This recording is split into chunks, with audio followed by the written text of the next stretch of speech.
Oh boy, we're live. It's happening. Welcome to the final session of Monsters and Madness. My name is Josh. I am the DM here for this campaign, and we are here for the last time with Bastion's Watch in a fight against forces that have been gathering the whole campaign. A little bit of housekeeping at the top of the session. We use music from a couple different places for the length of this campaign. One of those places is filmmusic.io.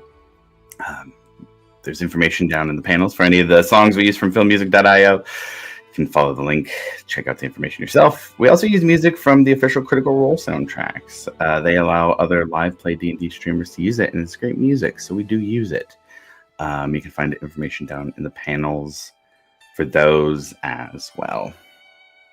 I think, though, for the recap, we're going to change things up just a little bit. Because the vibe is just a little too cheery, I think, for where we're at.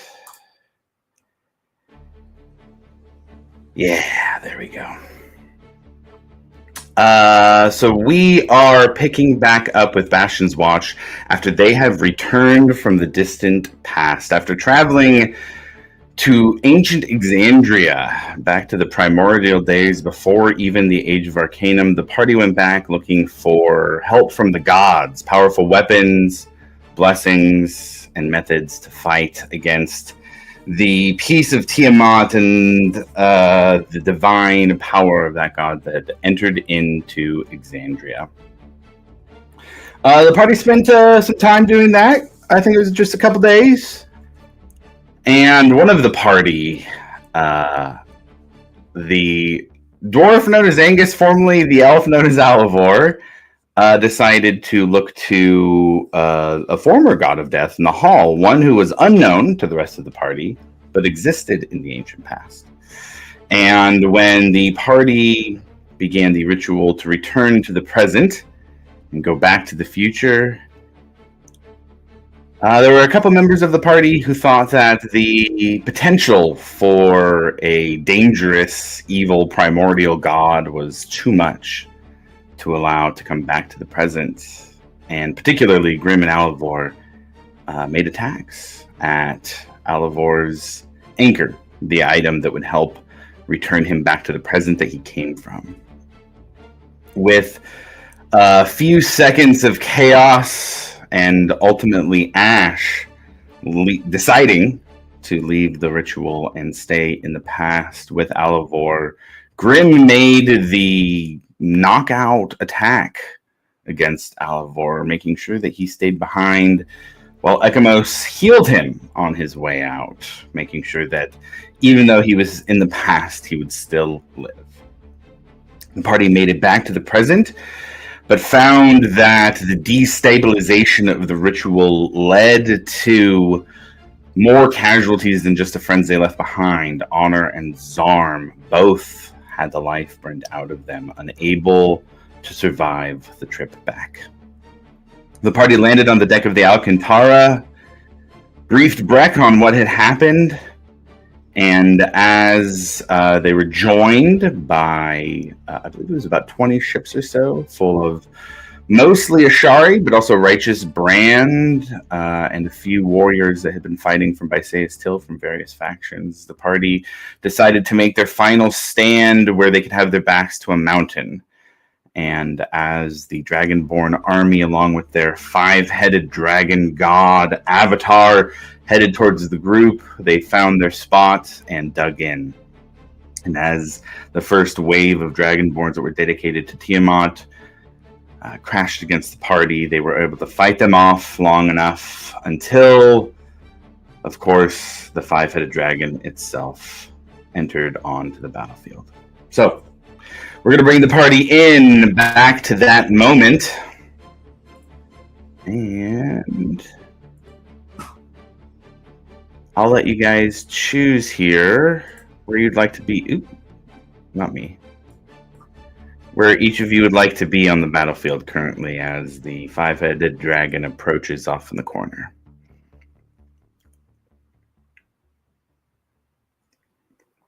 Man, I'll be up front somewhere. Okay. How's about that? That's fine. Okay.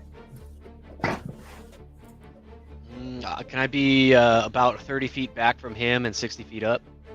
Yeah. Let me get a flight stand.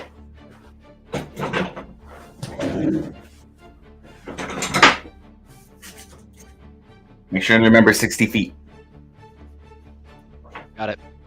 Flight. Might come into play. I don't know. We'll see. You want to put me side by side with Varric? Yeah.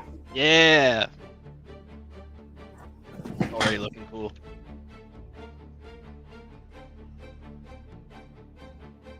Is my Shield of Faith still active, Josh? What's the length of spells? Is it a full minute? 10 minutes. 10. Oh, absolutely. It's still active. Yeah. Okay. So we have Grim, Ekamos, and Starstem. Where would you guys like to go? Can you put me behind that tree, kind of ahead of Breck and Varric? Is that new Grim? New figurine Grim? That is a new Grim, sir. We got final form Grim. Had to get it in before the last session, man. Oh man, he looks so good. Yep, we got Pirate Captain Grim Mini.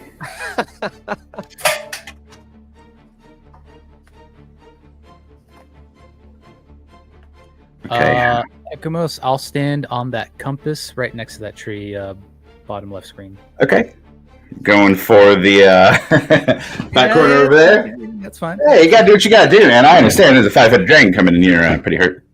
And how about Starstem, the father of our adventure left in the past? Boy. Put me kind of behind Grim there. Okay. I am not good at hiding. We're gonna go a little bit behind, or Right like there. Right Okay, there. It's got it. perfect. Okay, so we got 2 paladins and the fighter kind of up front. A rogue hiding behind a tree. We got the warlock hiding behind a further tree, and the wizard flying up in the air. Any last words to each other before we get into this combat? I love you guys. Alavar should be here. Oh, yeah. Well, I wonder why he's not. All right, I get it. I feel bad enough. I'm sorry. So any spells that were a minute or over? I would say a minute is still fine. We only had, I think, 3 rounds of combat or so on the last one. So I'll give you guys anything that was a minute, you'll get 6 rounds of. Just make sure and keep track of those rounds for me. Still have haste. Can I use my... I'd like to use my scroll. I get like a long rest scroll for Gift of Alacrity. Okay. Yeah, let's do it. Gift of Alacrity.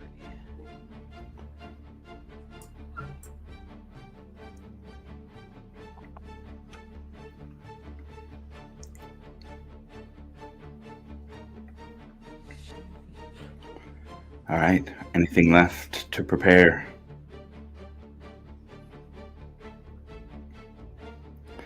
Nothing heard. With that, the party feels the ground shake as the massive form of the 5-headed dragon lands on the battlefield. The avatar of Tiamat here finally to face those who have stood against the dragon god in the Zemni fields this entire time. Gentlemen, please roll initiative for this combat. Goddamn.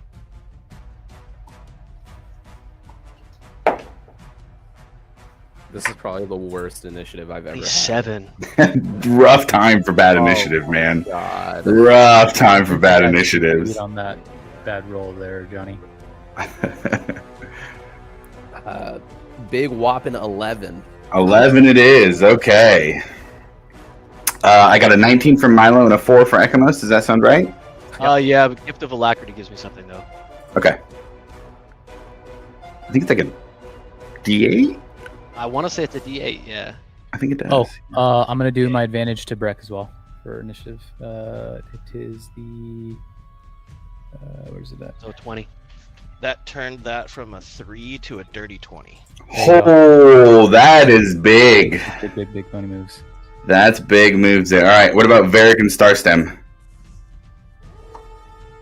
Do you guys think I should use her inspiration right now? Or should I save that bad boy? Really complicated question, dog.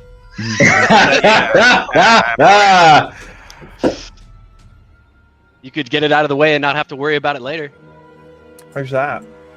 Because my gut is saying save it. I got a 0. Oh, Whoa! woof. I vote. I'm gonna go against Crim on that. I vote. Use it. Yeah, I would use it. Yeah? I mean, with a 0, At least you know you're Well- taking good advantage of it. Hmm. I mean, What would Varric do? What would Varric do? bro, Wait. my initiative is always bad. But we need this initiative for this. Like, am I gonna close the distance on him like right away? Probably not. I'd save it. Yeah, I got a 0, Josh. 0 it is. How about Starstem? Starstem got a 23. Ooh. First time go first. Yeah, I mean it's great and all, but Okay. All right. I'm All a right. fighter. I'm a fighter. Okay. Shoot him with the crossbow. Say hi. Let's see if Starstem had it and it didn't get passed on to Alivor. Oh Jesus. All right, you guys. That takes us. Family. Yeah, right. Or it doesn't. That takes us up to the top. Starstem, you are first. We have Breck on deck, Milo afterwards. Then it gets a little rough from there. Starstem, what are you doing? Oh God! Like I said, I charge am. him, dude. Go get him. Bro, he's too far. I am a fighter.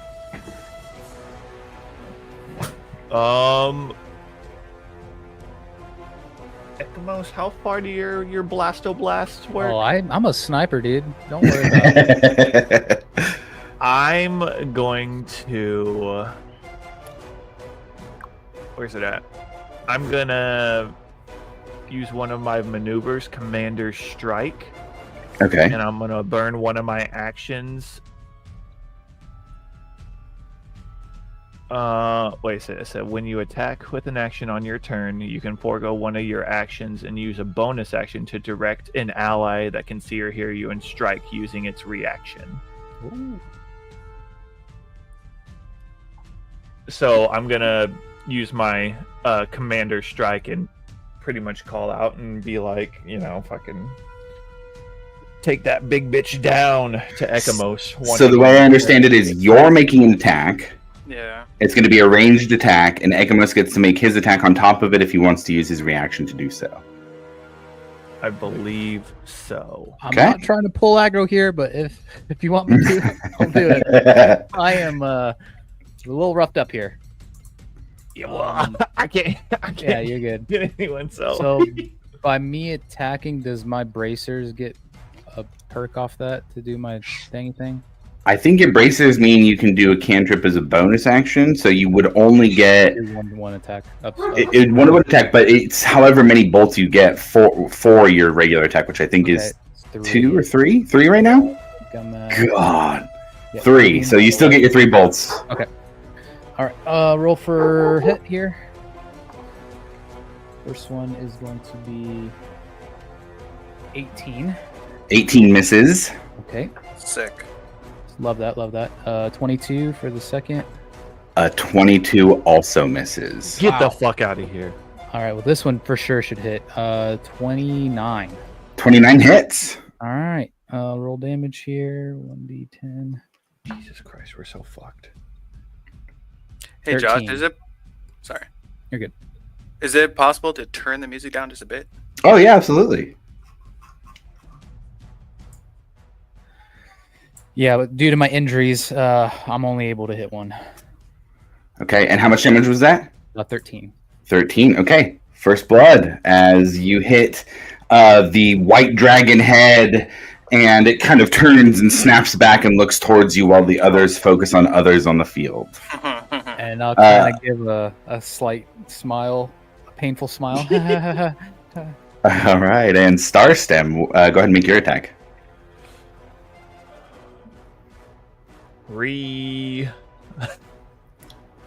A 3 does not hit.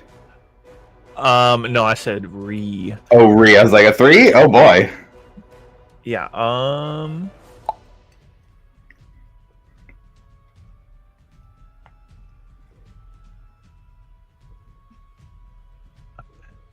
Any range, my man. Oh, wait a minute.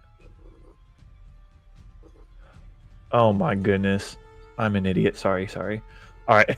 Good God. Hey, it's a new character. You started a new character 2 sessions, or a session and a half before the end of the campaign. You get a little bit of a pass. No, that fucking that misses 15. 15 does miss. Yeah. What was the attack with? A crossbow. Crossbow. Oh, so it did pass down. Starstone pulls out a crossbow and does not pierce the very thick hide of this dragon god representative. Oh God. All right. Okay. Well, any movement or anything else for Starstone? Bonus action or anything?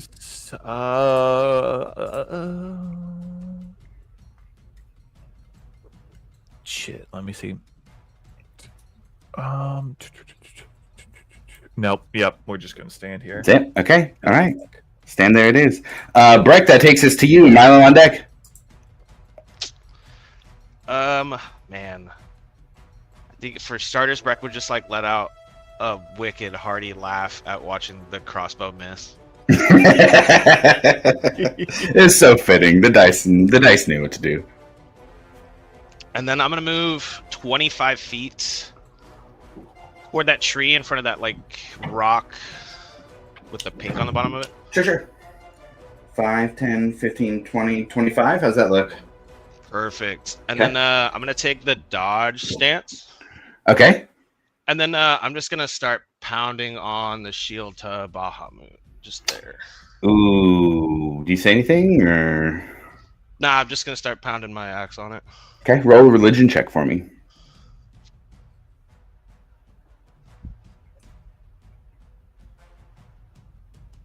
Oh, dirty 20. Dirty 20. Perfect. As you move out in front of the rest of the party and go to specifically stand out there to dodge the attacks of this creature, pounding on the shield of Bahamut, go ahead and add the exalted version as the vestige you have wakes up. And if there was ever a moment for that shield to become its exalted version, it'd be this one in the fight against Tiamat. Fuck yeah, dude. Cool. And then that's my turn. All right, that takes us to Milo next. What are you doing, Milo? Milo is going to bring out the book and raise his hands. And then he is going to...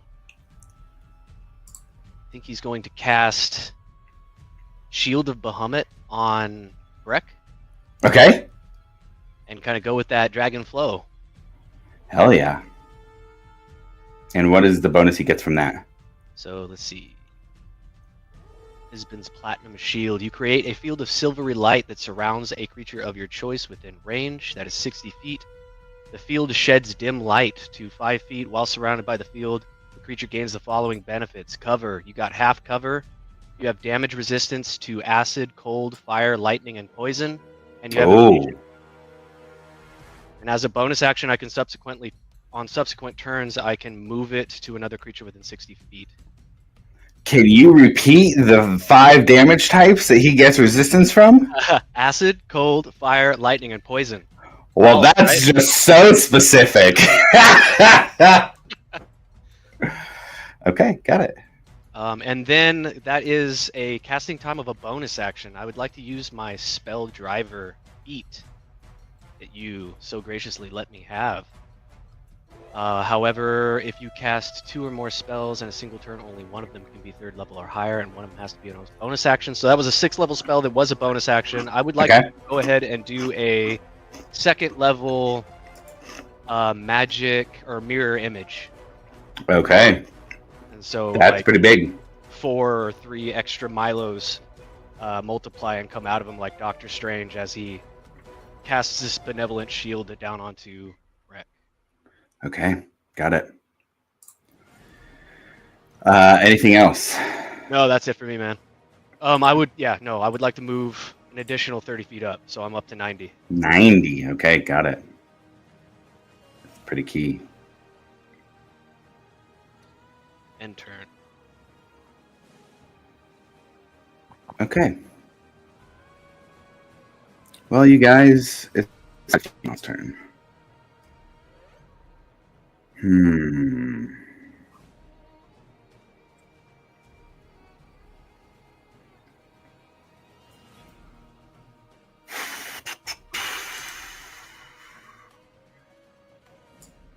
How tall Breck, is he? you had to be there, slamming your axe against the shield of Bahamut.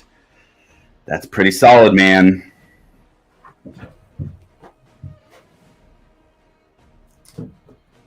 It's gonna start flying and land kind of in between there.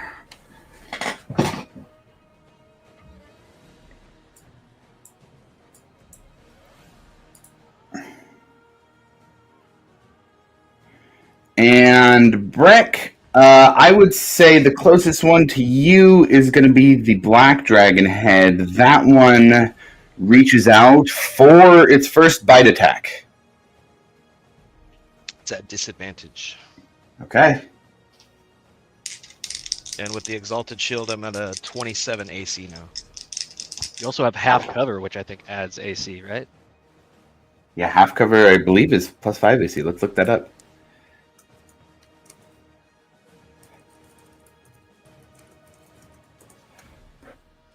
Half cover is +2 bonus to AC. 29 current AC.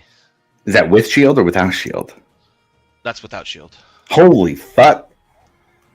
All right, so with disadvantage, this bite attack is a 26 to hit. Does not hit. Give me some flavor, dude. How you have this giant 5-headed dragon coming at you? What does Breck look like as the things comes down at you for an attack? I mean, he's just gonna kind of shuck it to the side as the head kind of sweeps through. He's just gonna kind of like position himself to use the momentum to kind of bounce off of it as it comes through. Okay. And just gonna roll off of it. Okay. You swat away the dragon's head of this aspect of Tiamat here.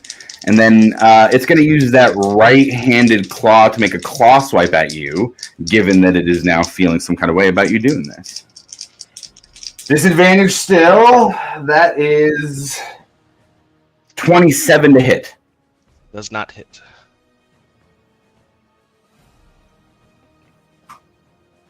As a claw attack. Uh-huh. On that one, though, on the missed claw attack, he's going to swing his shield back at it. I love it. Okay, go for it. Make sure I'm doing this right.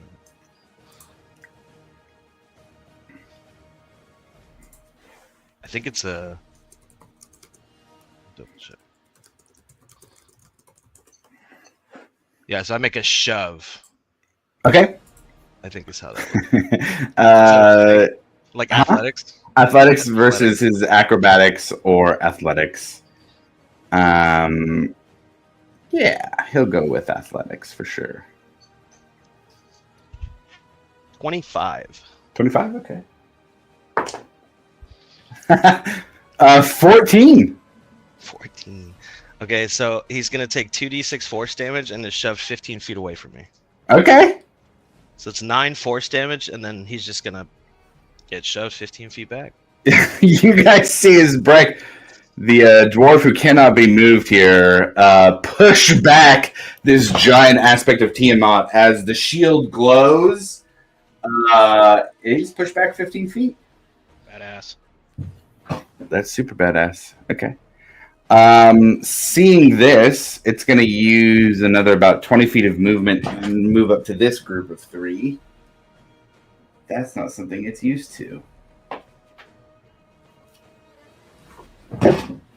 And Can I use a free action? Not during. No, it's not. What are you doing? I was just gonna say, what? You scared? Okay, yeah. We'll say you can say that. Absolutely. It will turn 2 of its heads the other way. Starstem, Varric, both of you roll me a d20.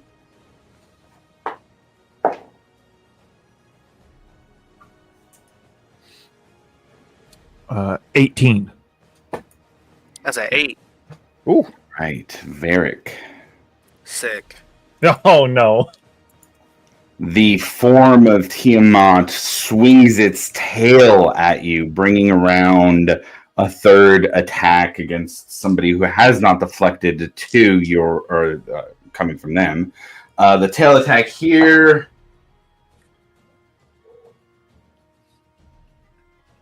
$31 to hit. Yeah, that hits. And I need you to make a strength saving throw, please.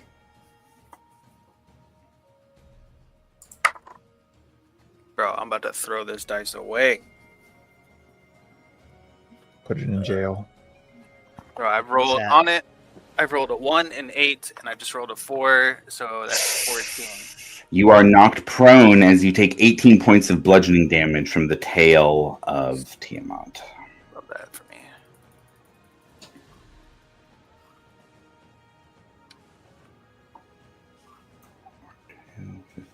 Fifteen feet. Okay. That is going to be the end of its turn. That takes us to Johnny Grimm with Ekamos on deck. Oh god. He's like right in front of me, right? Yeah, you're kind of right behind that tree, and he is right on the other side of that tree. Yeah, Here, I'll take away this because it didn't move with him, but we'll keep that there. Okay. I will use my bonus action to manifest my echo 15 feet in front of me. Oh yeah, I don't have your echo ready either. Let's do this guy. 15 feet in front of you puts him kind of at the base of the dragon. Yeah. There you go. Is he close enough to attack him or not yet? Yes. He is. Okay. I will. Oh my god, this is terrifying.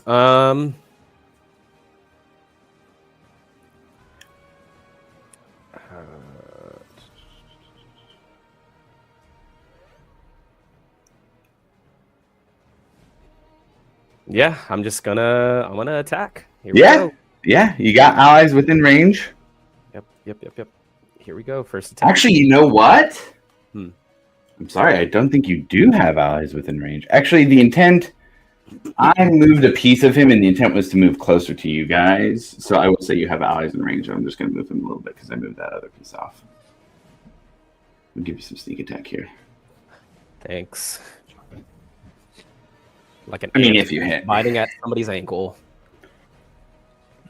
Okay. Hey, I'll nibble with you. Thanks, dude. Yeah, here we go. First attack. Hopefully it's good. Okay.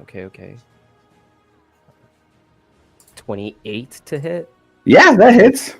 Okay. I love the question mark on that. Dude, 28? Hopefully. How's that music, by the way? Is that too loud or is that good now? Nah, that's good. Cool. At least for me. Yeah, no, it's perfect.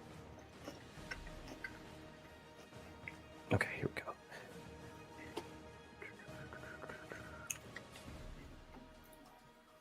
go. 9 points of piercing damage with Whisper, Okay. Yeah. plus 5 points of psychic damage, Okay. and then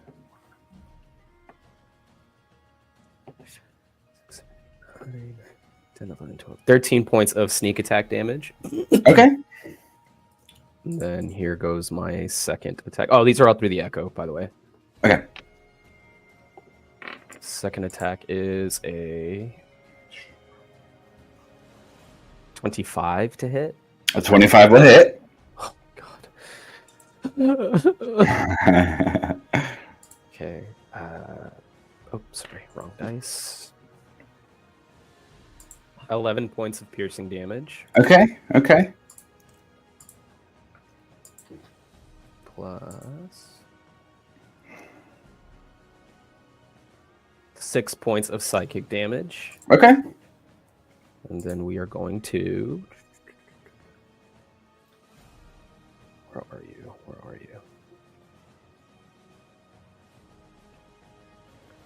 I'm going to unleash Incarnation and attack one more time through my Echo.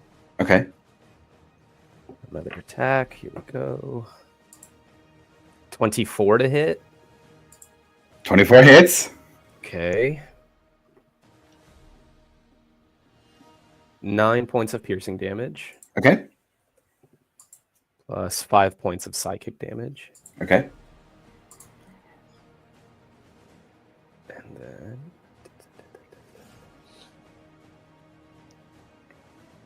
I am going to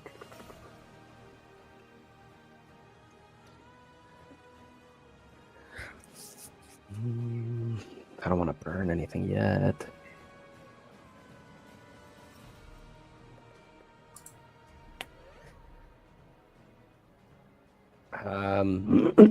Yeah, I can only really move now, so I'm going to move my echo.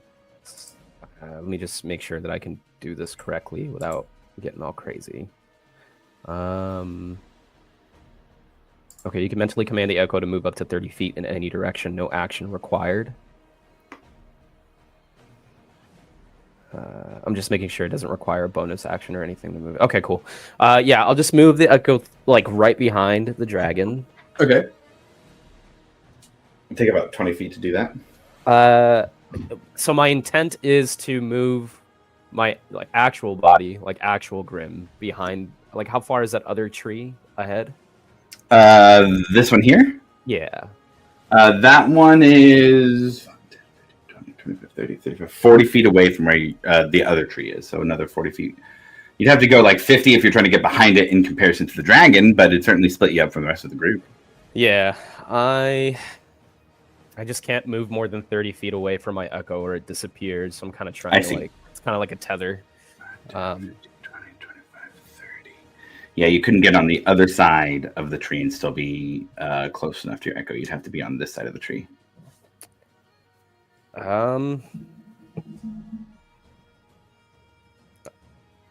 Yeah, you know what? Oh, fuck. I just like being behind the tree because it feels safe, you know?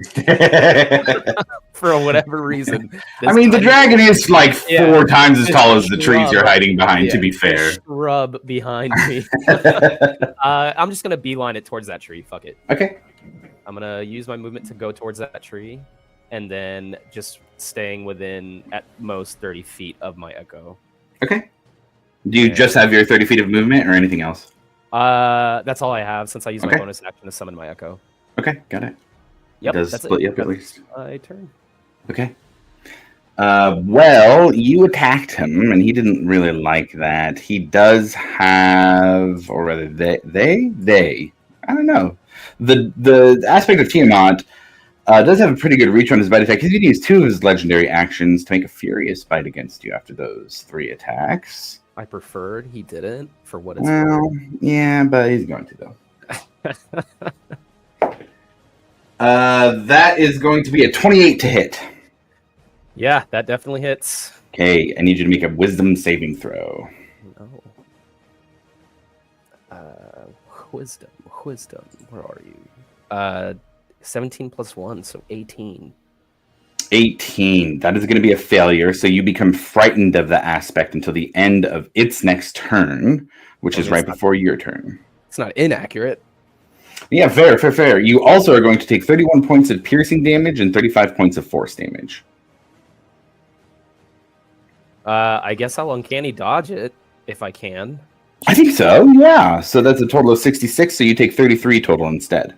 God bless America. Oops. Yeah, don't want that. Did Big not moves. like that. Big moves. Uncanny dodge is big. Backflip. Eating that 2-action legendary action move with a dodge like that is not so bad. Anything else for your turn? Other than literally shit myself, pretty much it. Everybody notices a brown tint to Grim's leather pants. All right, Ekimos is up. Varric, you're last in initiative. Ekimos, what are you doing? I'm going to sit here and I will cast a 5th level Cure Wounds on myself. Okay. And then as a bonus action, can I do my other heal here? 29 for the first roll. And And then a bonus, I'm going to first level Cure Wounds myself. Can't do 2 leveled spells in the same turn. Oh, 2? Okay, shoot. Yeah. You could do a potion with a bonus action if you wanted to. Gotcha. Okay.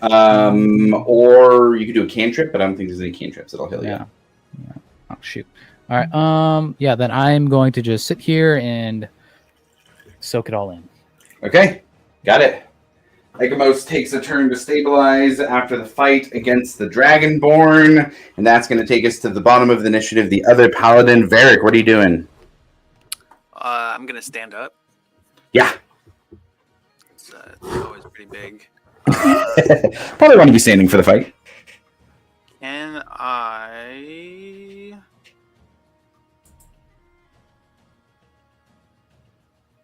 So it's half movement to stand up, right?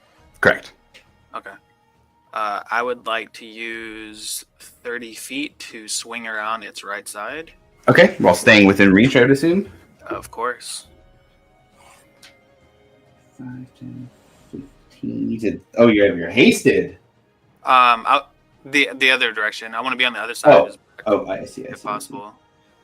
The other side of Breck? Yeah. 25. Yeah. 30 gets you right up there. And then I will use my bonus action to use my Valve Enmity, which just gives me advantage. Okay. Yep, advantage for a minute.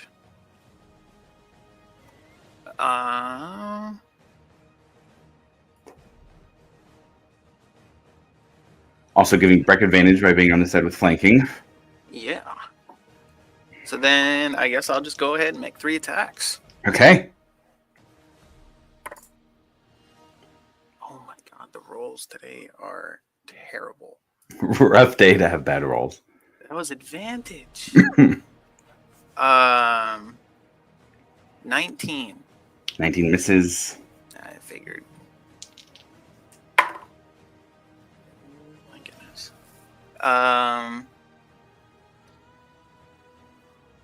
What is this? 22?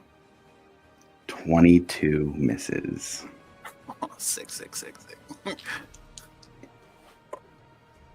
Okay, finally. 30. 30 will hit, yeah. I hope so. I'm also going to use one of my Blood Fury Okay. on this one. I've only used 2 so far.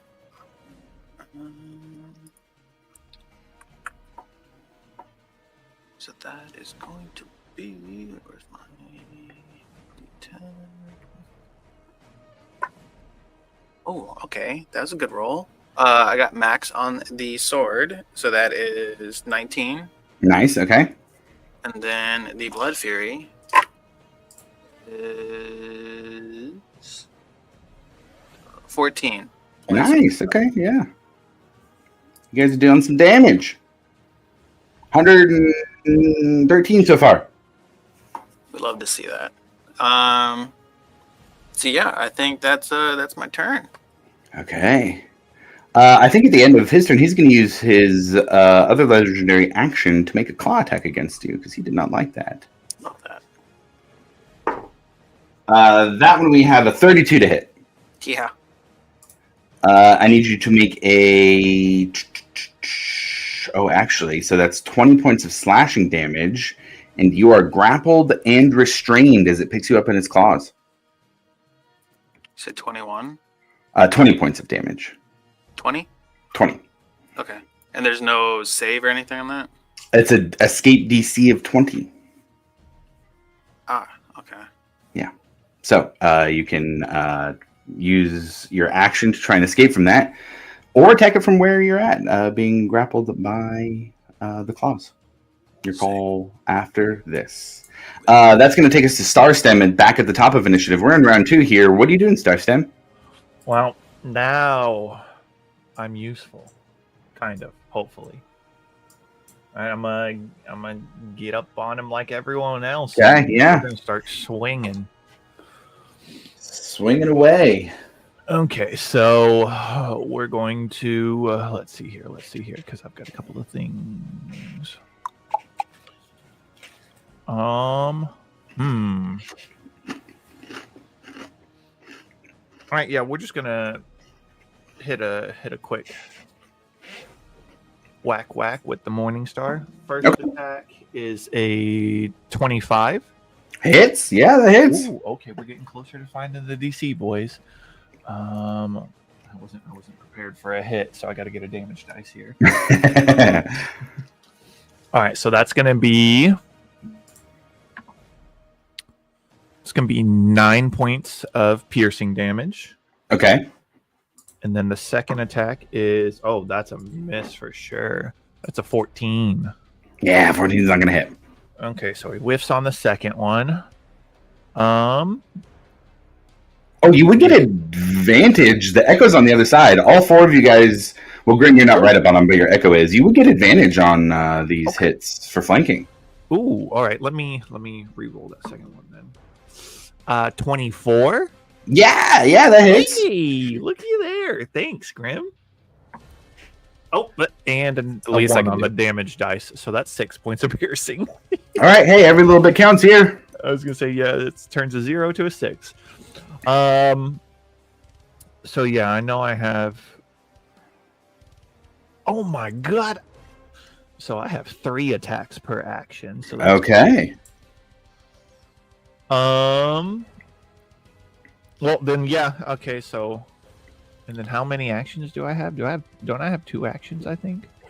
Or do I just have 1 action? You just have 1 action, but it's attacks per action, unless you use like something like an action surge that a fighter would have. Yeah, I'm gonna hang on to that for a little because I only got 1 of those. And we're just gonna say that tree got knocked over because that's just gonna be better for seeing things. And Varric is here in the claws. And then, yeah, this is a long shot, but for my last attack, I'm going to use one of my maneuvers and have it be a menacing attack. Okay. So I'm going to burn my superiority die to hit. That's definitely not going to hit. All right, that's a 19 to hit. Yeah, that is gonna miss. When you hit with a weapon attack. Okay. Okay, so it says when you hit with a weapon attack, you can expend. Okay, so I didn't hit, so I don't have to expend. Yeah. Okay, well, never mind then. So I whiffed on that one. So Okay. now we're just chilling. Just chilling by the dragon. Anything else? That's all I got. I'm a fighter. Very simple. Okay, Breck, you're up. Milo, you're on deck.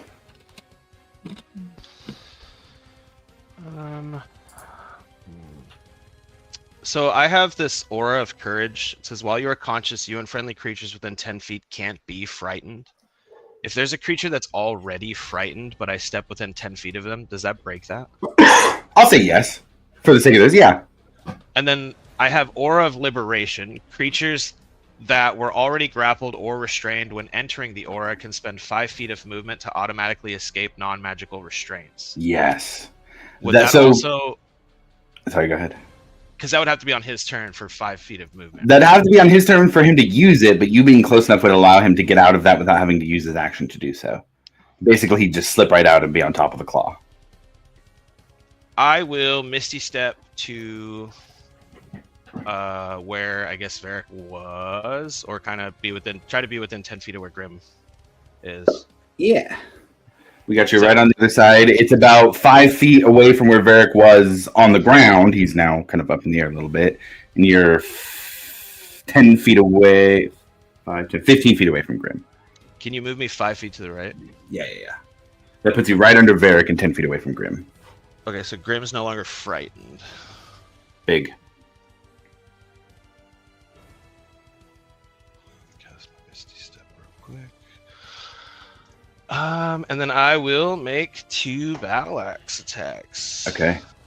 Probably not at advantage anymore because I moved, right? Yes, you moved like catty corner specifically, so you wouldn't get flanking on this one. I will say, Breck, as you go to make this attack, everybody in their head feels this jolt. It's like electricity in your brain, and for a moment, you have this streak of red and black across your eyes. And that's it.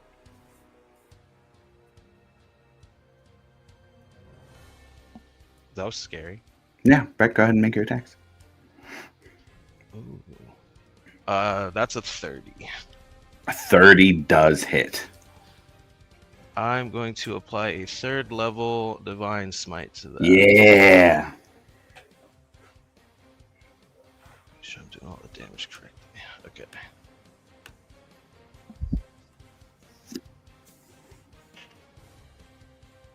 Alright, so that's 9 points of slashing damage. Okay. And then...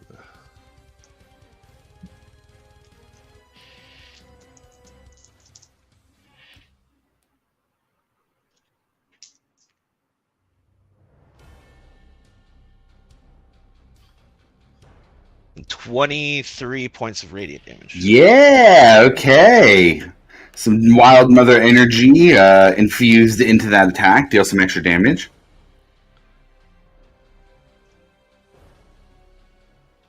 And I'm gonna swing again. Okay. This one is a 27 to hit. 27 also hits, yeah. That is 14 slashing damage. Okay. And then with my improved Divine Smite, he takes 5 radiant on top. Fuck yeah. Yeah, you guys are whittling away. That is my turn. Okay, Milo, that takes us to you next. What are you doing? Loading here. You're Let's see real quick. 90 feet up in the air. 90 feet up in the Very high air. up. Yeah, let me just do a little bit of actually like calculation just for perspective here. Ekamos is relevant, and I'm already. I think I'm within range of Eric. You'd be up here. You'd be clearing the wing. I can't even see it on the camera. You'd be above this guy clearing his wings. Yeah, you're way up. He doesn't even know I'm here. Let's see. Well, he does know you're there. No, Damn. Okay, there we go. What's that? If I move quickly towards Ekamos, how close can I get to him? I need to be within 60.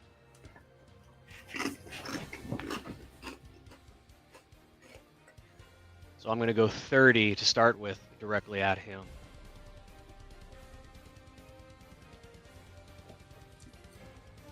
So I'd say if you go 30 directly at him, if we move you 15 feet this way, and you go like 30 feet down to 60 feet, I'd say that puts you within 60 feet of him. I'm going to go ahead and cast a 2nd level healing word. Okay.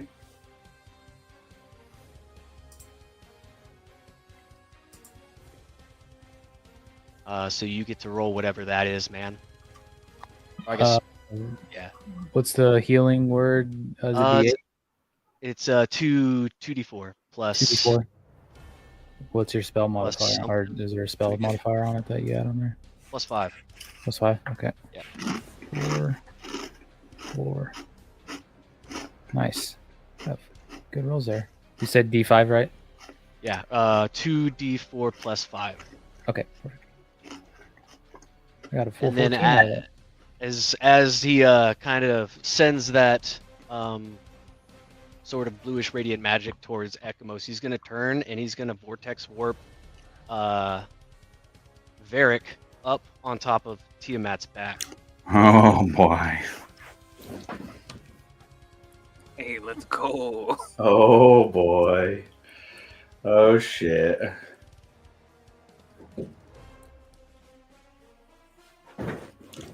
Yeah, he's on there.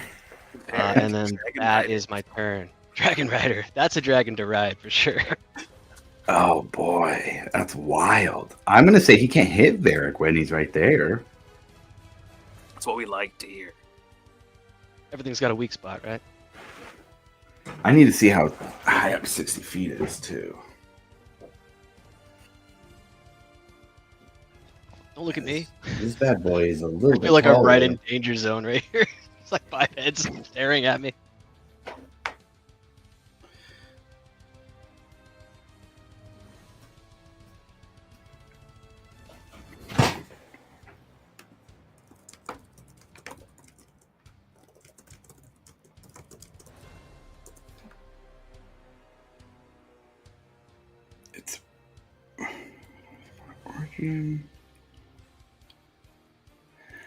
Okay, so the Avatar is going to go next.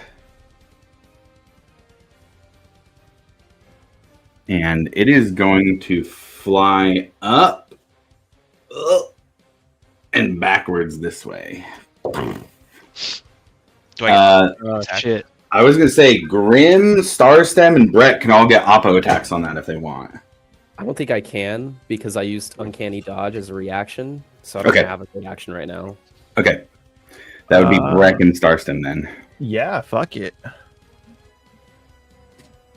Probably gonna miss, but Oh, that's a dirty 20. that's a 17. failure. That is also a failure. Oh, I'm sorry. You're doing attack rolls. 17 and dirty 20. Yeah, those will both miss. Yeah, those will both miss, unfortunately. Okay. So then it will kind of move back to the edge over here. And Varric and Milo are exempt from this. Everybody else is going to be taking it in a 300-foot cone. Stay over there on the side. Even Ekamos. On a 300-foot cone, yeah. 300-foot cone would be everybody on the ground. I need everybody to roll a dexterity saving throw. That is on the ground that I didn't mention there. So Starstem, Breck, Grim, and Ekamos. Dexterity saving throw. There's a 25 for Grim. That is a failure. I'll use I'm gonna use a luck because I can't afford to lose this. You can add a +2 to your saves if you're standing within 10 feet of me. Oh, great. What does that take you to, Grim? 27? It does, yes. That meets it, beats it. You're gonna be success then if you're within 10 of Breck. Oh, thank goodness. Thank you, Breck. That's such a high. God, this Wasn't thing so is lucky crazy. myself though. Yeah, no. Even Fuck, dude. Even with my shield fucking bonus too, on the shield master. I was gonna say, yeah, even You get a whole bunch of stuff, don't you? You get like cover and Do you half damage to resistance stuff.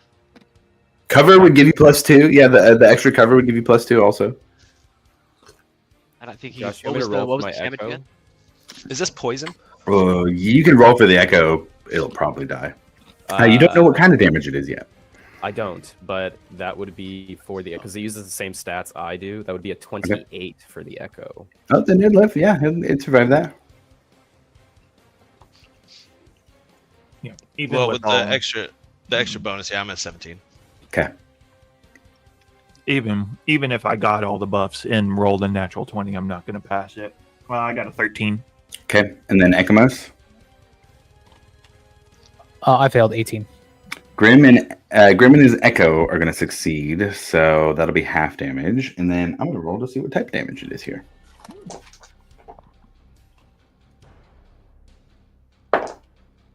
Five. I think the dice are on your side today, gentlemen. I think the dice are on your side for that one, for the sake of a couple things here. What's that? So maybe he like just did healing to everybody, you know? Yeah, he just says healing instead. Yeah, sure. Yeah, healing breath. You're so good. So everybody who failed is going to take 70 points of poison damage. Well, So I have That is- advantage against saves against poison. So do you? Then you could roll with advantage, but I think you also have resistance, right? It does have resistance. Yes. So then 30 for you. Because I succeeded on the dexterity saving throw, Josh, I take no damage because of evasion. Okay. Yeah. Okay. The back. Oh, that's way better. 19 on the dice plus the 10 for the dex, and then the 2 extra. That'd be a failure, so you get half 35 and then half for resistance on top of that. You take 17 points of poison damage, Breck. Oh my Savage. gosh. Savage. That I got a 5 on the dice, which I was doing it in order. They showed up on here. 6 was a reroll, and it got a 5. And I thought, fuck, dude, Breck is resistant to poison. Resistance! Ekamos falls to the ground. as does Starstem. Ooh. Okay. Pick him up. D6s are big in this one. That is going to be the end of Tiamat's turn. That's all it can do if it does that breath in its turn. And it'll go to roll next turn to see if that comes back. That takes us to Grim next. Ekamos, you're on deck.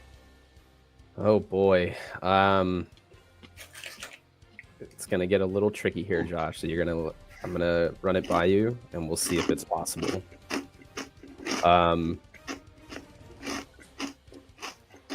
It says specifically you can mentally command the echo to move up to 30 feet in any direction, no action required.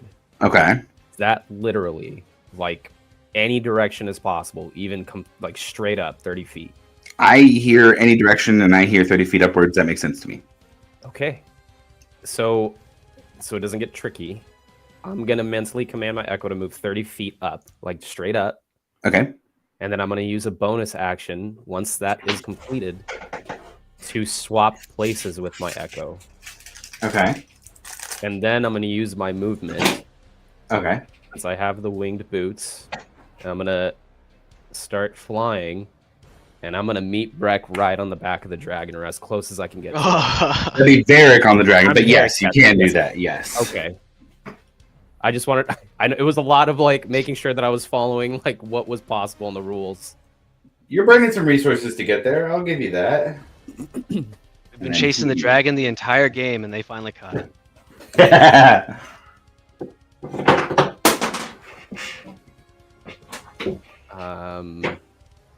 Okay. Oh, wait a minute. Beric just did a Dracarys on us. That's some bullshit.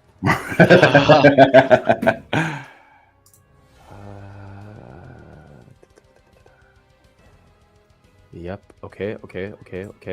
All right. And because I'm right next to, or 5 feet with Varric, right? Yeah. I have you on the head on here, but we'll see you guys are 5 feet from each other. Oh no! Grim's dead. There we go. I gotta read this real quick because Varric doing that really changed the game here.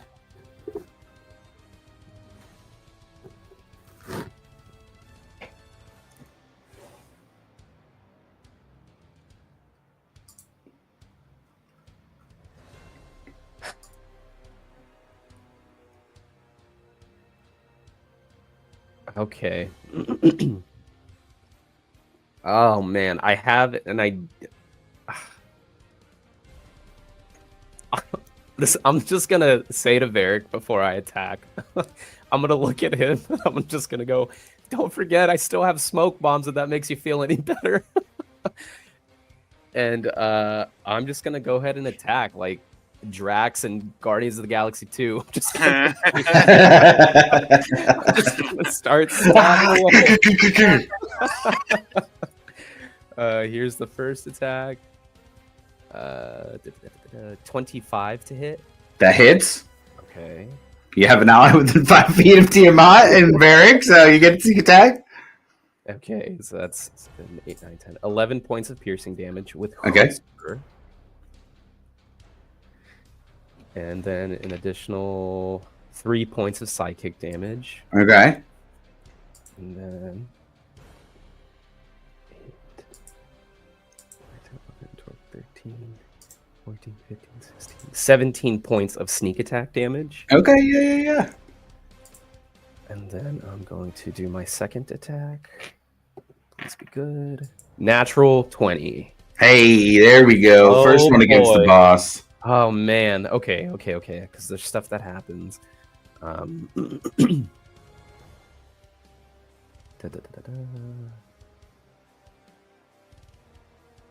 Additionally, when you score a critical hit with this dagger, the target must succeed on a DC 13 Wisdom saving throw or become frightened of you for 1 minute. On a success. What'd you say? Is DC 13 Wisdom saving throw? It's a 15 because it is in the awakened state. Okay, he is a plus 14, can't fail. So I'll just perfect. say we're good. It's an automatic success. Hey, we still get some damage. A lot of wisdom to that god there. Yeah. 9, 11. You got a pretty high saving throw there. 22 points of piercing damage with Whisper. Okay, very nice. And then I don't think my Echo is in range to do anything. I don't think so either. And because I am more than 30 feet away from him, he poof vanishes. Okay. Because at the end of my turn, because I can't move him anymore, I already did, and he's going to be more than 30 feet. Big move to get up on Tiamat, though. Yeah, I already used my bonus action. I used my movement, both actions. Yep.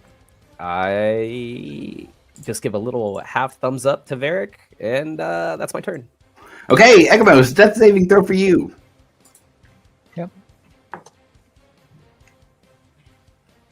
11. That is a success. Still breathing life. Okay.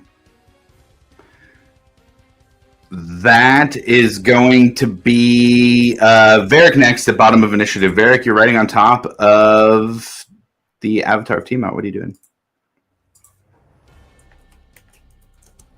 Let's see.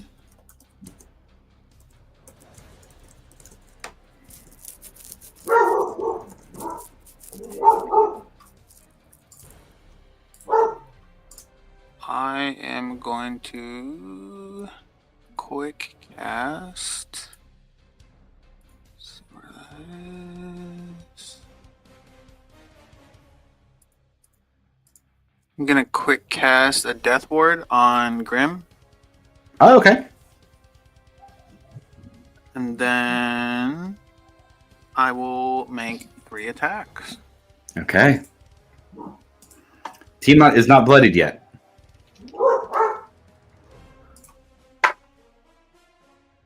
Good sir, that is a natural 20. Well, that might be changing then. All right, very So- nice. Okay, so Wait. That's using the sword too, right? Yeah, so it's gonna be an Okay. extra. I know it's the whole feature doesn't take effect on Tiamat because it has legendary actions and all that. So Fair. it'll be an extra 68 slashing. Shit. Yeah. So second attack, 25, That hits. and then the third attack is a 26. Yeah, that was as well. Holy Right. shit, that's a lot of dice to roll. Yeah, that's why I'm just gonna use D&D Beyond for this. Don't blame me, I do that for big, lots of dice rolls too. So I'll use. I'm just gonna get the big one out of the way. So I'll use a Blood Fury on that as well. Mm-hmm. Dude, that's huge. So I'm down to 6 charges on that. Okay. Okay.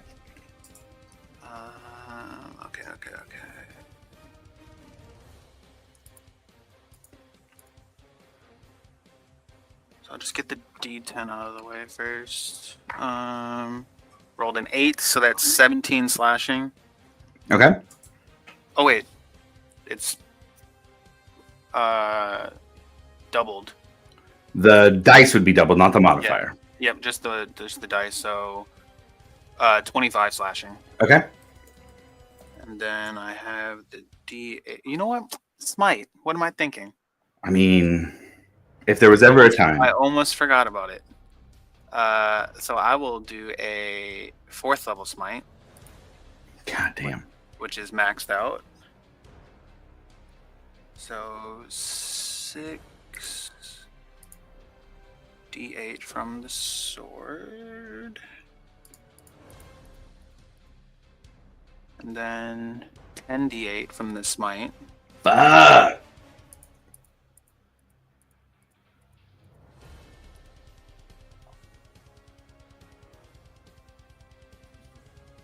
And then 40.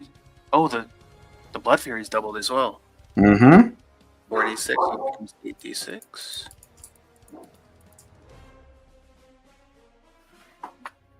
I think that's everything. Smite, Blood Fury, and the 68. Oh, is the 68 doubled?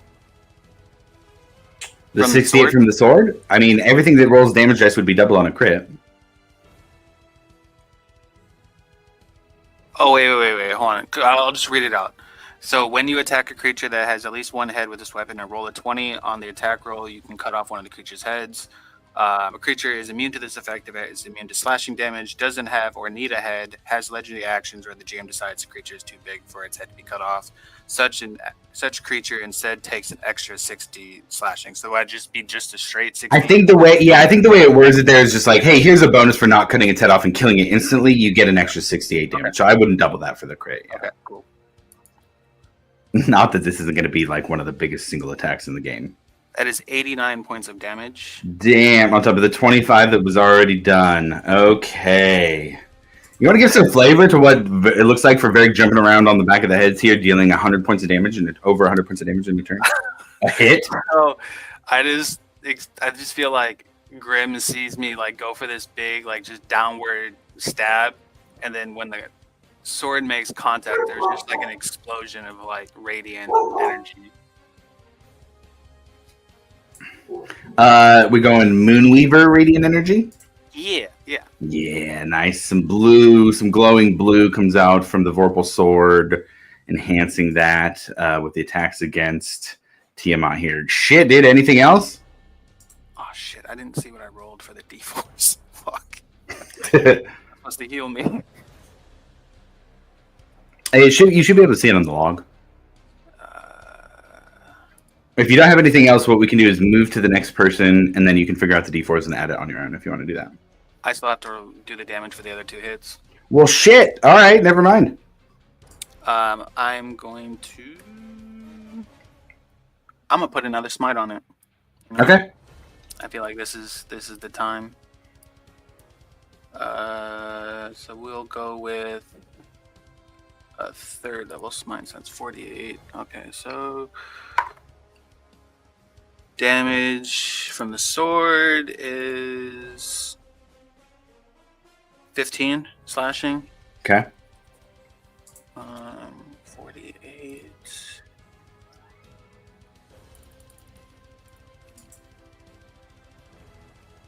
$22 from the smite. Much more reasonable in terms of single hit damage. Yeah. Second attack we'll do, third attack. That's 19 slashing. I rolled a 10. And then another 3rd level smite. Another 48. That's 19. Damn. You guys see now there are wounds that are coming across this 5-headed dragon's body. And wherever it is, these big slashes that any of you are making wounds or cuts on, you see them actually bleeding fiery blood. It looks like it is lava coming out of the body of this thing as it hits the ground and sizzles up as you guys see smoke now starting to rise from the ground beneath it. That is my turn. Shit, we are up at the top. Starstem, I think you're unconscious, right? So that's going to be a saving throw for you? It sure is. Okay. 17. 17, that's a success. We got 2 successes from the 2 down people, so they are okay for now. I will say, though, that everybody, even the ones who are unconscious, feel that kind of jolt of electricity through their brains as that flash of red happens again. Breck, it's your turn next. What are you doing? Would you move me right next to Starstem? Takes you 20 feet to do. I'm gonna give him 40 points of lay on hands. Whoa! Starstem, you snap back to life.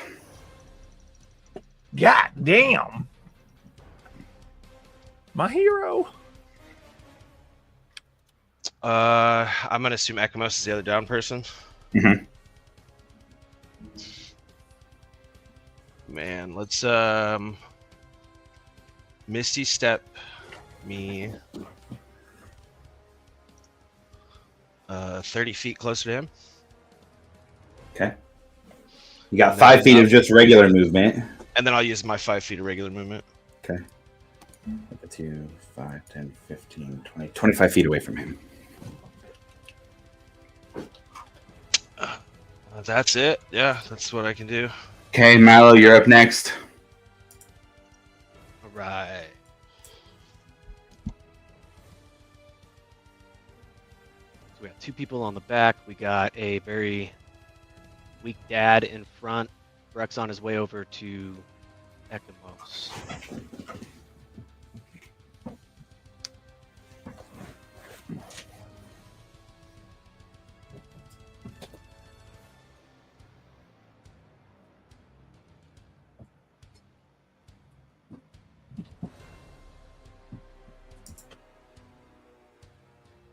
And we got you at 60 feet still in the air. I'm at 60 feet.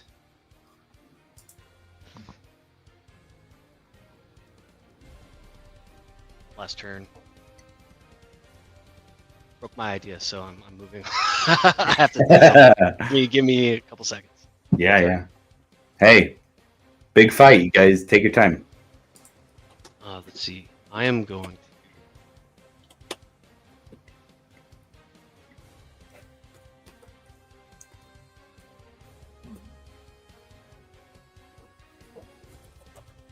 Just to let you guys know, you've done 420 points of damage so far this combat. Hell yeah, dude. That's the perfect number. That's fucking awesome. I didn't mean to look at it when it was that perfect, but I was like, hey, I'll look it up, and that's what it was, exactly. 420 points. While focusing on the Bahamut's shield on Breck, I would like to have Milo send another healing word as a bonus action over onto Ekamos. Okay. And then I would like to Vortex Warp the dad behind Tiamat. Okay. Yeah, buddy.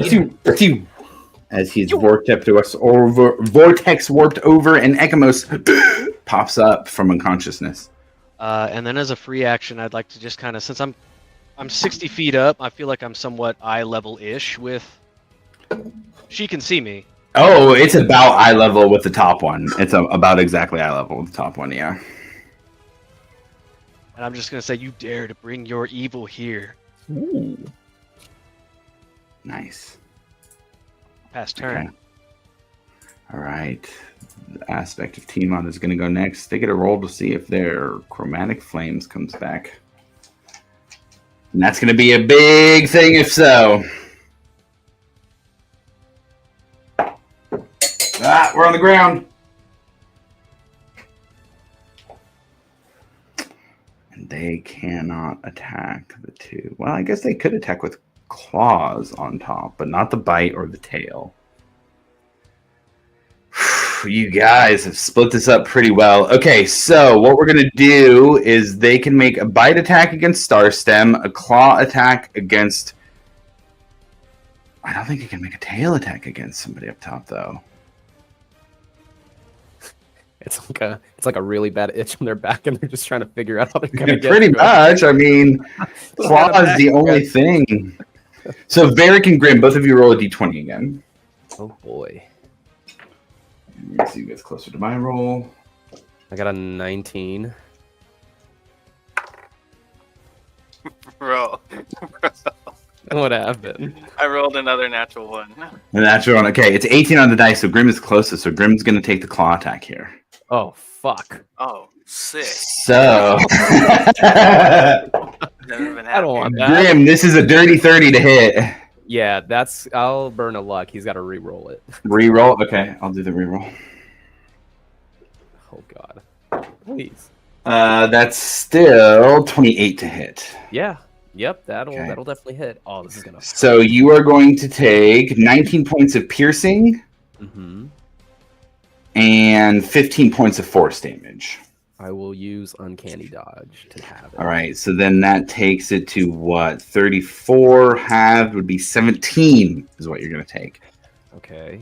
Uncanny Dodge is huge for soaking up some of this Tiamat damage. I know, but it's still hitting big. It is. It is. These- All right. these are big attacks. So we got bite attack against Starstem. Starstem, I feel bad here. 22 to hit. Yeah. That's a 3 on the dice. God damn. That's 27 points of piercing. I think this will probably take you down again. Uh-oh. And 19 points of force damage. What's Starstep, that? no! 27 plus 19. Yeah. Yeah. What is that? God. Breck really tried. Everybody Yeah, back so here.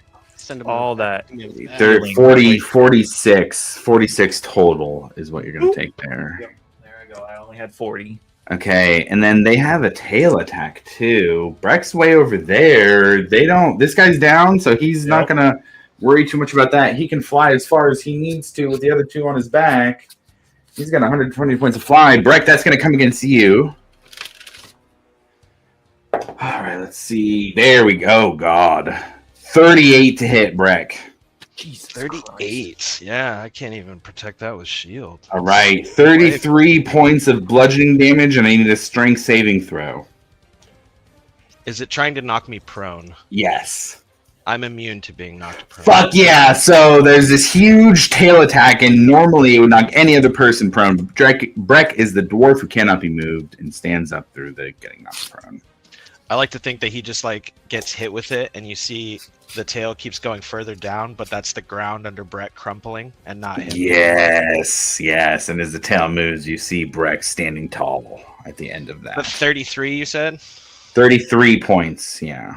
And that's bludgeoning damage.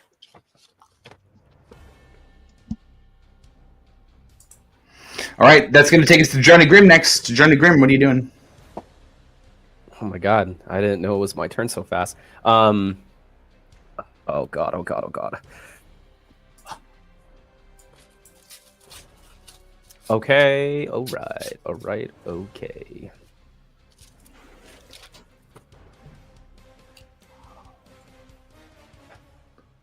I will summon my echo right next to me, in between me and Varric. Okay, yeah. Where'd that mini go? And I think now I'm just gonna try and, since I have Varric with me, I'm just gonna try and burn as much as I can here. Okay.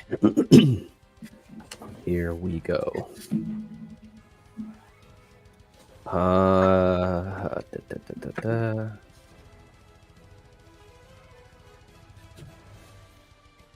Okay, I'm gonna make my first attack.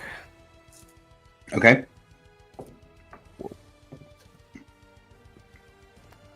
That is a, what is that, 26 to hit. 26 hits. Okay, here we go. Oof, that's not great.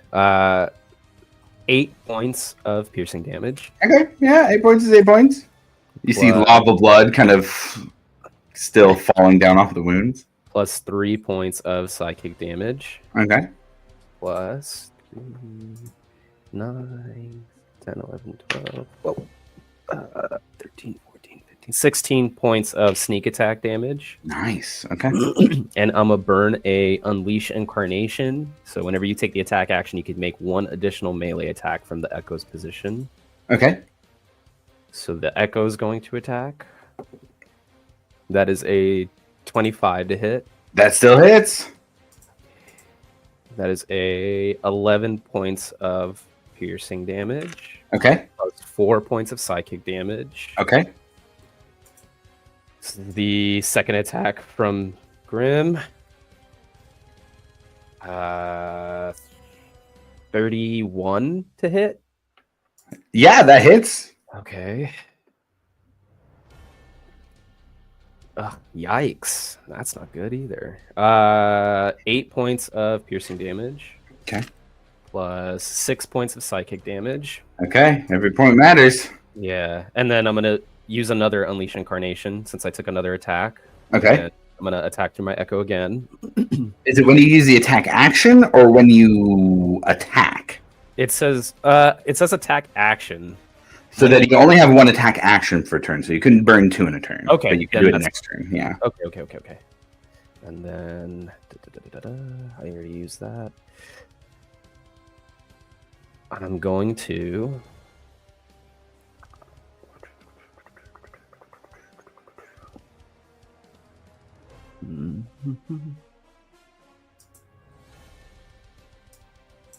I don't know if now is the time to use this, but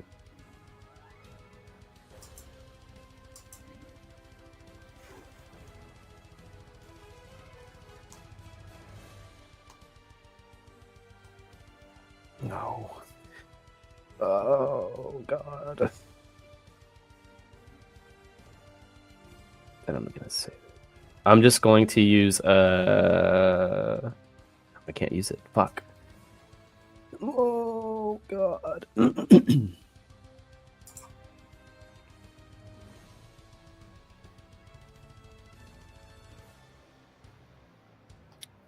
I think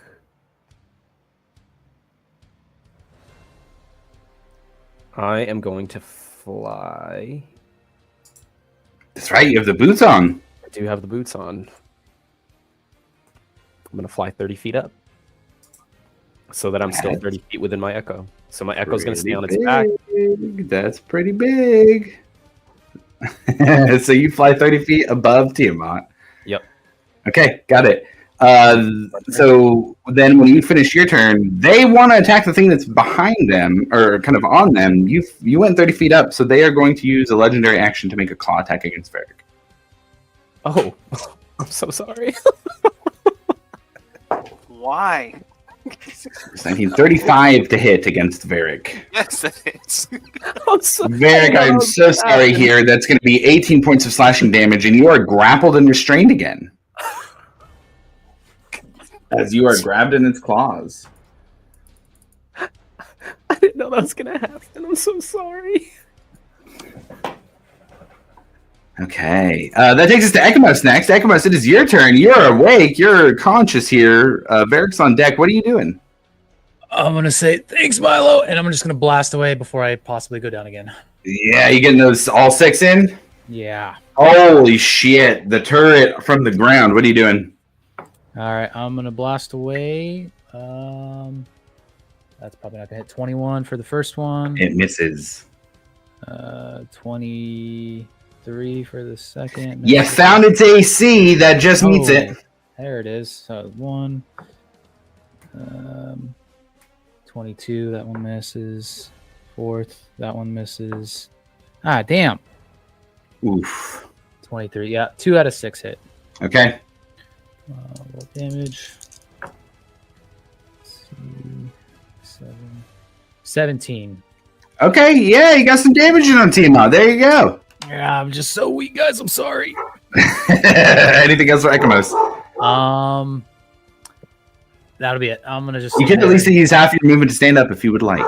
Yeah, for sure. Oh, I was blasted from the ground. That's funny. Yeah, I'll That's stand right. Just kind of wake up. Ah! Yeah. Okay, that finishes Ekamos' turn. Varric, that takes us to you, grappled in the claws of Tiamat. What are you doing? All right, let's see. How's it looking? Oh, real hurt. Yeah, you guys got wounds all over its body. It's bleeding lava blood all over the ground. All right.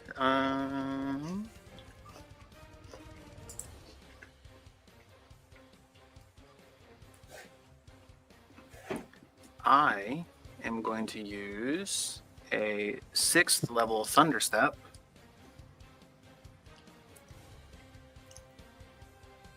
And get back on its back. Nice. Okay. As thunder rings out here in the Zemni fields, you make it back. Go ahead, and I think it's a save, right? Yeah, it's 17 con. I'm not expecting it to fail, but at least Yeah. Let's see if it even needs to roll. It's a plus 19 to its con saving throws. It doesn't even need to roll. It saves. Sweet. So it still takes half. Okay.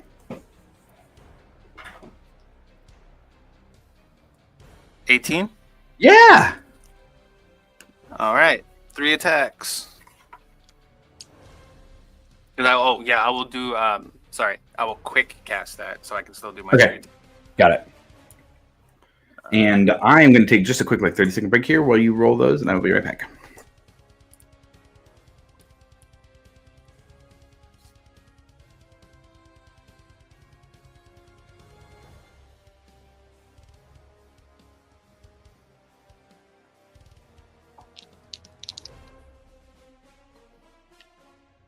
you know we're actually doing pretty well, guys. Yeah. I'm just wondering waiting if anybody's for gonna say something. I don't. waiting for the phase 2 to happen. Yeah, say Exactly right. Back up to like 75% health. You see a second health bar. What? Anyway. Shit, I saw this episode. We're fucked. We got like some pretty dope moves going on so far, though. Thematically, like your shit on top with the moon stuff. That was very I mean, dude, you're fucking it up with the fucking before people. I do feel very important, and I have done no damage. Just Bro, that battlefield buff- control is crazy. That The buff shield, you gave man. me in the beginning is crazy. That shield's wild. It's very appropriate as well, I thought. I just love how I'm Resistance, like, stabbing this everything. dragon with a toothpick. Okay. down. Varick, how are those attacks looking? I was gonna wait till you got back to roll it. I didn't feel. Oh, okay. Okay. Cool. Yeah, go ahead and roll. First one's a 30. Yeah, hits. Second one is another natural 20, Fuck yeah! All right. and last one, 27. Mm-hmm. All right. I'll get the crit out of the way.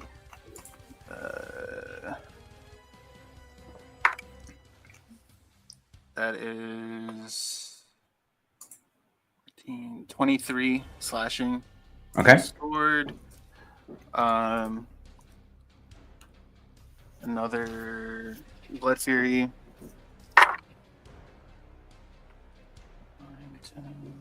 26 from the Blood Fury. Okay.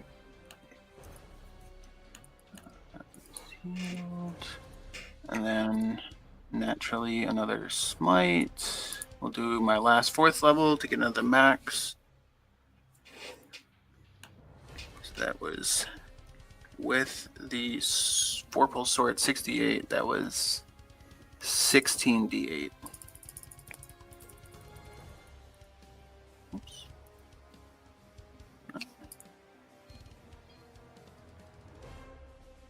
83. 83. It's so flavorful to do this on the Vorpal Sword critical hit. With Grim flying 30 feet above, Varick, what does it look like as you take down, with this final hit, the Aspect of Tiamat? Oh shit. So yeah, like Tiamat, the Aspect Tiamat has me in the grip. I'm gonna Thunder Step just above it, and with the momentum coming down, and with the help of the Moonweaver, he's just gonna carve through.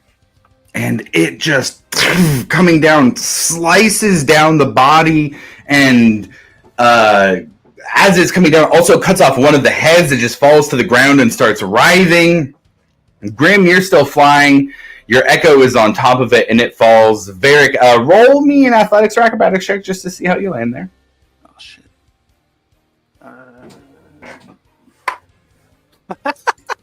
No fucking way. I just rolled another natural 20. Okay, yeah. You do a superhero landing, I assume, something like that? Oh yeah. And just kind of whip the sword off. As this creature falls, Varick lands beneath. Grim, you're still flying above.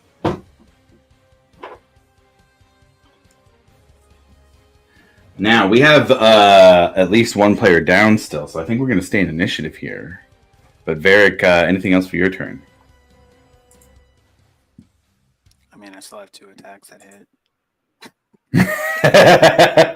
Look, if you want to calculate damage, it took you guys 3 rounds to deal over 574 damage. So if you want to keep rolling damage and slice this thing up, you're welcome to. I don't have to roll the damage. Varick would just make sure, everything's good. Yeah, he goes and he makes sure. Double tap on Tiamat's avatar here. Starstem, that's going to take us to you. I need a death saving throw, please. Oh, yuck. That's a 9. That's going to be a failure. That takes us to Breck after that. Breck, what are you doing? If I Misty Step and full movement, which I think puts me at 55, would I get it to him? 55. I think so. We'll call it for the sake of this. Yeah, it'd be good. Okay. Misty step in full movement. And then I will give him 5 points of lay on hands this time. Okay. 5 Hey, points get to it Star blessed. Stem as he wakes up. Wow, that was fucked.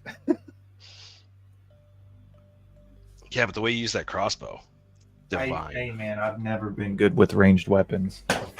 I always, would have never up guessed, close. to be honest. Like father, like son. Are we still in initiative, Josh? I'd say we're out of initiative. We'll call it a soft initiative for right now. Yeah, we'll call it a soft initiative. Breck, Milo, Grim, Ekamos, Varric, you guys haven't done anything. If you guys want to move around or do anything, you can do that. Sure. Yeah, I'm definitely going to like the closest gaping wound to like one of the many faces or the heads. I'm burying a smoke bomb in it, and it's going off. So it's creating a 20-foot smoke bomb around all of these faces, just in case. It just That's expands. Yeah, absolutely. Yeah, you make a smoke bomb, sure. Oh man, I did legitimately try. I have a little fog machine I bought for the Dragonborn army set, and I legitimately tried to get it working, and it did not today. Otherwise, that would be the moment for it. Damn it, Grim. Really wanted to look at that. How long is it going to take for that smoke to clear? I mean, you could, if you have a strong gust of wind, it'll dissipate in one round. Honestly, I think I can wait. It's probably safe to wait. I think I'll moderate wait wind. until the smoke's gone. And then Milo would like to like analyze as best as possible what an avatar of the gods can be. Yeah, as you move a little closer, you can see there's almost a melting that's already happening. Like the physical form of this thing is kind of starting to transition into divine energy and flames, and you see that on the ground beneath there's flames around where the corpse has fallen. Still a bunch of fog by the heads, obviously. Is there any way to collect it? Can I try and put some of it into a jar or something, or is it just like dissipating into particles? Yeah, you pull out a jar and like try and capture it, but it doesn't quite work so physically like that. Do you try like an arcane trying to channel the divine energy into it? Absolutely. In fact, Yeah, I do roll me have, an arcana check. Yeah, for sure. telekinesis for that. I think I get advantage on this. It's a 30. 30. Yeah, absolutely. You capture a bit of the dissolving divine energy of Tiamat in this little glass vial that you have. +1 Tiamat essence.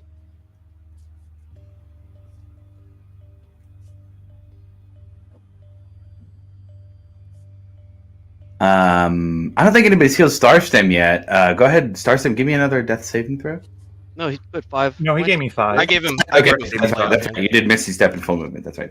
Yeah, man, I feel bad now. I'm like, all right, yeah, Starstem, you're awake, if not feeling weak.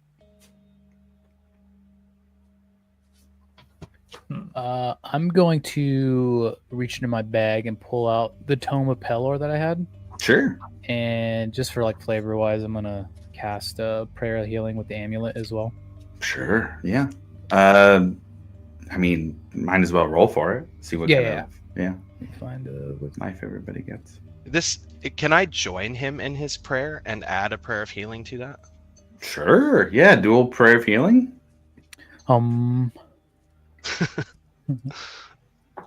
Like that meme of the guy summoning the demons. Yeah. Ba, ba, ba, ba, ba, ba, ba, ba. Everybody will get 15 if you are jacked up. For me. For Becklos.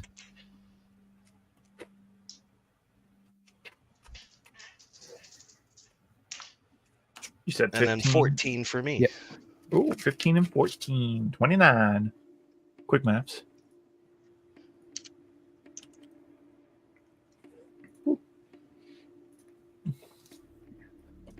So what happens now?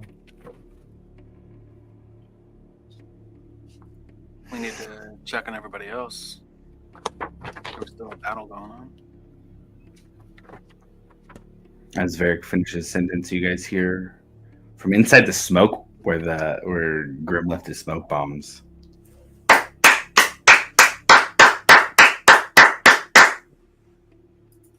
Clapping. Oh.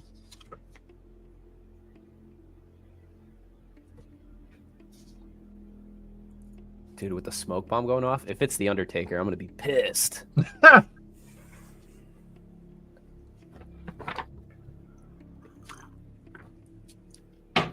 Clapping continues.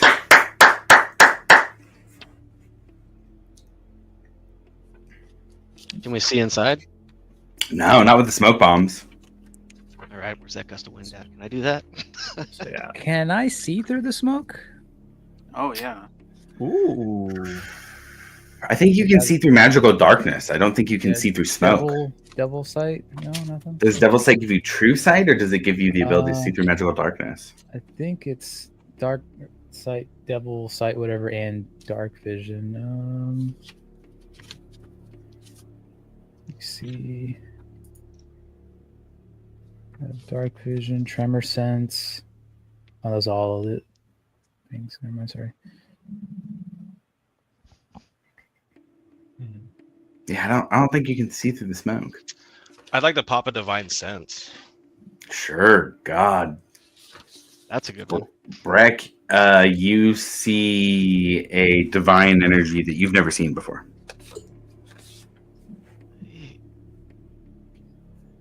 Can I also check Interesting. if I've seen this person before? As you do, you guys hear, you see Breck kind of light yours up, or light his up, and it gives you the idea to light yours up as well. And you guys hear a voice coming from the smoke. Great job, fellas. Did fantastic. It's a familiar voice. You do get divine sense. I don't think you've seen this divine energy before, but it does feel somewhat familiar to you, Varric. I don't think you've seen it through the divine sense lens, though.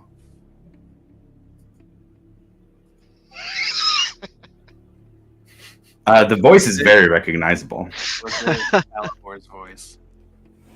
Yeah, it was. Yeah.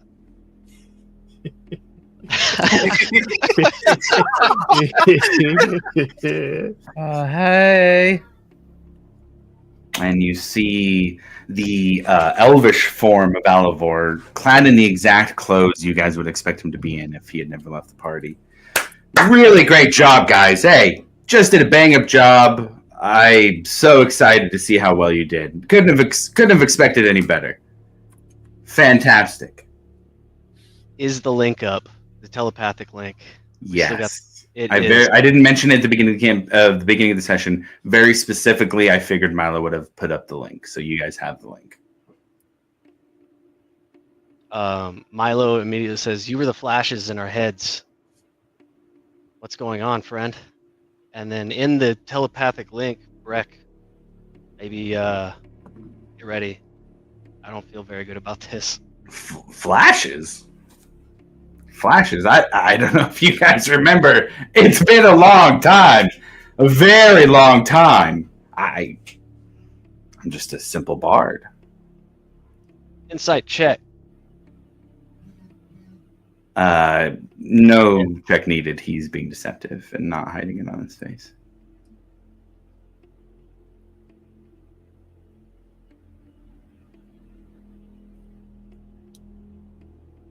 It's so great to see you guys again. Oh, man. Can't tell you how long I've been waiting for this moment. Feels good. Feels really good. Hey, Pops! He looks over at Starstem. Good to see you fighting with these guys. Knew it would happen. I mean, how's everybody doing? This is great. It's good to see you. You're all kind of quiet here. Yeah, Starstem would just stare over at Varric and them, just confused. Because last he knew, you guys said you left him in the past. How could he be here?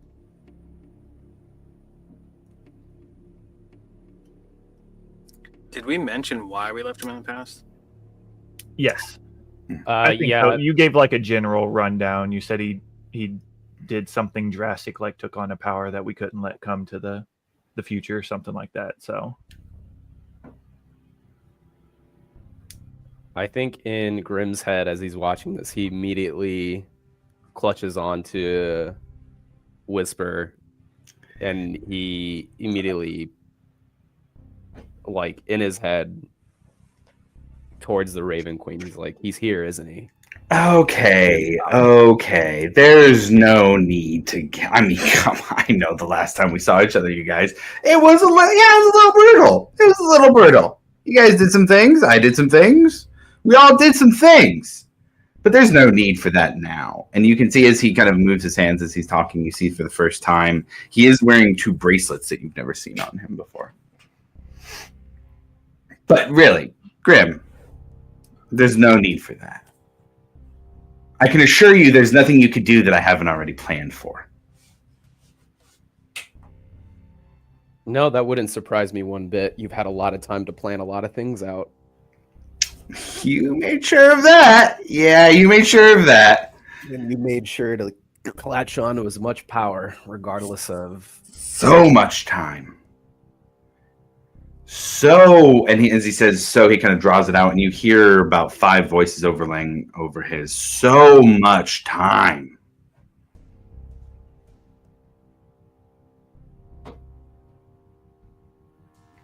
Oh, but you guys are probably wondering where Ash is, right?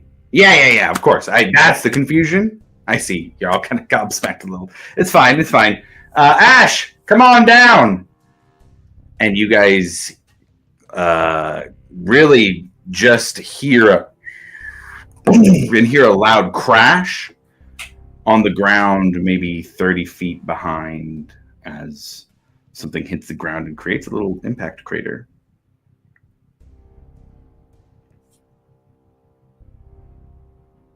He's fine. We've been hanging out the whole time, guys. It's fine. Really, it's fine. This is a reunion. It's a reunion. Yeah, you guys killed Tiamat. That's what you wanted to do the whole time, right? That's why you did everything that you did. Was to kill Tiamat. You did it. Where's the celebration?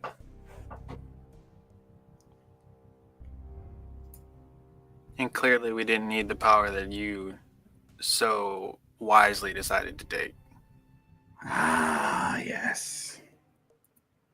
That power. I guess you're right. He didn't. He defeated Tiamat. Now there's no need for that pick, right?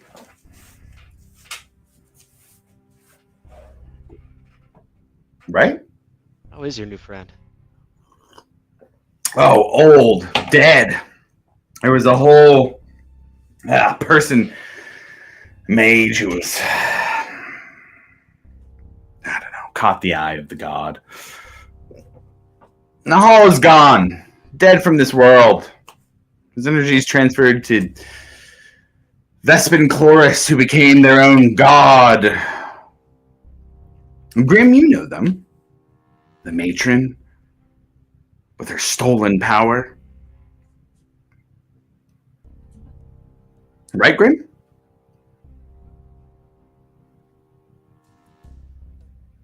So what do you want now, Alivor?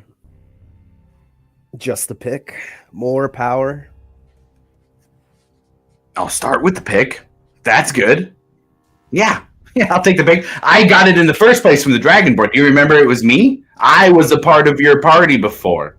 I was one of your friends who fought with you before. I cast a spell that allowed me to grab the pick. So I'll take it back. Yeah, that'd be great. Milo, you can just use your little chest. What chest? Oh, come on. We don't need to play that game. You loved games. Yeah. Yeah, I do love games. You're right.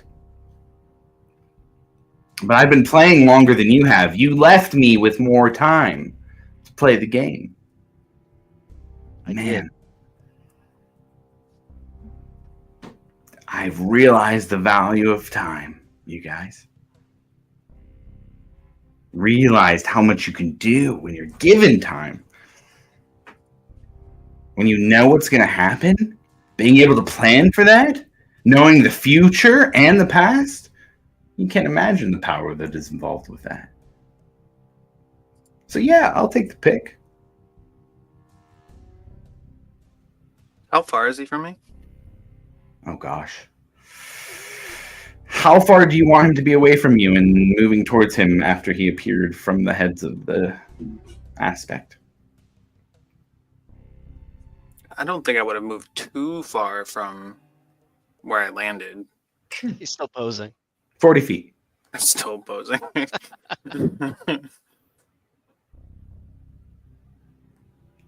You guys see from the impact crater the form of Ash rise up. Very familiar. A little more enhanced, though. Flynn, would Ash have told anybody about the vision he saw, about the future version of himself? No. Yeah. Okay. Well, then none of the characters would recognize this form. As players, we would know that this is a version of Ash that he saw of himself in the future. An upgraded version. He has a kind of panel on his chest with different gems that are all lit up. Gold and purple inlaid in different places across his body that's new.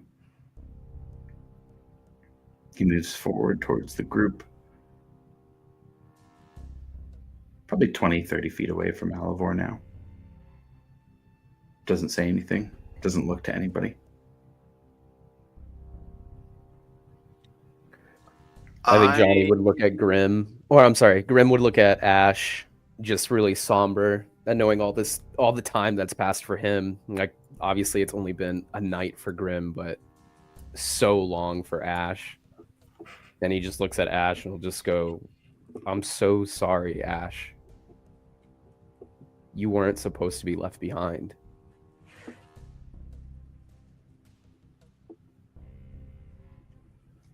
Roll a persuasion check.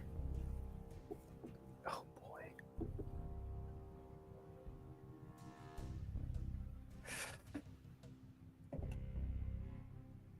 Um, 21. 21. He says, "That is something a friend would worry about. You need not burden yourself with it."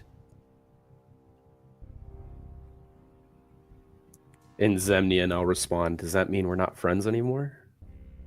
And in Zemnian, he responds, "You are absolved of your guilt."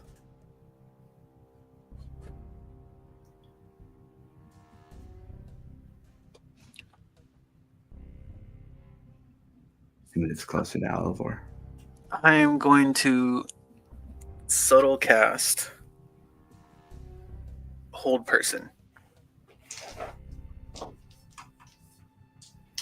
Subtle casting. Let me look up something here real quick.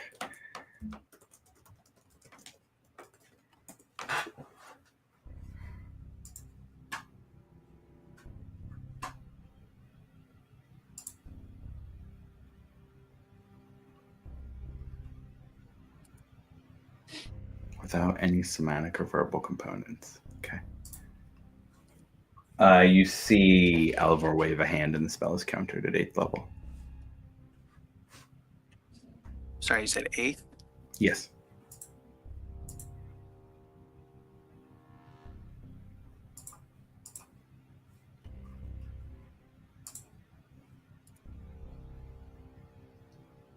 You can just talk to me, Varric. There's no need for that.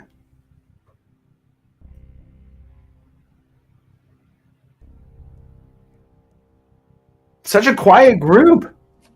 Come on, you guys. There was so much activity and action the last time we saw each other.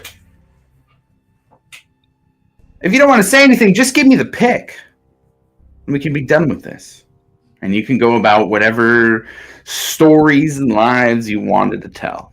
I'll do my thing. You do yours.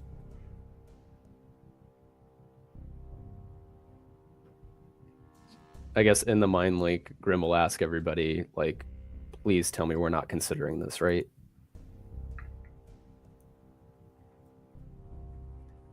I'm not. Considering giving them the pick. Giving him anything. Like, Okay, yeah. Alivor, we're not giving you anything. I think you knew that. You said you planned for everything. You should know that, right?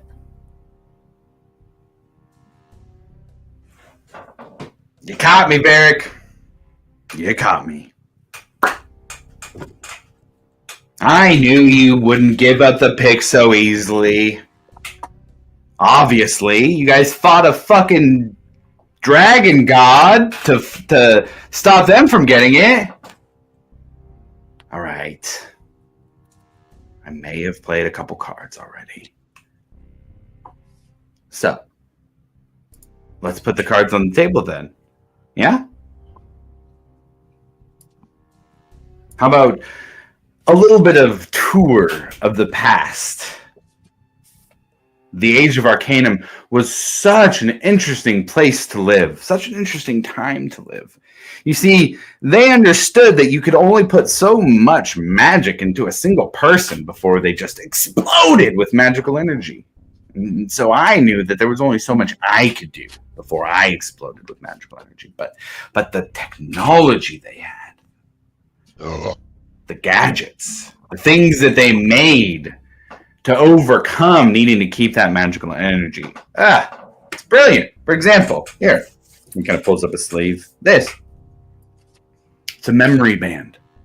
Very similar, if not much weaker than the Chronos Shard. It was so great having that knowledge before I even got to the Age of Arcanum and talked to the Zemnian wizards, who learned everything they could about it. No, this one was from Aor.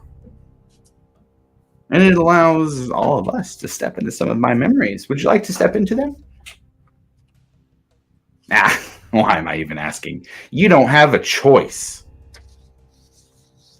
And that's where we're going to take a break. 10 minutes. It's 11:13 Pacific. Let's do 11:23. 23 wherever you're on the dial as we take 10 minutes and come back for part 2 of the session. See you guys in a bit.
right. We are back.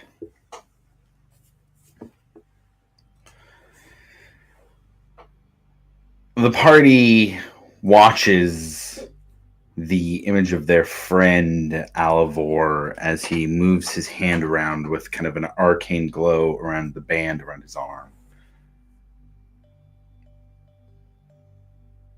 And the world around them disappears as they're transported into memory. Everybody roll a d20. I want to see who comes up first.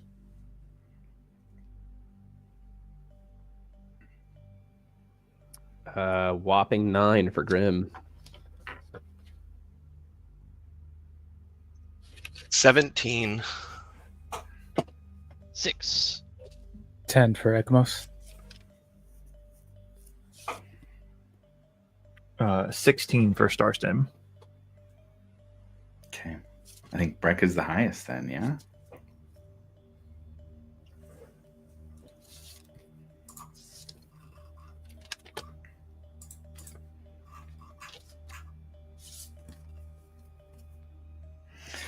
As everyone's vision shifts, the world turns gray. There is not screaming. There is not fury. There is a sound of storm winds and crashing waves. You all stand above a dark sea, looking down upon a battered ship fighting for its life. Lightning splits the sky.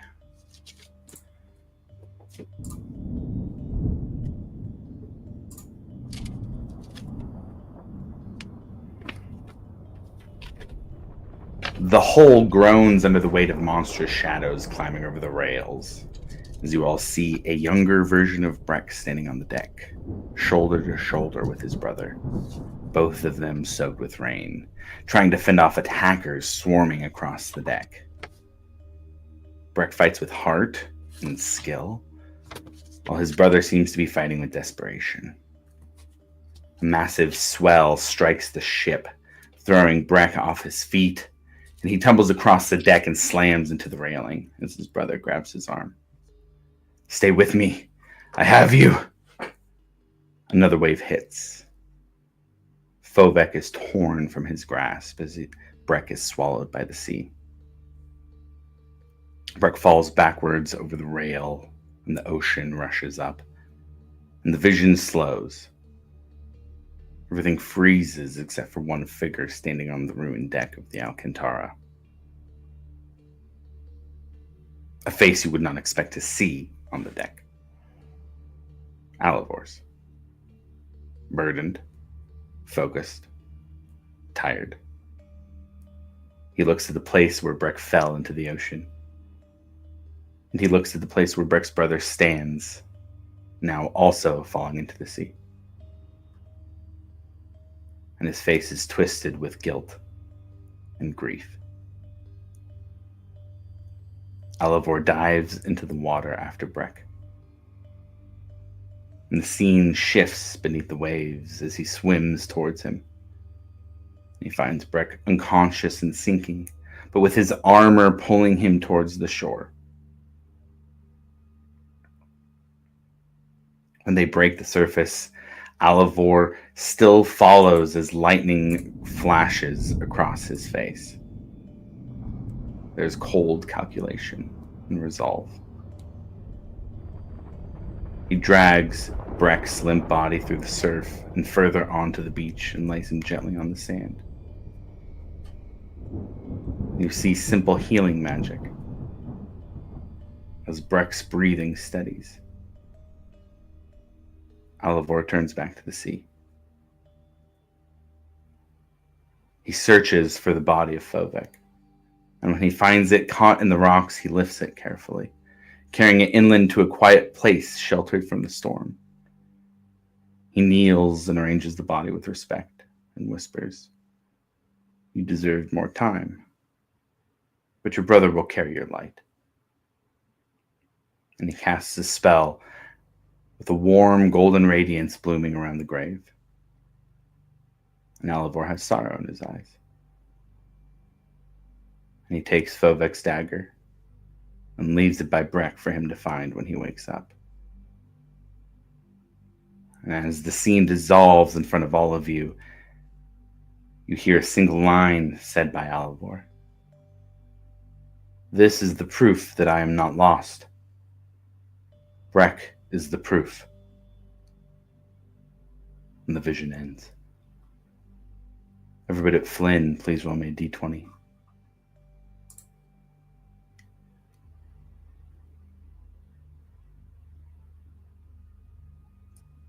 5 for Starstem.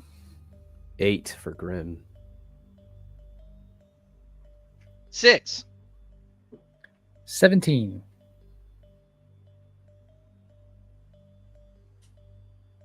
Eric?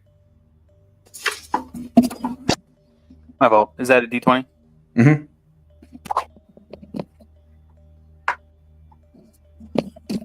That's another natural 20.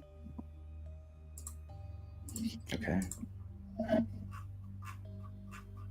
Did you have a natural 20 the last time? Yeah, I just picked it up while I had a natural 20, and I just rolled another one. Oh, you must have been muted. I did not hear you say that. But that's okay. If you have another one, we'll go to you next anyways.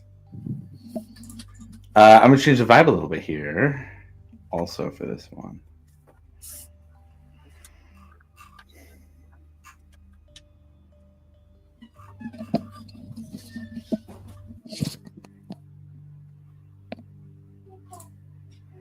As the vision fades, all of you see the walls of Hope's Bastion take form. But they're shaking almost with an impact. In this memory, Lumini stands at the front of the forces here, radiant beneath a sky that is stained red by Vesh's influence. Her sword is raised high, and her voice cuts through the roar of battle. Hold the line! With me! And as blood-crazed civilians rush the barricades with wild strength and their eyes are glowing with the same void-colored rage, they surge and surge. But the righteous brand rallies behind her. Their spears locked in combat, their shields tighten, their voices rising. And while they do, Lumini moves like a beacon through the chaos, pushing back the tide one breath at a time. And although you all see this memory for a moment, it looks possible they may prevail. For a moment, it even looks hopeful. And a shout rises from the ranks as somebody approaches. Lumini! Someone's approaching! And she turns. Across the battlefield, walking calmly through smoke and falling embers, Alivor steps into view. His cloak torn, his eyes focused, moving with purpose. Relief floods Lumini's face. Alivor, you made it. And as she moves towards him, breathless and bright with hope, she says, is the rest of the watch here too? Tell me the others are with you. We can still hold this. We can still save everyone. But Alivor does not answer. He keeps walking. And the sounds of battle dim into a dull hum as he steps close. She reaches out to take his arm, still smiling, still believing. Alivor, please, tell me they are here. His hand rises as the light gathers around his palm and shapes itself into a psychic dagger. The blade glows with cold, violet energy, and Lumini's smile falters as the weapon forms. Alivor, what are you? He steps in, quick, precise. A motion meant for a target that cannot be allowed to move, as the blade sinks into her heart. Her breath catches in her throat, her eyes widen in shock. No. And her body slumps into his arms as the vision ends.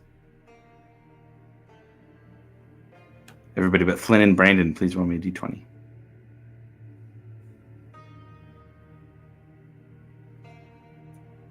6 for Starstem. 6 for Grim. 18. 3.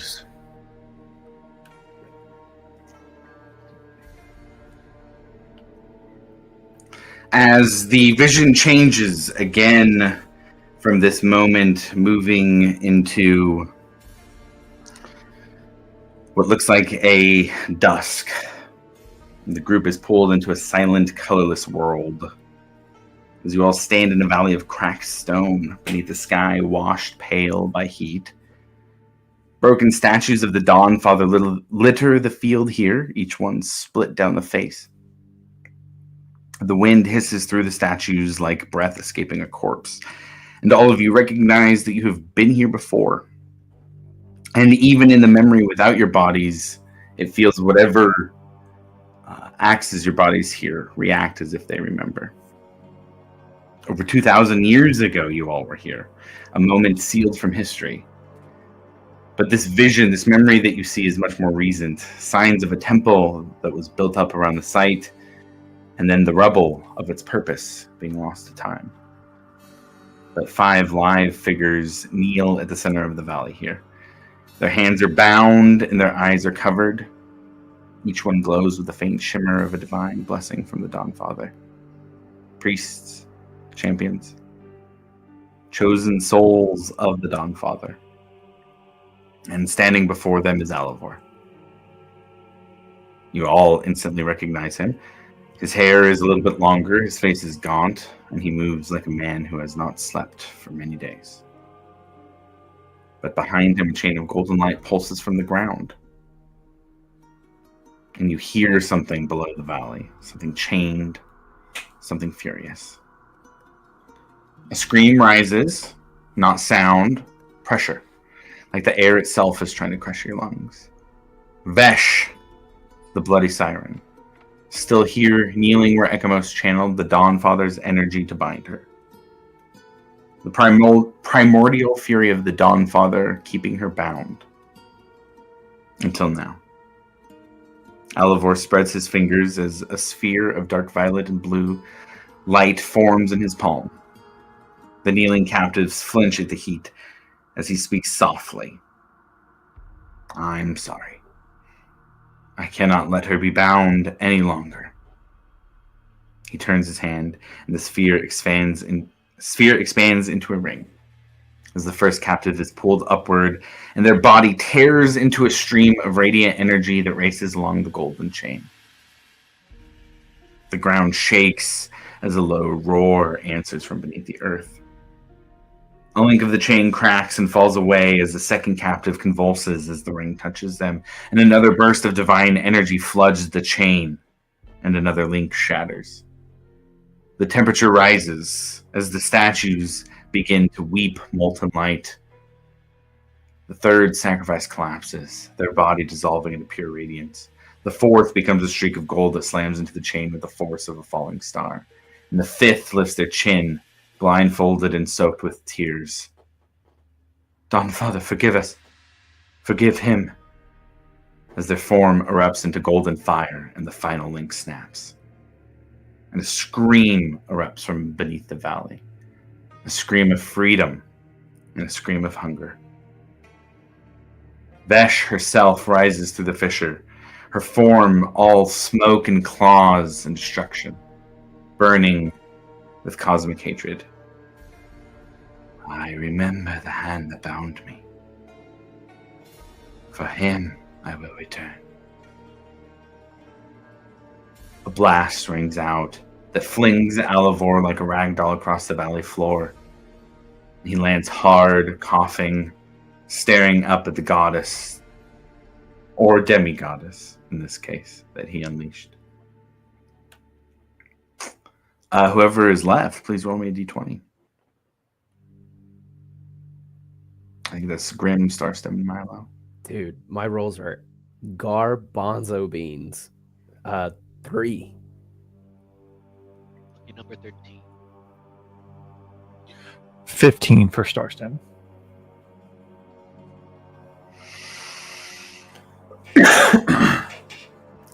While the world around you fades from the last vision and the color drains away, a new vision starts. One in the courtyard of Visea's Till. Cold stone, high walls, and a sky heavy with smoke. A crowd gathered here. Some curious, some horrified, some entertained. 2 soldiers drag a woman into the courtyard as she fights to stay on her feet. Her hands bound, her face bruised, but her eyes burning with a fierce and stubborn ferocity. Starstem knows her instantly. Even though he has not seen her in decades, even though she died long before all of this happened. He recognizes Alivor's mother. The vision holds still, as all of you can only watch. A platform built in the center of the courtyard with the emblem of Uther print hanging above it, bright and cruel. A small boy stands near the front of the crowd. Dark hair, wide, frightened eyes. A child. Alivor. The soldiers force his mother to her knees. One of them announces her sentence: treason, subversion, disloyalty to the state, words twisted into weapons. As the boy stares at her with shaking hands. Let her go! Please! His voice cracks, but no one listens. As his mother lifts her head and finds him in the crowd. Her expression softens. Not scared, not angry, not defeated. But she mouths to him a single sentence. I love you. The executioner raises the blade as the boy screams, a raw animal sound, and magic surges around him. A flare of psychic energy. Young, uncontrolled, and too desperate to save her, the energy sputters and collapses. Cannot reach her, cannot do anything. And she falls. The courtyard goes silent, and the boy collapses to his knees as he chokes on breath that will not come. His hands claw at the stone on the ground as he whispers the sentence that becomes the foundation for the rest of his life. I will never be powerless again. The crowd disperses. No one comforts him. No one lifts him. No one looks at him. A Starstem is left looking as everyone else disperses. And what's left of the memory. Milo and Grim.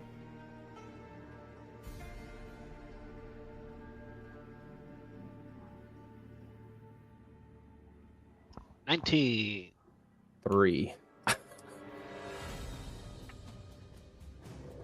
this one 2. Here we go.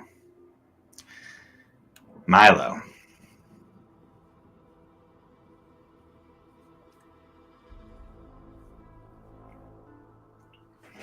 As the scene around you vanishes, you see a familiar scene inside Crystalfen Caverns.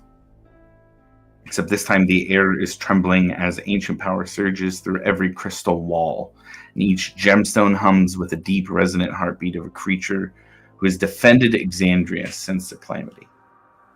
The cavern roof glows violet from the great worm's presence.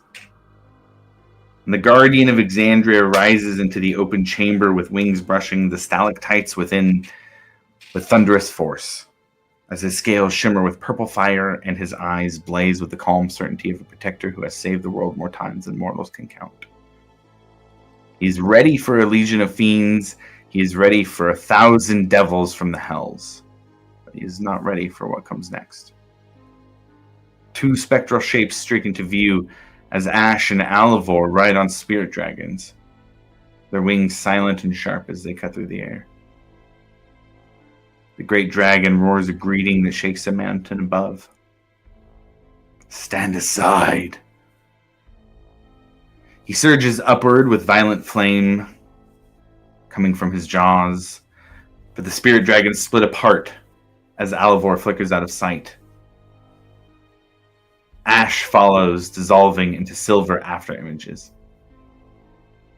and a jump in time snaps through the cavern. 6 seconds vanish. The guardian dragon spins disoriented. And another jump. 6 more seconds disappear. His wings strike empty air that was not empty a moment ago. And he lashes out with a tail strike that could shatter cities, that hits nothing in the cave. Alivor reappears above him, upside down in midair, eyes locked on the dragon's chest as his hand glows with a swirling dark amethyst sphere. The guardian dragon inhales and unleashes a beam of pure purple flame, a blast that should reduce anything to dust. And Alivor catches it with his amethyst in his hands as the cavern lights explode in violent brilliance. And the ancient dragon's eyes widen in disbelief.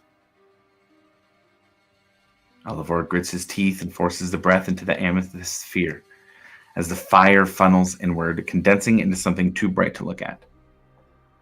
Ash dives towards him, arms outstretched. And Alivor throws the amethyst sphere at him,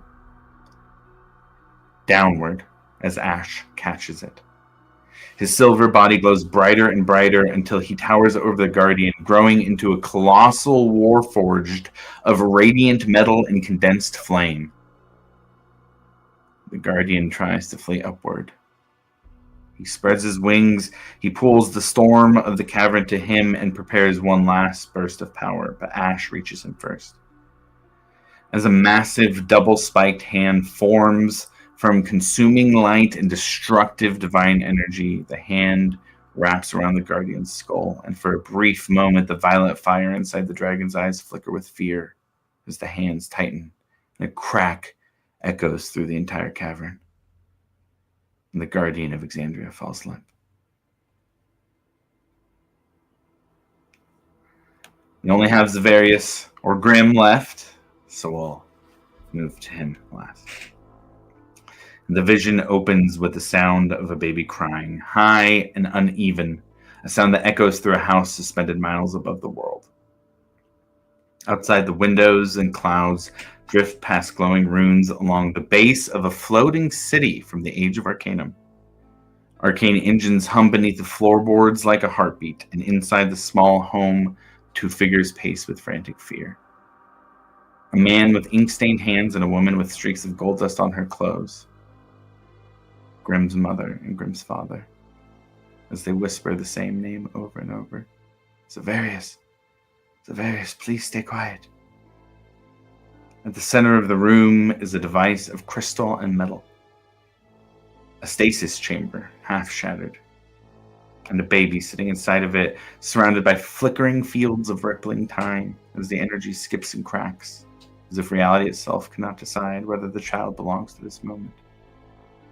The parents hear footsteps outside. Someone is coming. They turn as Alivor steps through the doorway. He closes his hand and the air seals behind him like glass locking into place as their house becomes a cage. Grimm's father stands in front of the broken stasis device. You cannot take him. You do not understand. He is the key to saving the world from the gods. If we send him forward even 10 years, he can end the age they begin. Alivor's face is pale and rigid. I do understand. That's why I'm here.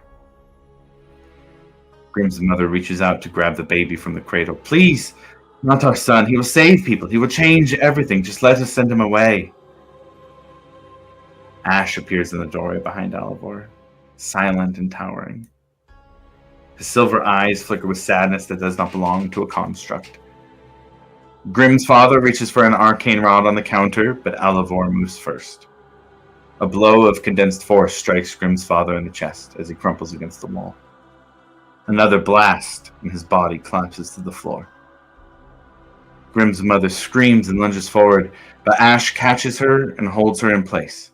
Not cruelly, not violently, just enough that she cannot reach her husband or child. She cries into Ash's chest. Please, please, he's our son. He's our hope. Alivor steps closer. He looks at the crying infant flickering on the broken stasis field as his voice turns cold. Your son is not a savior. He is a dark man waiting to happen. He would kill even a friend if it made his life easier. Grimm's mother freezes and her breath shakes. Fingers claw at Ash's arm. No, you do not know him. You do not know him. As Alivor says, I do. I do know him. And as he summons the psychic blade into existence, the weapon hisses as it forms. And he raises it to Grimm's mother as she looks up at him with wide, terrified eyes. And Alivor drives the blade into her chest. And her body goes still in Ash's arms. And all of you come to from this vision here in the Zemni Fields, with Ash and Alivor standing in front of you. So you see, I've already done it.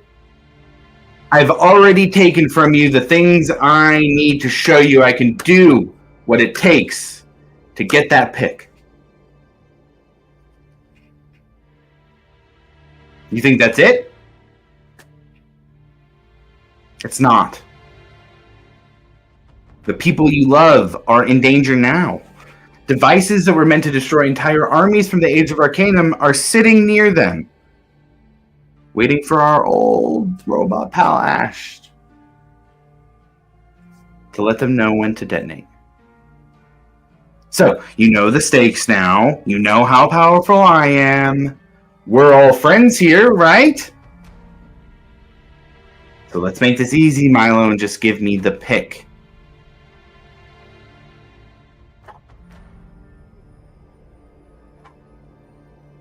Am I still hasted? How long's haste last? It is a minute. You said when we started combat that it had been 3 rounds, so I had 7 left? And we went through 3. 3 rounds. So there'd be 4 times 6 is 24 seconds. Gosh, I feel like there'd be more than time, I feel like more than 24 seconds have passed. Yeah. Smoke bombs happened and I'd say probably not. It's my last one. There we go. I will subtle cast haste on myself. Okay.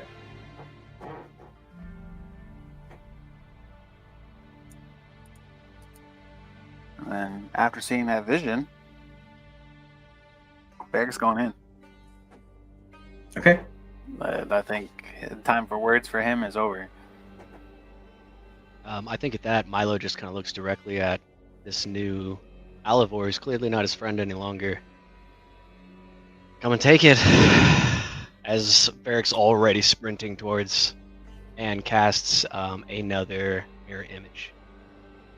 Okay. Anybody else?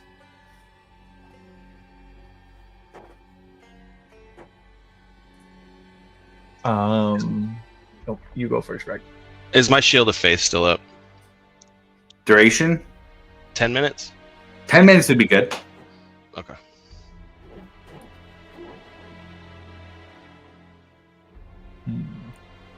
I think after the vision, Grim would look at Alivor and start laughing. Like, not maniacally, but like very amused. And just tell him, like, really well played. That was really, really good. I don't know how time works. And I'm not going to trying to figure it out right now. Whether that's my actual past and that's what really happened, or whether or not you decided to rewrite history because you're just sad because your friends left you because you did what you always do and you think about yourself. And the way you describe me is your way of pushing your insecurities and trying to rewrite the narrative about yourself. You did it. Congratulations. You're not going to fight Grim. You're not going to fight Zavarius. Right now, who you're looking at is the right hand of the Might, who has been buried for a very long time. But right now, I'm going to really, really enjoy killing you or die trying. And I'll just charge at him with Varric. Okay.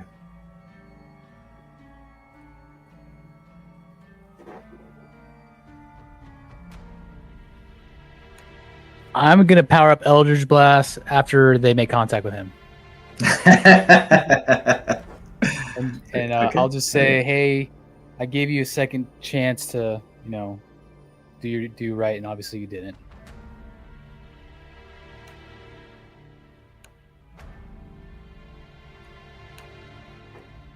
Okay.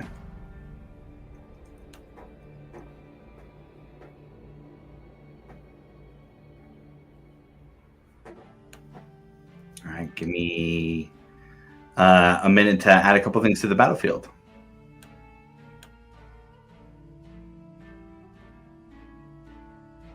Dude, Alivor is so mean. Dude, Alvor's awesome, man. Dude, that is so insane. I think if anyone is mean, it is Josh. Dude. Ash coming back, he dude, was that's reading, I was badass. like, "You're a terrible person." He sat there and wrote all of this. So cool, man. It's fucking amazing.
Okay, so as the form of Tiamat kind of... Oh, I have this fully...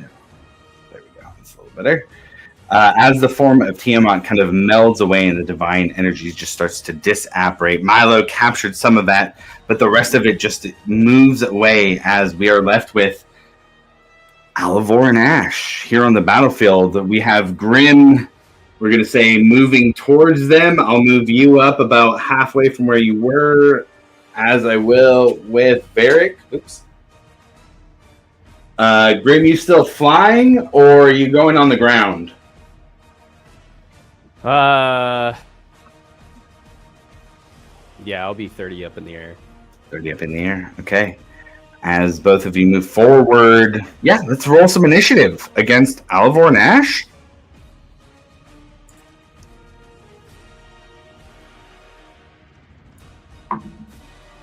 For Varric. Okay.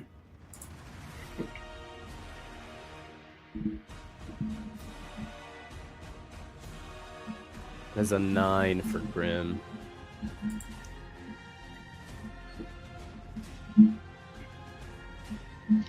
$17 for Brick. Okay.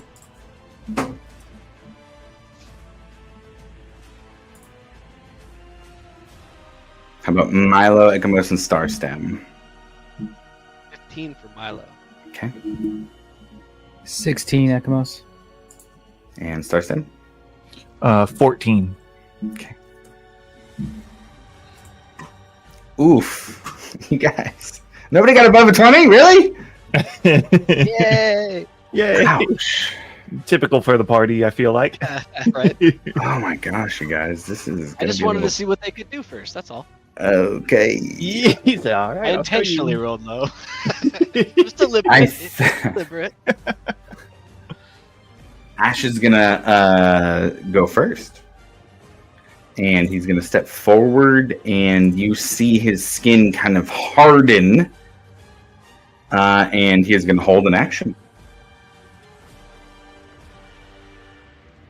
And man, Alivor is gonna go next. He's also gonna step forward into Grim and Varric running his way.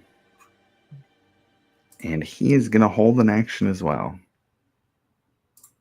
And that takes us to Breck first. Ekmos on deck. Oh boy.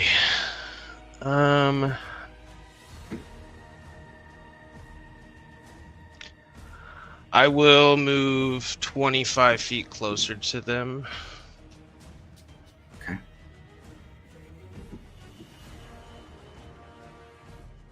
You know what? Fuck it. Let's do action dash.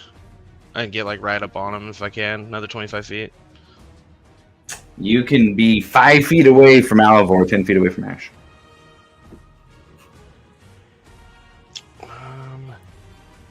Yeah, I mean, other than when he gets up close, you can see he's just got tears in his eyes. That's it. That's where I end my turn. Okay, I'm going to take a second actually for a bit of dialogue as Alivor tells Breck, "You made me believe this world was worth saving, man. The only reason I haven't started things before this is because of you. Don't disappoint me. I know if you would have been there in the past, you wouldn't have done that to us." How many And innocent lives, Alivor?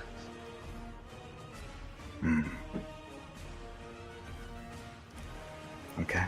Do you not know? If you can't answer the Countless. question, then I think this conversation's over. Okay. Ekamos, what are you doing? Firing off. At. Sorry. Alvor. Okay. 6 beams. First one is a 21 to hit. Yeah, that hits. Second is 28. Yeah. Third is 17. That misses as the bolt gets near him. Time seems to kind of glitch out, and the bolt moves beyond where he is. All right. Fourth is 23. Hits. Fifth is 29. Yeah, hits. And sixth bolt is 20. Hits as well. Oh, 5 and 6. Let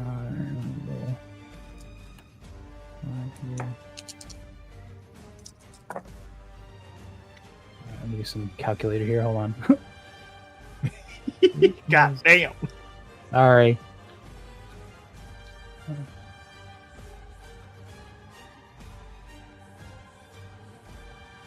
$62. Oof, very nice. Let's see.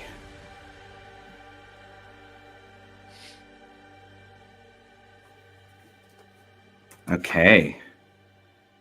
As that hits, the kind of space around Alivor seems to warp, and Varric, Breck, and Grim, roll me a Constitution saving throw. And then lastly with the hits, the lethargy thing. So he's got reduced movement. How much reduced movement? Let me see. Sorry, I just had it up.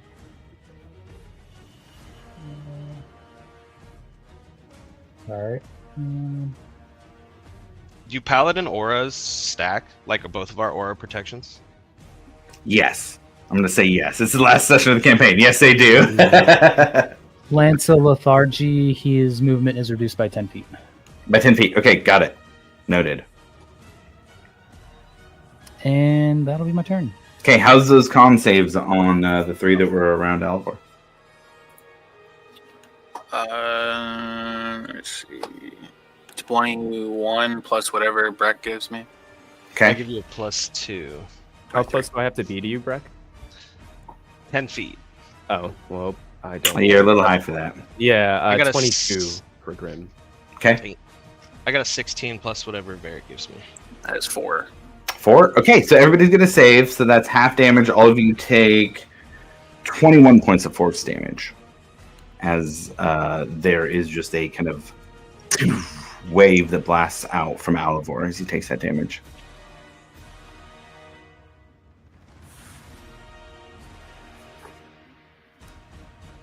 Does it appear to have actually like made contact with him and like hurt him? Yeah, he seems to have taken the damage. Yeah. Okay. But especially now that you're running closer, you see how he has stuff on him. He's wearing the original gear that he wore around you guys, but there's also like belts full of gems and items and potions. He's got things on him that are not of this time, I would say.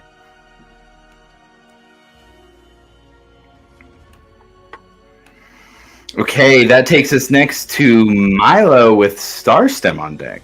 Milo, what are you doing?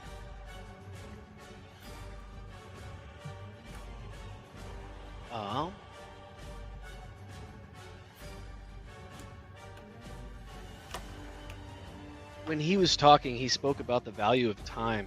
Mhm. Did that strike a chord with Milo at all? Yeah. I mean, you see how you knew Alivor, you see what he's doing now. I think just the thought of having that much time, you've been alive for less than 20 years and you've accumulated a lot of arcane knowledge and abilities. You do the calculations quickly in your head, it must have been millennia that Alivor has been around. There must be an accumulated amount of knowledge that is vast. And how does that vibe with the amethyst dragon stuff that I got brewing up inside of Milo? I'll let you decide that. He's going to. He looks back over at Alivor. How much time have you stolen since we left you there? You didn't have to make these choices, old friend. I thought we might see you again. And if Milo can tap into that newfound energy or anything and see what happens, but he's gonna try and play time cop. No, I'd like his eyes to start to glow, and I'd like those amethyst wings to manifest if I can get them to manifest. Oh, I And think then roll me an Arcana check here. Let's see what the number is. That's how the dice help tell the story. 17. Okay, I'd say that's enough to get the wings for sure. I think.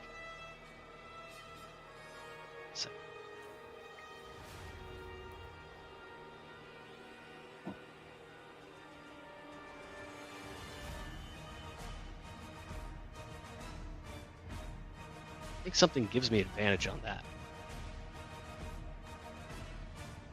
Just need to find it first if I can. Never mind. He is going to begin to float forward. If you're truly going to do this, well, I have no choice anymore. And he is going to try and cast Banish on Ash. Okay, as you say that, I would say Alivor. Someone's like, "What do you mean? If I have to do this, just give me the pick, Milo. We could work together. You want the knowledge? Do you understand how much I know? It's yours if you come with me. You have the pick. I know you do." I will find the knowledge the long way, old friend. Boring. Maybe. I always did like the old books. And you cast Banish on Ash. On Ash, which is an 18 charisma save, I think. Ash has got to be bad at charisma, right? He ate trash. All right, let's see And what that we comes got. from my staff. That is 4 charges from the staff.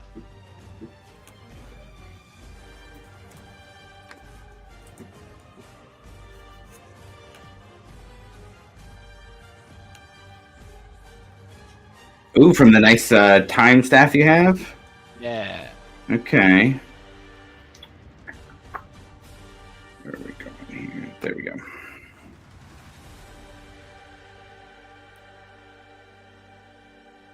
Okay. Let's see here. That will be a failure, but Alvor is going to use his reaction to Chronal Shift. You see one of his armbands, one of the gems on it kind of lights up a bit, and he's going to give Ash a reroll. Is that a spell? That is a magical effect. Ooh, alright. Does it take his held action away? Ooh. It would take his held action away, yes. Okay. That is very key. That seems worth it. But then he's just... That would make it a 19 on the save. It's a 19 on a save. No, that beats it. Okay. So he no longer has held action, which could be pretty key there. But Ash is going to make the save for Unbanish.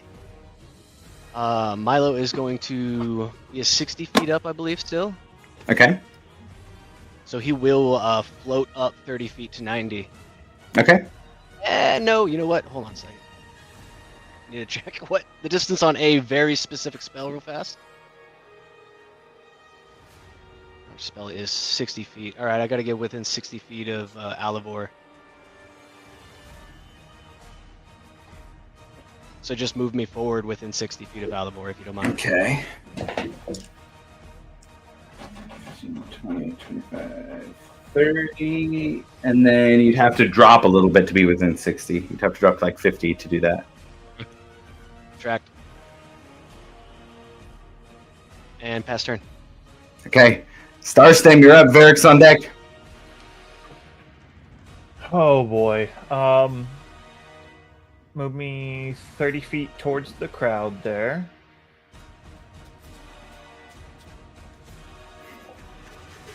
And then we'll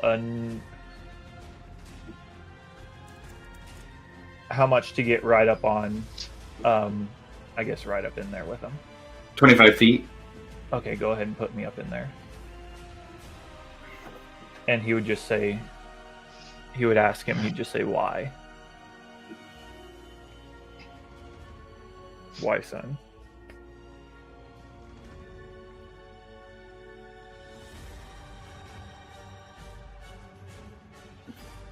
Because I'll never be powerless enough to let her die again. That's it.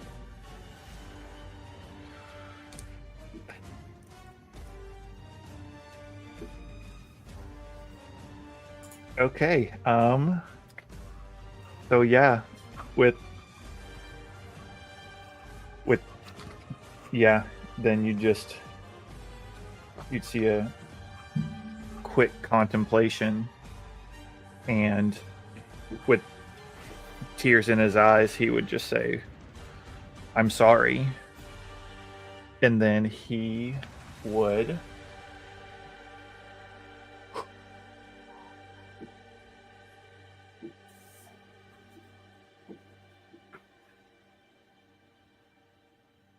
How far away is he from everyone right now? He's 5 feet away from Alivor, 5 feet from Breck, 10 feet from Ash. However much Grim is up in the air, he is only 10 feet from Alivor. Or from, from Barrick. Mm-hmm.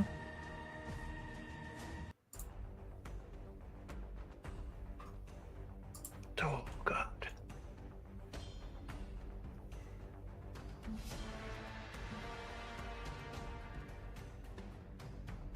Oh, this is big. I gotta think.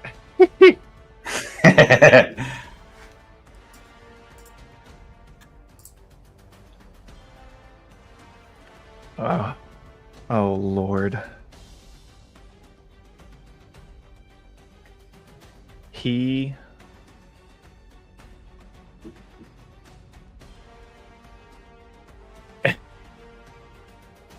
is going to step 5 more feet to position himself between Alivor and Varric.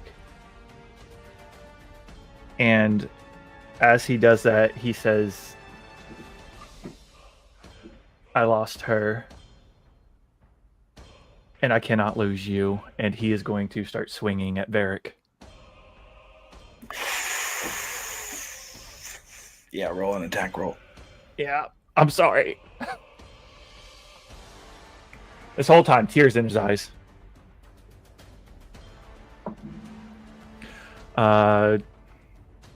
22.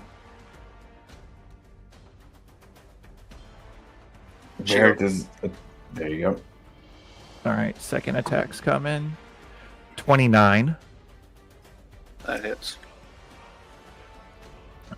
And then the third one is a 25. That misses. Okay. All right, so let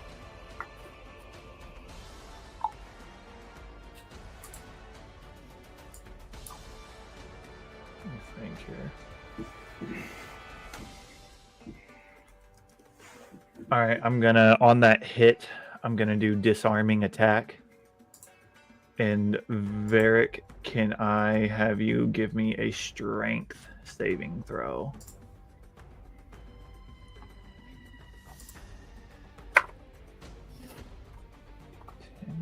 That is a 12.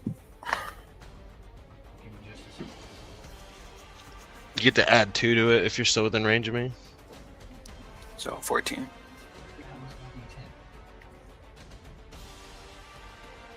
One second, I am blind. Oh, there we go. All right, so you're gonna take. Oh God, you're gonna take 20 points of piercing damage. And what'd you say your save was? 14. All right, and then with that hit, you are disarmed. So whatever weapon you had in your hands is. You said 20? Yeah, 20 points of piercing. Yep, and you're disarmed.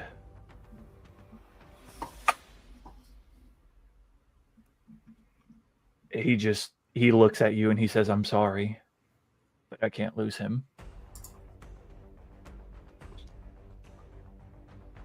And then that'll be his turn. Barry, that takes us to you next. Is it a free action to pick up a weapon that's on the ground? It is. Cool. Yeah. So I pick up a weapon. Yeah, I was going to say, disarming is kind of useless then. Well, if you had people in between, they could grab the weapon and there'd be a little more to it, but symbolically it meant a lot. I was going to say, yeah, it was more just for the flavor on that. Yeah. No, symbolically is great. Useless, but... Do I have flanking with Breck or no? Against who? Against Starstem. Not quite. Breck is 5 feet too far away.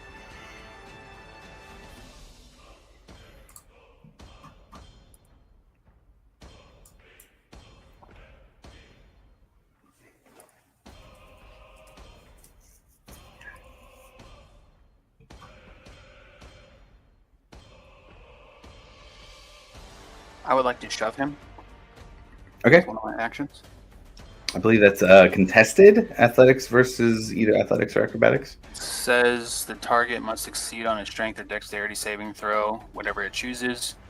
The DC is 8 plus my strength modifier, which is 6, plus my efficiency bonus, which is 5. So that's a 19. Dang. That Starstem, roll. let's see what you got. A strength saving throw, you said? Yep. 17. So he is shoved 5 feet away. And I will move up on him. That would be flanked now. And then I have 2 attacks.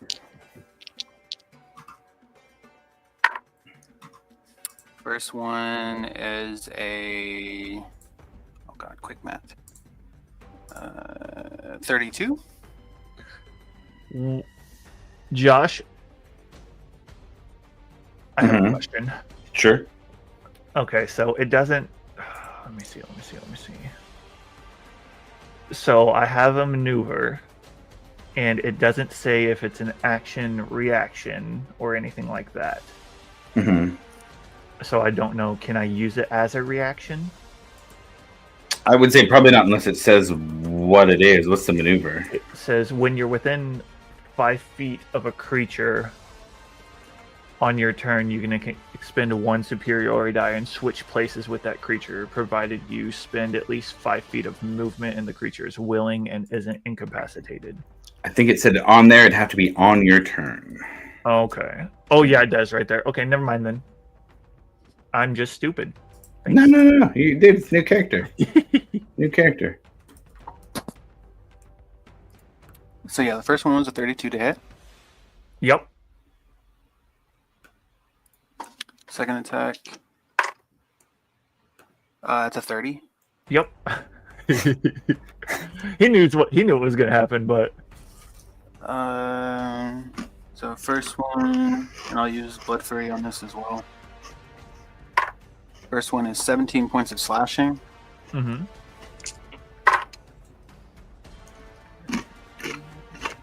And 11 points of necrotic. Okay.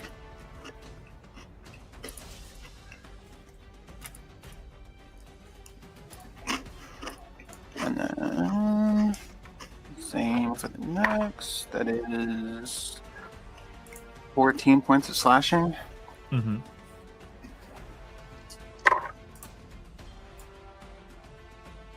And 13 points of necrotic. Yeah. Star Stem falls to the ground.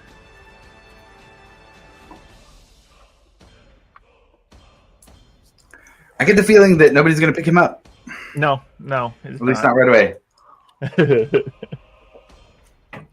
Right.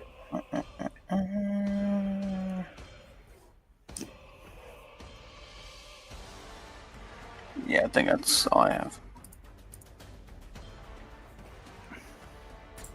Okay, that takes us to Johnny Grimm at the bottom of initiative. Then we go back up to the top. Breck would be the first player character to go, but Ash and Alivor are both in initiative before that. Grimm, what are you doing?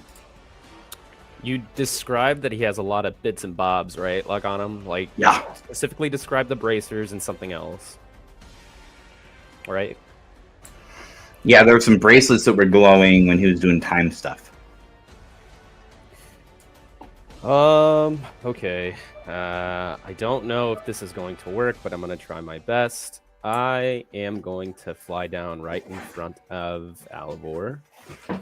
And specifically, for fast hands, it says you can use the bonus action granted by your cunning action to make a sleight of hand check, use your thieves' tools to disarm a trap or open a lock, or take the use an object action. I want to try and slip those bracelets or those bracers off of his wrists. Okay, very interesting. Go ahead and make a sleight hand check. Okay. I'm going to roll against it here. No problem. That is a 29. Okay. It had to have been a low roll on the dice. I was rolling with a contested plus 16 here. Mm. And you're going to beat it by 2. Oh, damn. Good ass rolls. You know what's crazy is sleight of hand is also one of like my bigger like pluses. So you said you had a plus 16? On this character sheet, yeah. Yeah, on mine it's a plus 15. So I okay. Yeah. Nice. A little bit of a rogue slap fight there Yeah, for sleight of handness, yeah. I just picture me and Alpha going, no, stop. If that's what we picture, then that's what he does.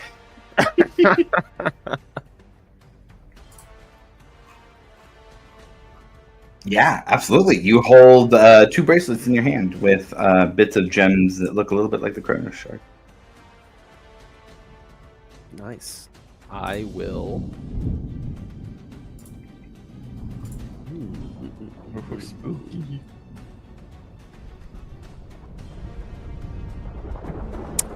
I'm sure this is not going to do anything. because I feel like there's no way it'll do anything. But that, like, I don't want you to have it back. So I'm just gonna put them on and look pretty. Okay, sure. Free action to put them on. I mean, if it costs an action, I'm gonna put them on. Yeah. Oh, free action. Yeah. Oh, a free action. I'm gonna put them on. They're like, these Yeah. look pretty nice. And then I am going to.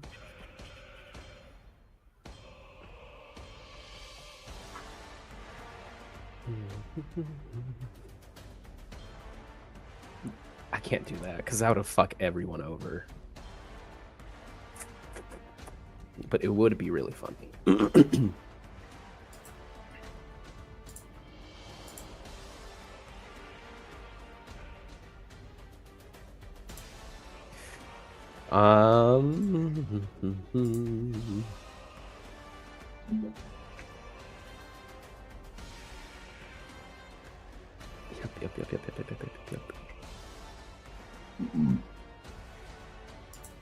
I guess. Fuck it. I'm just gonna go for an. Yeah, I'm gonna go for an attack on Alvor. With Okay. Whisper.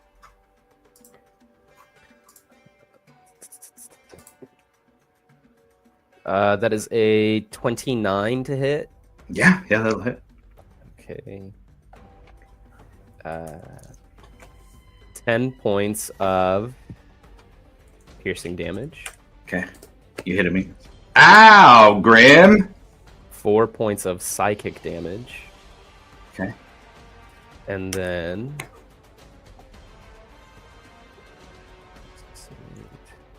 10 points of sneak attack damage. Says, wow. Real rough damage there, Grim.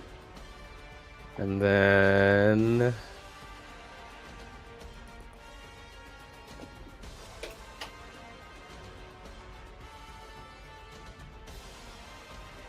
I guess I'll just go. I used a bonus action. I use an attack. I'll just use my second attack action.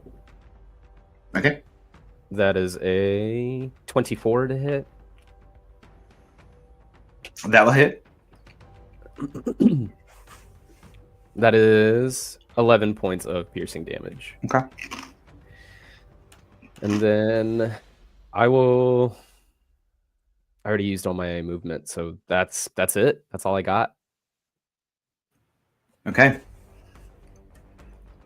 Alvor takes that hit and just poof. Great job, Grim. Good hits, man. Good hits. You're doing good for a rogue.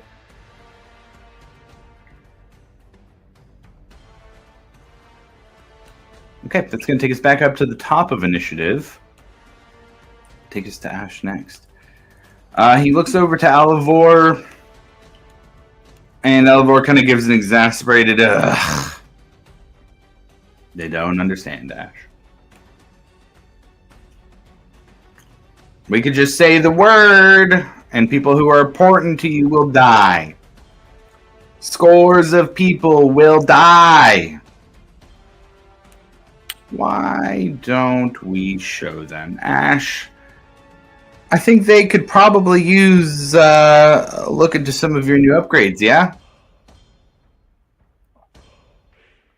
And Ash just gives a nod back. If you say so. And you guys have seen Ash get bigger before and then bigger again in his rage, but this time you see him get bigger, but then also the metal on his body start to shift, almost like plates moving around. Very similar to the way Grim's necklace had moved around to make armor around him, except this goes bigger and expands, and you see Ash growing larger and larger, and far larger than you've ever seen him before, but with the silver and gold that you're used to seeing for his colors. This time he has long, sharp fingers on one hand, a familiar double-spiked hammer that is made out of metal on the other, and pulses of the same type of magical energy that is coming off of Alivor as you see the transformed version of Ash Jesus Christ. take the field.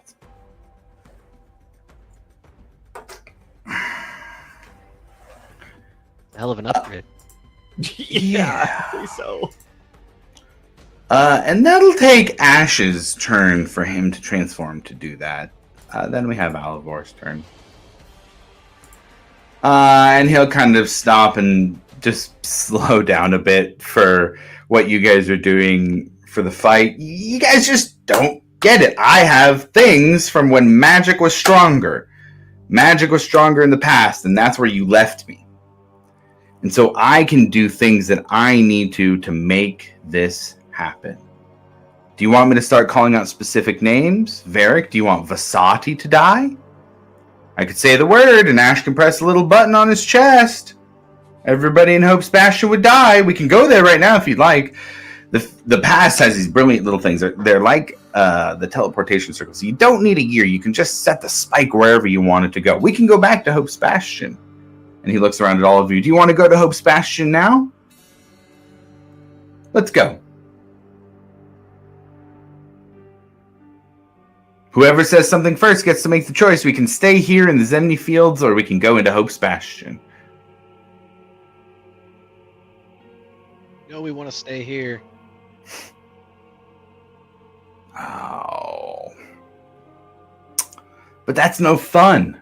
Then we can't let everybody see how this plays out. The story of it, Milo. Don't you understand that the story is so important? That once all of you are dead, that the story that I tell will determine what everybody thinks about you?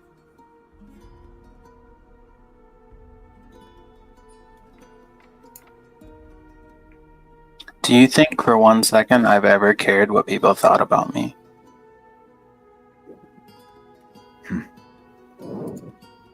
Regardless of what happens, you're going to die, Alibor.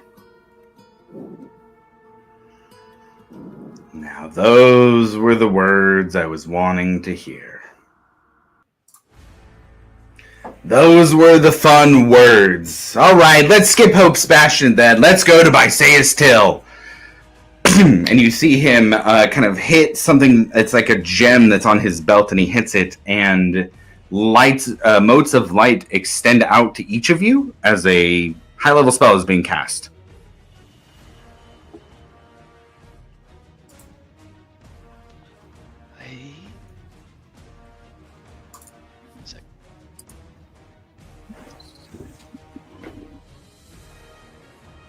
I heard it just 1 second quietly. Yes. Okay. God. Milo's flipping through the page of his spell because this is happening. Yeah. Wait. Yeah, man.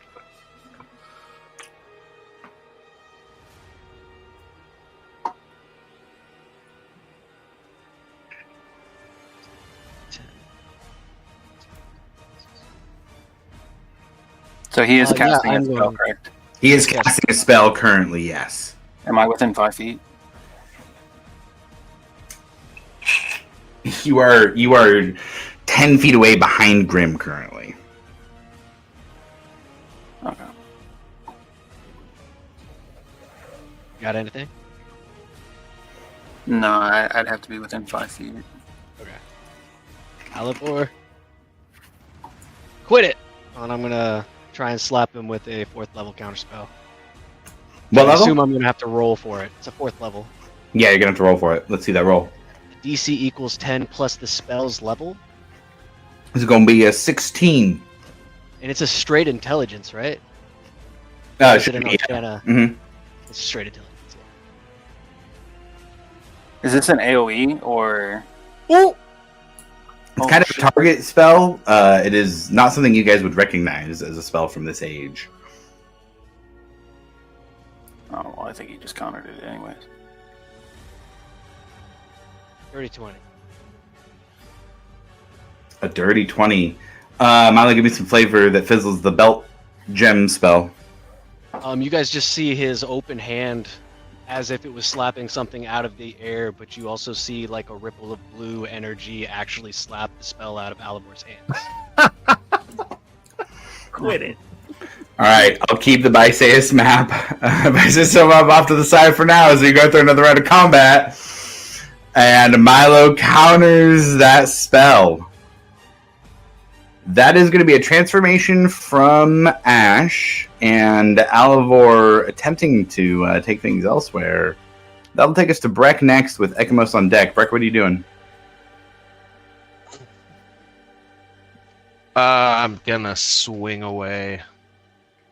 At Alivor? Yep. Okay. Is anybody flanking him? Probably not. Huh? Not from here now. No, Ash if I would be, s- Ash what would if be I considered sidestep an to the ally right? currently. What if I sidestep to the right? I would say Ash is blocking you from doing that based on where his Okay. mini is. Yeah. Dirty 20. Yeah, that'll hit.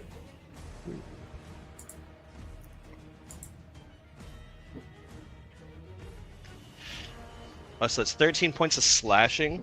Okay. I'm gonna add a third level divine smite to that. Okay.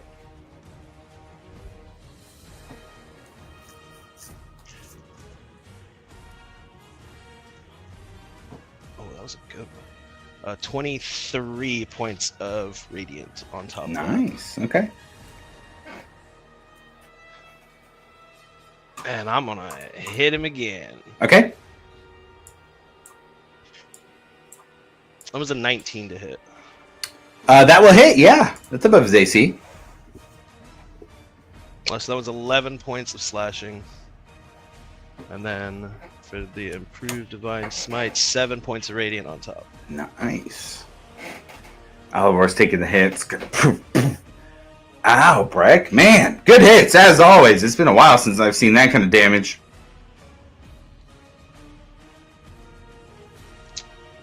I am not going to respond. Just... Okay.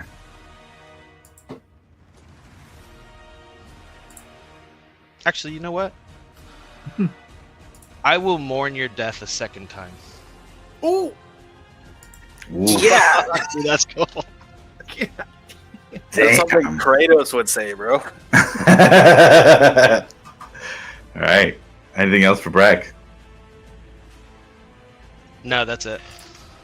Ekamos, that takes us up to you. Milo on deck. All right, I'm gonna try to spell snipe the belt by using my Eldritch Blast. So I'm aiming directly for his waistline. Okay, it's going to be a pretty high DC. We're going to set this one at 27. Okay.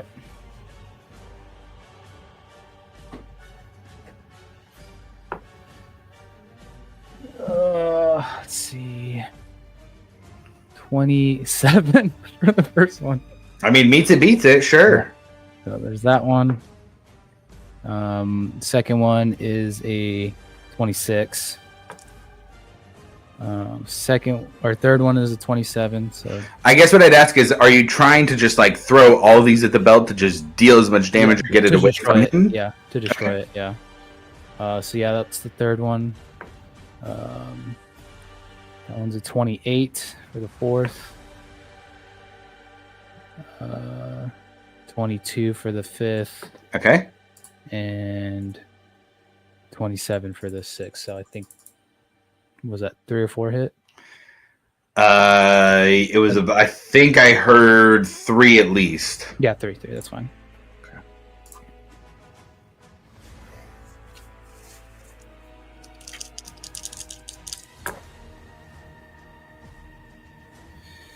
Let's see. So.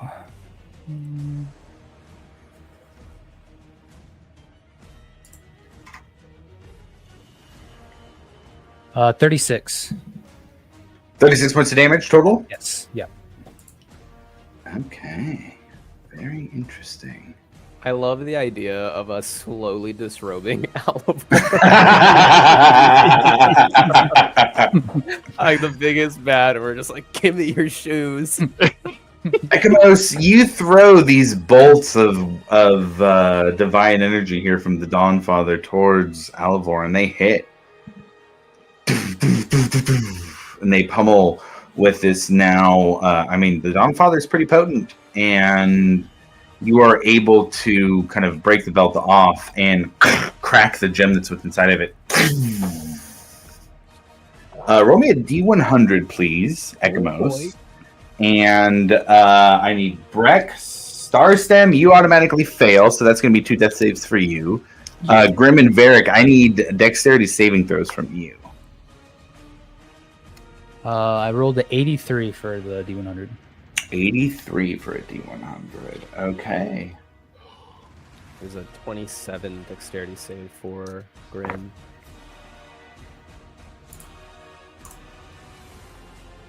Do I still get the pluses, Breck, because I'm next to you?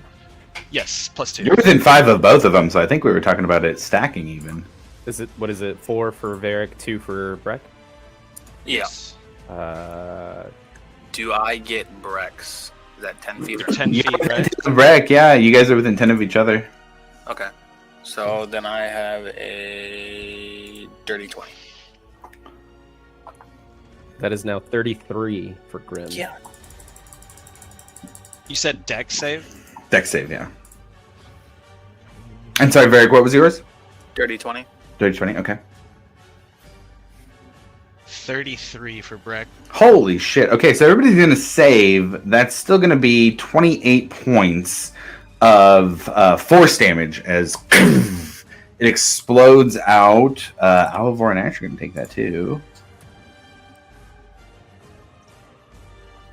As that kind of expands out and creates this field as the gem that's broken and the type of magic that was in here, as well as the aforementioned spike that was tied to this, everybody is going to bamf out of existence here for a moment. And I need a moment to set up another scene. And we're How much damage was that, Josh? 28, I believe is what I said. Okay. Let me look. And that was halved? That was halved. Oh my gosh. Destroyed a big old arcane artifact from the past. That's going to deal impact of damage.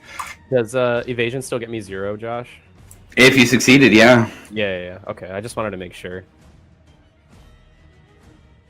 Dude, we get it. You have rogue abilities. It's all I have. Dude. I attack with toothpicks. This dude is somehow like, I would evade love force to know damage. the amount of damage you've dodged this session.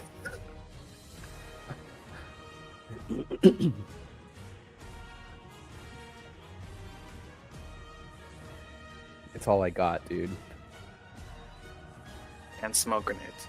And smoke The grenades. smoke grenades, where are they? Throw one of them bad boys. Oh, that's a pretty solid combo, man. Just slip one right before we bamf out. Poor Star Step. Mad parkour skills and smoke grenades. Well, that's what you use to take the edge off.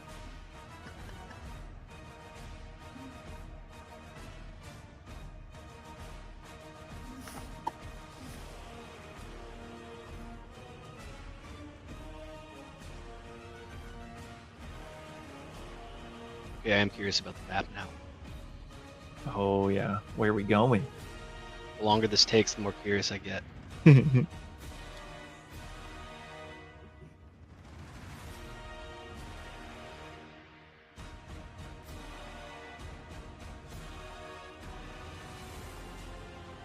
Watch it be like something completely out of left field, and it's an exact replica of Times Square.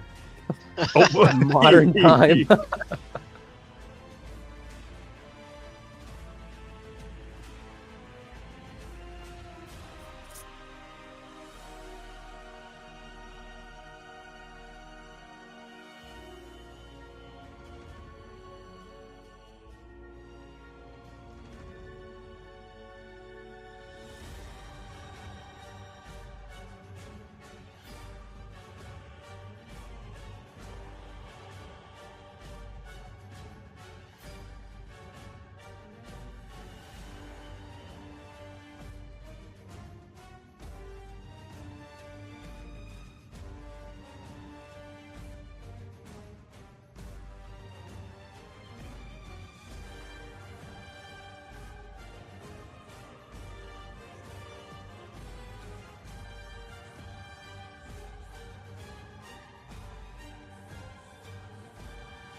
Oh, Of course, it had to be there. I need Breck to somehow push Ash into the ocean. that would be sick.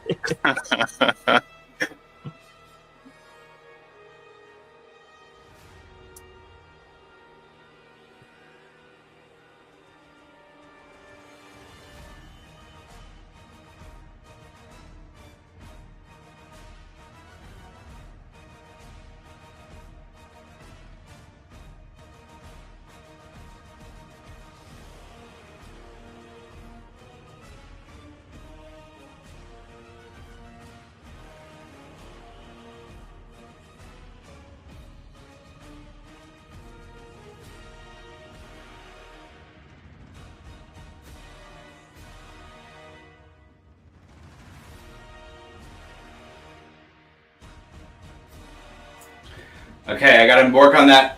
Oh, let me move the mic closer.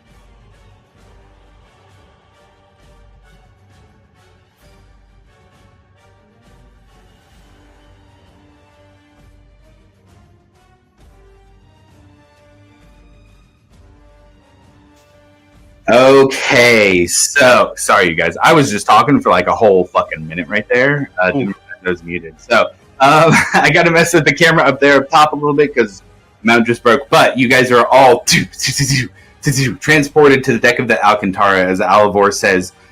Fine, the beloved Alcantara, one of our destinations we were going to go to anyways.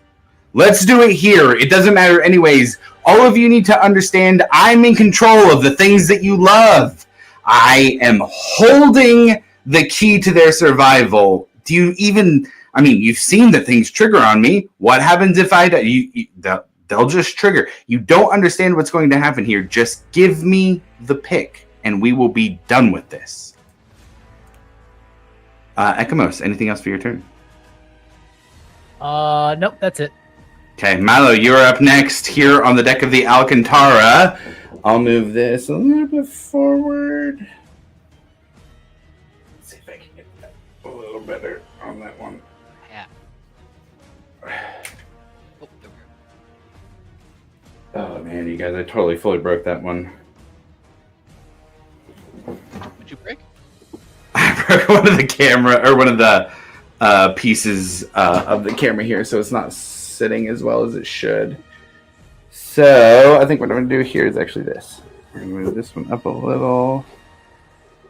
And there. That'll be a little better view. There we go. So we have Ekamos was kind of off doing his turret thing away from everybody. So we have him up here. We have Grim, Starstem, Breck, Varric, Alivor, and Milo still flying about 30 feet above the ship as the robot Ash hits the deck of the Alcantara with the last song across the way here with the two ships that you guys were just on previously, not but a few hours ago.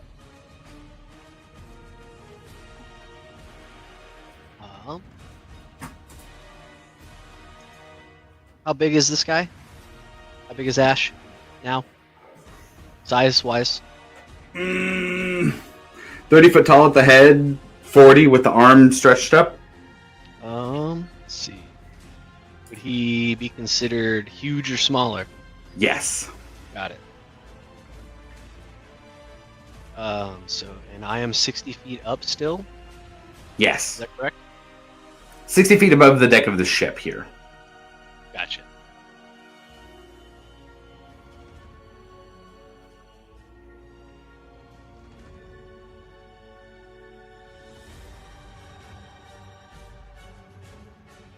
I am going to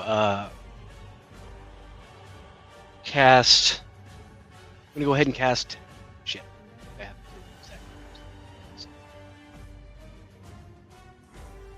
You know what? I'm just gonna cast telekinesis, Mm-hmm. and then I don't know if I get to actually do anything with that on the turn. As your action round, you can exert one will onto an object or creature.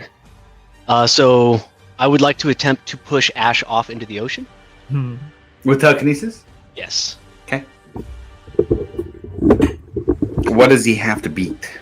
So you can try to move a huge or smaller creature, make an ability check with your spellcasting ability contested by the creature's strength check. If you win the contest, you move the creature up to 30 feet in any direction, including upward but not beyond the range of this spell, which is 60 feet.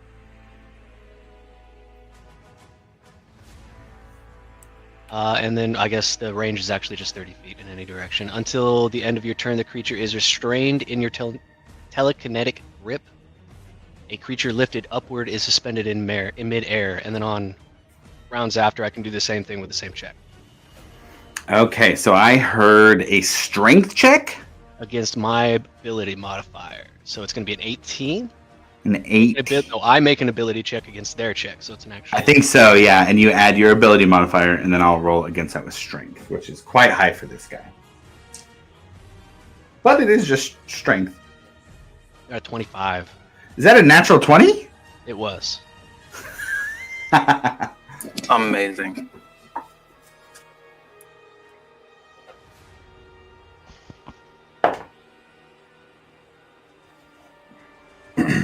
Yeah, you are able to push him. Where is Alivor? Is he? He is kind of up Right, here okay, he's right at the there. top behind. Yeah, he's not that far from you. I mean, I guess if you're 60 feet up, he's probably about 65, 70 feet away from you currently.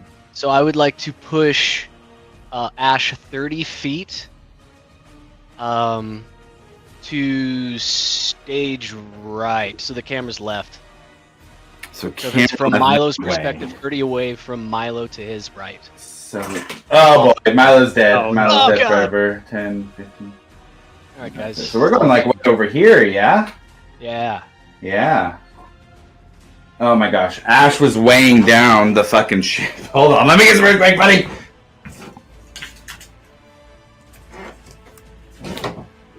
Okay, so you push Ash off the side, and he is there floating above the water when you do.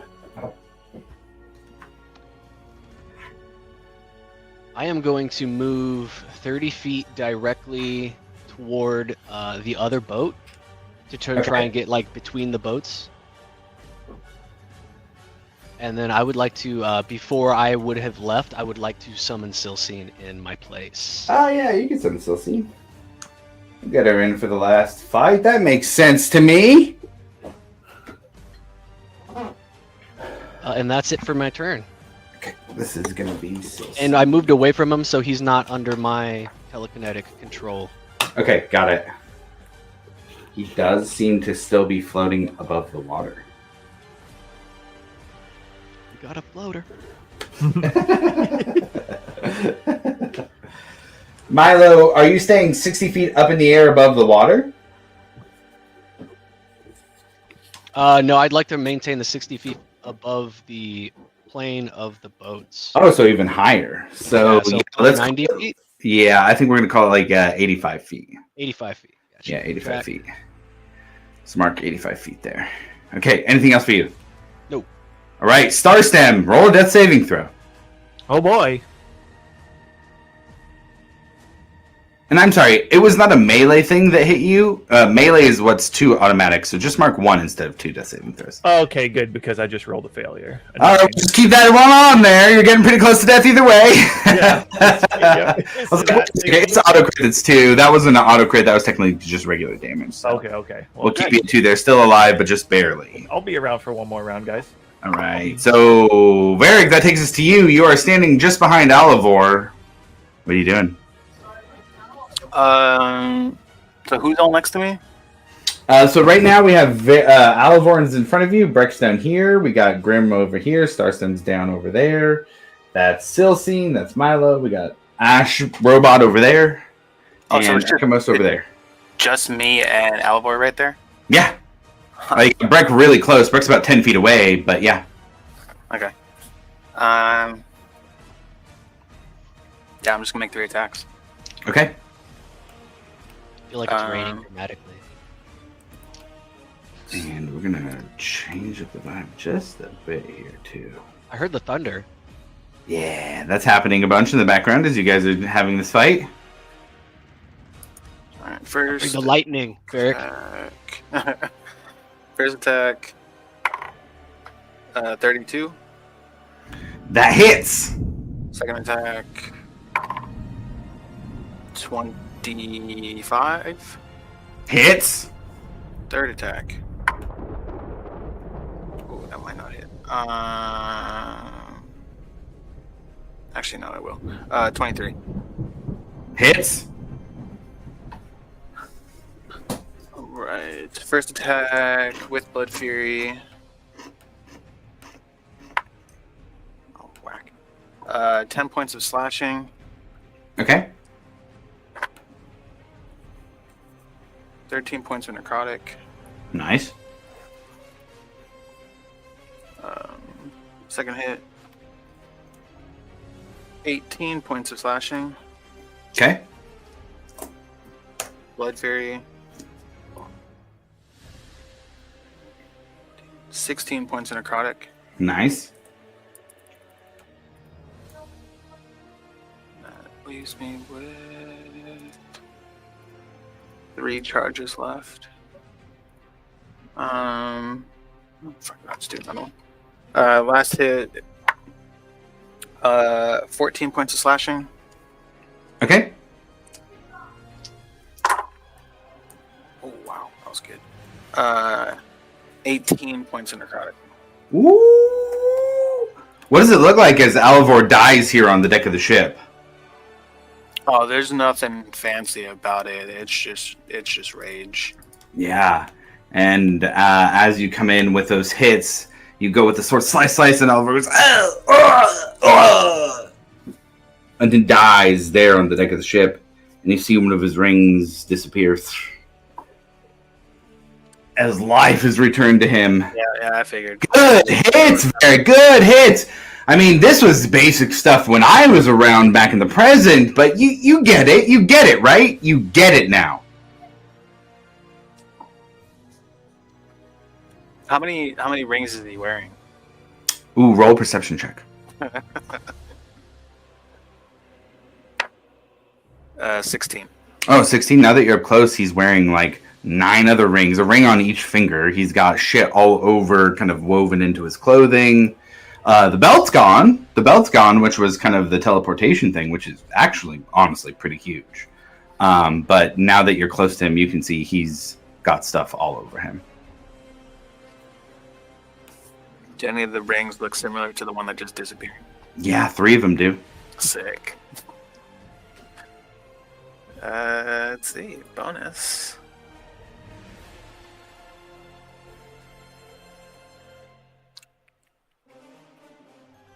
I think that's it. Okay. That takes us to Johnny Grimm. Bottom of initiative. Johnny Grimm, what are you doing? I'll move up to Alivor. Okay. That should put you just about at your max there.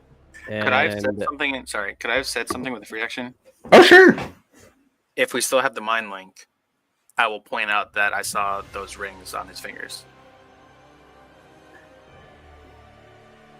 Are they on the same hand? 2 on the right, 1 on the left. Okay. Yeah, I would let everybody know about that. Hearing that, I don't know how you want to play this, Josh, but I will literally use everything I got to make sleight of hand checks to try and just strip away anything he's got on him. Yeah, I mean, sleight of hand check would take off a ring. Just keep Yeah. undressing him. Like I would use any Sleight of hand check. action, and, yeah, bonus action, Sure. action, like everything. right, let's do the first one here. Okay, here we go. First one is going to be a 26. 33. Bonus action on the second one. Oh, that's gonna be lower. 20 plus 15. 19. So, the 30. Wait, yeah, 35. Okay, yeah, you pull one of the rings off that you notice looks like a similar one that has been used by Uther Prent, and yeah, we'll call it that ring. Okay, and then I'm gonna use an action surge, and I'm gonna do it again. Okay.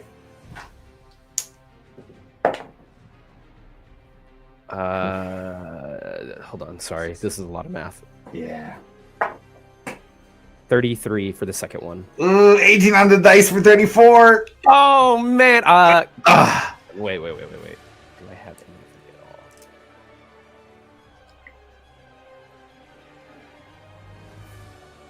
Yeah, I can't really impose disadvantage like that. The only thing I can do is re-roll. But dude, I had an 18. I would need a 19 or a natural 20. Yep, so it's a 10% chance.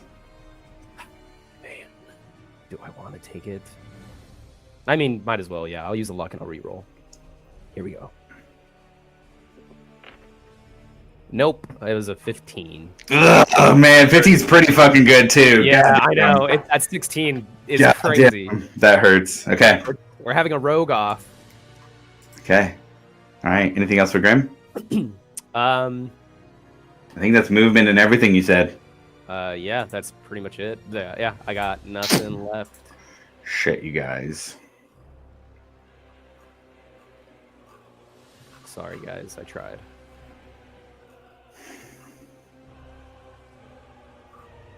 I didn't even think about this, but do we have ship stats on prepped and ready to go? He's a big guy and he's moving towards you guys. Okay. Go. Alcantara sits at 473 out of 500 total health. Yo, take inspiration for that, Flynn. Having that ready to go, dude. Take inspiration for that for sure. The last song has 300 hit points. All right, I'll give you inspiration too if you know what it was before moving into this. You guys get inspiration for having ship HP totals. I'll give you that for sure. Well, there's three of you close enough. He has.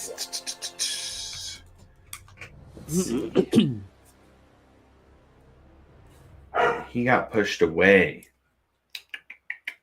And his reach is only 10 feet. Oh, man. Not the boat! Not the boat! Breck, I know. Actually, I'm going to do this. I'm going to roll for the boat. I need Breck, Alivor, and Grim to each roll me a d20.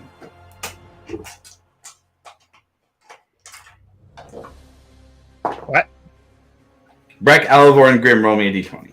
Just I got a an flat? 8. No, nothing? Just flat d20. 18 for Grim. Oof. You want me to roll for Alivors? No. Sorry, Varric. Oh, okay. I was like, huh? What am I wrong? Just a flat d20. Uh-oh. 7. I sent it. Okay, Grim. I need you. Ooh, gosh. I need you to roll me a Constitution saving throw, please.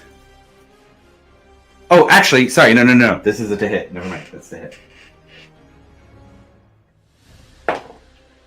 I'm about to get mauled. Oh, 26 to hit. Yeah, I'll burn another luck. He's got to re-roll. Okay. It's not a bad idea. Yeah, it's probably gonna hit, but Okay, that's a 19 to hit. meets it, beats it. Oh, God. Yeah. As Ash raises his arm for a disintegration bolt. Wait. Can I burn my reaction to make him roll at disadvantage? Oof. You said it as I was saying the thing, man. Woo! Is this a spell or just? I'll give you this. I'll give you one more roll. It's a plus 12. Yeah, this is my protection with my shield. It's a reaction Okay. for me. So chances are it's still going to hit, but it might happen. It's a 4 on the dice. What does that mean? Oh. It means that Oh. it's going to miss. Oh my god! Against Grim as this sickly purple ray of disintegration energy from the transformed version of Ash comes towards Grim. Breck takes his shield and boom, pushes him out of the way as it burns a hole through the wood of the top of the ship. Oh my god. Holy shit, dude! My ass cannot be more puckered. He is gonna take a swing at the ship actually though, because that's another thing he can hit for this one. Yeah, that's gonna be. What was the AC of the ship? I got a dirty 20. AC of the ship is 15. Okay, so the ship, the Alcantara, is gonna take 32 points of bludgeoning damage as the transformed version of Ash comes down with his double hammered fist attacking against that. And then we have Alvor. So is that just the hull? Because it's got a bunch of damage breakdown for like the helm, the I would say sails. the hull. Yeah, the hull makes sense. Yeah, for where he is. Yeah. And it was how much? 32? Yeah, 32 points. Okay. And Alvor is going to turn around to the group. You all just don't get it. I have the seed of a god inside of me. And he looks around to everybody here on the ship, and even Ekmos inside. Do you have a god? Do you have a god inside of you? Do you have the seed of a god inside of you? No? Well, and his voice then kind of extends out to that like 5 voices layered onto each other. Let me show you what that means. Whoa. They disappear. Seed of a god, reality wiped.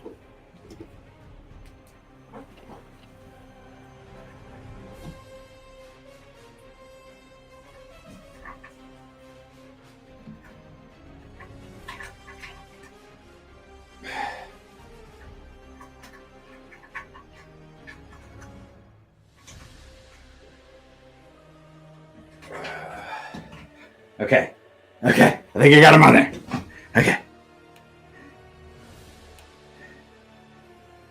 As the form of Alvor starts to just grow, and you see his face is replaced with a skull. The only thing left of Nahal is within me. You cannot defeat me. Give me the pick or I will take it off your dead body. And Grim in front of you...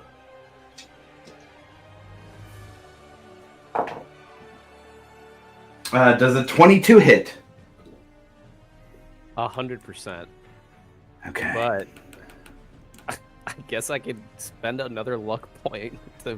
You could if you got another luck point. I do. I have 2 more. Okay. Let's see here.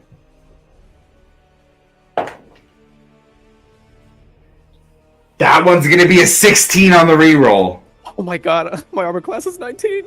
Okay, it comes down at you. However, I will say that is going to go to the hull of the ship. There's nowhere else for it to go, as this like bolt that basically around you kind of almost see like substance. Even the air molecules around it just start to fold into it as it hits the boat. It's almost like one of the graviturgy spells, but things just disappear as the bolt passes through it, and the ship now has a hole in the bottom of it as the Alcantara takes another 48 points of damage. I'm sorry, Breck. Breck, it is your turn. You are here on the deck of the Alcantara. The last song is across the way. The crew is on both of them, for what it's worth. What are you doing? How far is Ash from me? I would say about 25 feet currently. I gotta protect my boat. I'm gonna run and jump and try to get onto Ash. I love it. Give me either an athletics or acrobatics. It's going to be a DC 18 to do that. I got a 19. Yes! As you go and kind of dwarf swing upwards, you land on the top, now riding the giant version of Ash. Did that take my action? Gosh. I would say so. That's a big jump. Yeah, it's more than your movement had. I will say at the beginning of your turn, though, you do hear from the other, the deck of the other ship that is near here. The last song, Captain Nora yells, "Captain, what are your orders?"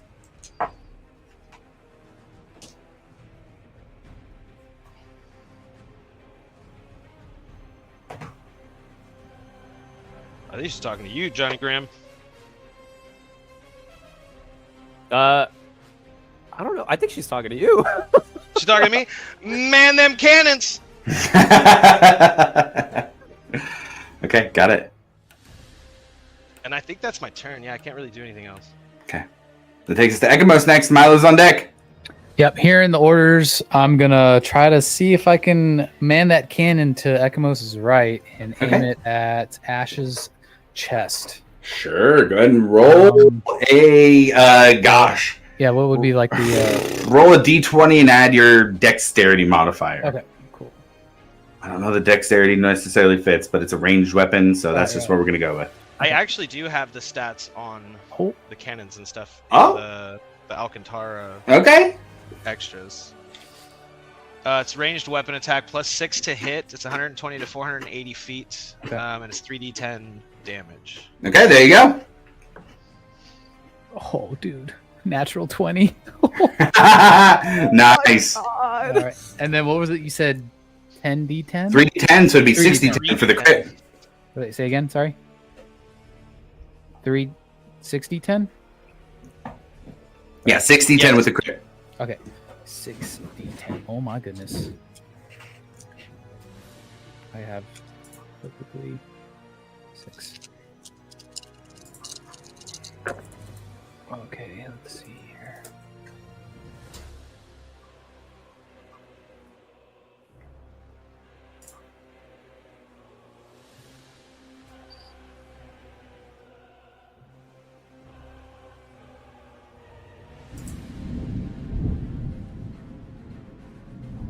Uh, 45. Wait, is this from the last song or is this from the Alcantara, the weapon system? It's from the last song, but I think the cannons are fine, unless there's Well, a different... I have something different. I have 2 different ones, depending on which one is used. It's the mangonel or the ballista. The ballista has a 3d10. The mangonel has a 5d10. This wouldn't be... Yeah, this wouldn't be a ballista. I don't know what a mangonel is. I think we just go 3d10 for the brevity here. Okay. For what we've already gone. Yeah. Just to make sure, I those are the 2 weapon systems that are listed under the last song in my thing. Okay. Yeah, and it was 45. 45. Okay, so we have Breck, you feel this impact beneath you as a cannonball hits Ash in his chest. Very nice. Anything else for Ekamos? That would be considered action.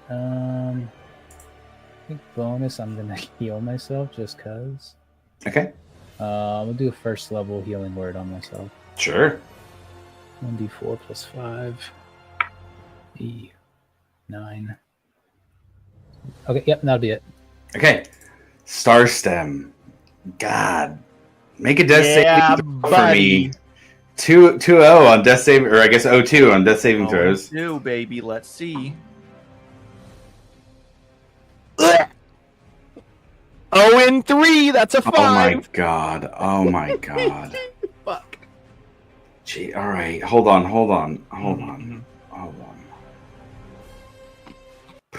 I've died so Do many you have a fucking third times. character? Starstem looks up and sees his son and the form that his son has taken with the ancient god inhabiting him and all this pain and destruction. What does Starstem think as he passes from this world? He's he's kind of disappointed and just overcome with sorrow that he feels like it's his fault. All of the things that have happened to Alivor in the past are because he was never there to help and potentially change that, and his absence in Alivor's life, he believes, might have been what caused Alivor to take this path. So it's just filled with sorrow and regret. Man. And Starstem passes from this world, seeing what has become of his son without his guidance through his life.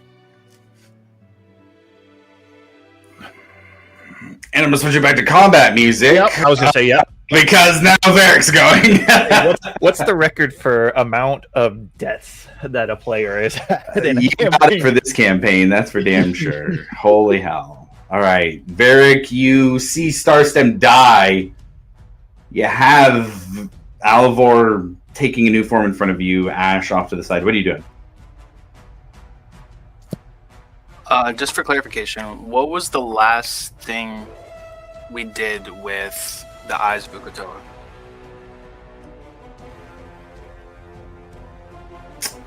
That is a question that involves another player doing things that I don't think you knew that they did. The last thing that you knew that happened was Brett passed off a Eye of Uk'otoa to Captain Nora. And that was before you guys had left. I think the last we had discussed with it, though, was like our nuclear option, where if like we send word, it's like, yeah, like that's like our last, like our last line of defense. But I don't know where they went. You guys have a psychic link up. I'd let you have a little bit of conversation if you wanted to.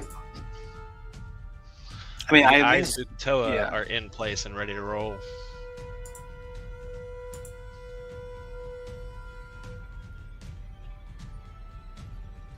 I had them dispersed to the altars already.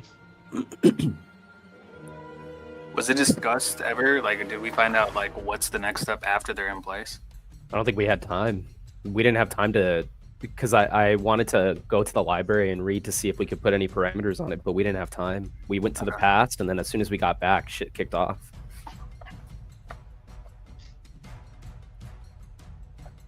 Okay. How far is it from the deck to the ocean? Oh, probably about a 30-foot jump. I'm gonna jump in the water. Varric jumps off the side of the deck into the water. Oh, like, we gotta down to boss. Yeah, sure. You jump into the water. The water hits you and it's cold. It hits you just like a hammer. Varric's mini was there. We go. And it's quiet as you enter. And obviously, you can't say anything underwater. But yeah, he would try to reach out, and I don't know if he can hear me mentally, but I would be like, "I'm here. Release."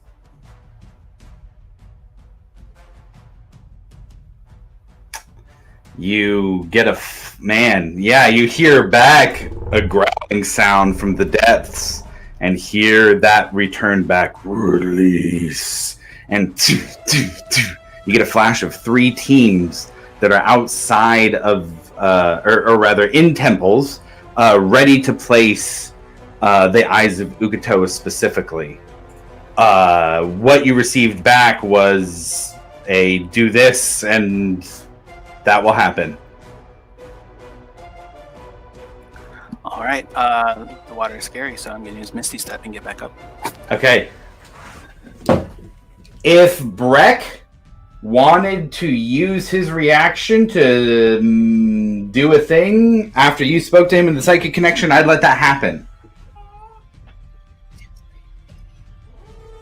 I would signal Captain Loom. Varric, I'm going to leave that up to you if you're going to communicate to him after you jump in like that. Yeah, I would tell him. And Breck will use his reaction to signal Captain Loom.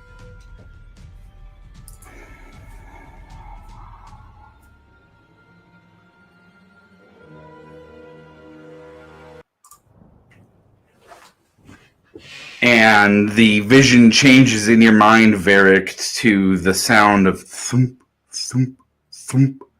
3 eyes of Ukatoa being dropped into the places they belong in their temple. And all of a sudden, beneath all of you, the ground shakes far beneath the surface of the sea, but enough to create waves around the ship that you were currently on. And you look around Varric over the side of the ship, just like when you were in the past as a kid, as the form of a giant serpent awakes into Exandria.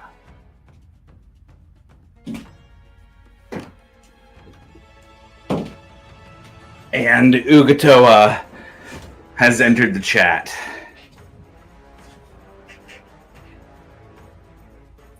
And if you'll let me say something again. Yeah, go for it.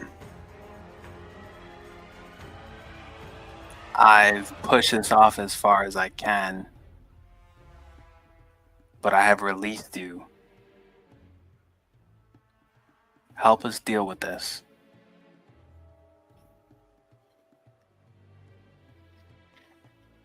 And you hear back in response, I will consume. Johnny Grimm.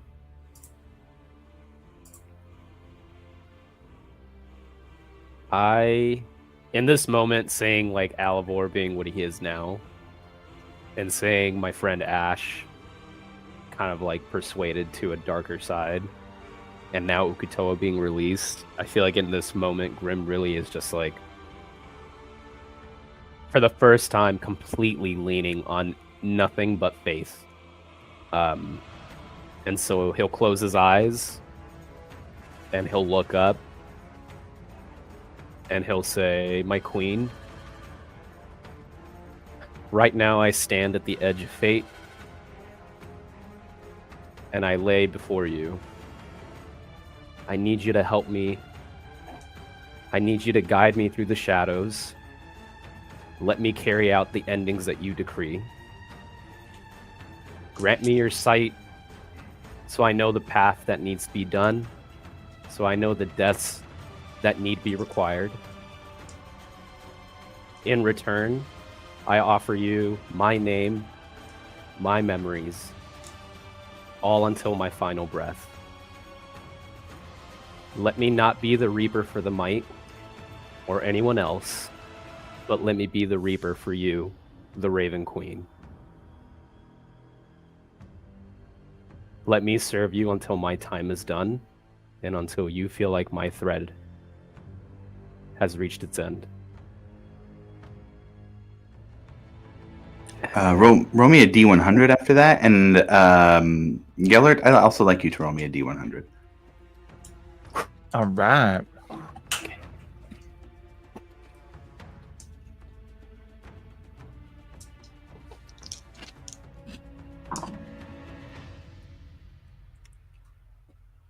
Oof. I rolled a 7. Out of a D100? Yeah, that's what it says. I rolled it on D&D Beyond. Oh my god. I rolled an 11.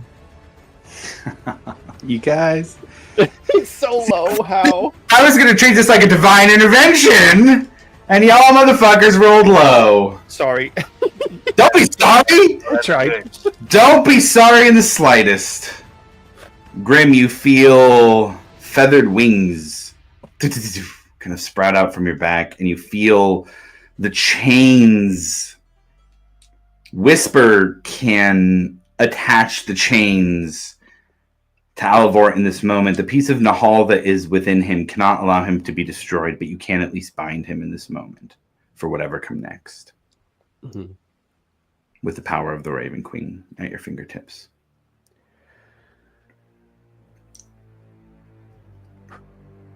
Well,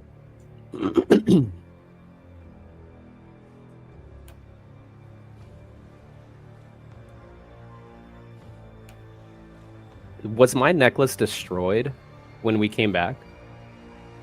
That was what you used as your anchor, yes? Yeah. So it Then was yes, destroyed. it would no longer be here. Yeah.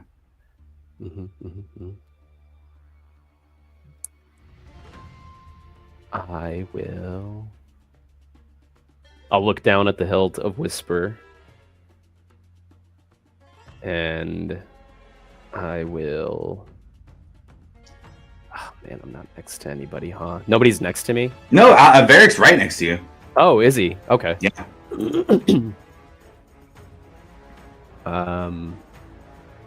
Do I see anything else on Alvor? Like any of the other rings? I mean, there is like what looks like chains on him, but they seem to be very different than like physical chains. The physical things are gone. He is now fully representing the divine energy inside of him. Yeah. Okay. Well, I will use my bonus action to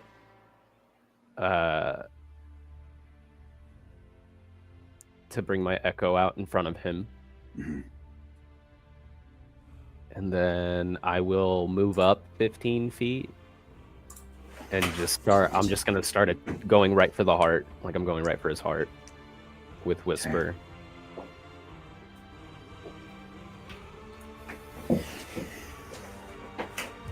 Okay. Go ahead and roll for the attacks. Okay. The first attack is going to be a 22. Okay. That'll hit. Okay. Go. 9 points of piercing damage. Okay. Plus 5 points of psychic damage.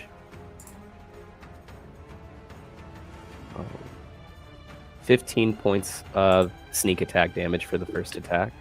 Sure. And then, because As the hit happens, you see a chain extend up from the ocean and kind of pull his arm down. And then I will use Unleash Incarnation to attack through my echo. So that'll be the second attack. Oh, that's crazy. 22 again to hit. Yeah. 11 points of piercing damage. A second chain reaches up from the depths and pulls him down. Now both arms pulled down to the deck. Plus 3 points of psychic damage for that one, and then I will use my my last attack.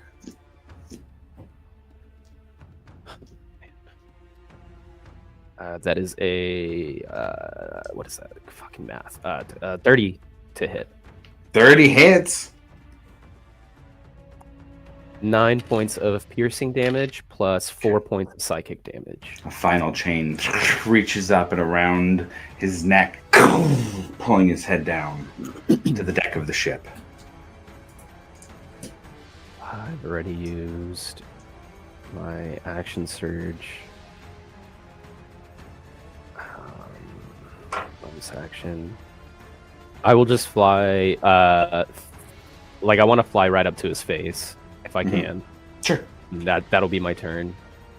Okay. Ash gets to go next. My goodness. Ash is not. Wait. Ash is pretty dumb, isn't he? I was gonna say Ash isn't dumb, but Ash is insanely dumb.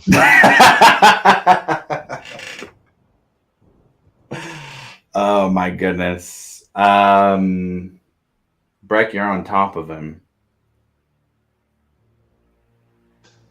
Like punch himself in the head, kind of dumb, right? Well, that's there's two sides of this, and one of those is that big double-sided hammer arm. He's gonna go swinging it at you, though. And look, if he misses, it might be some damage for him. Do I still have the buff from Milo? Milo, what was the duration of that? No, it's long gone. Yeah, no, okay, yeah, Okay. no. Yeah. Okay, let me scroll back up to Ash. So So then I'm at a current 27 AC. God damn.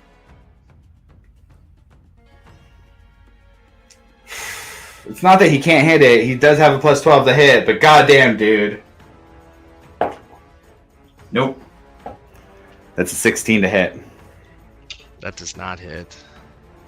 He's going to take half that damage to himself. Like climbing around his head like a spider monkey. As he slams against his own head. He takes 23 points of damage. However, the bolt is going to go out. Starson's dead. We've got Grim and Varric on the deck. Grim, it's got to be between Grim and Varric. Actually, Milo, you are over there too. He knows you are powerful. The three of you roll a d20 for me. Grim and Varric and Milo. You got low roll. 6. That was a 13 for me.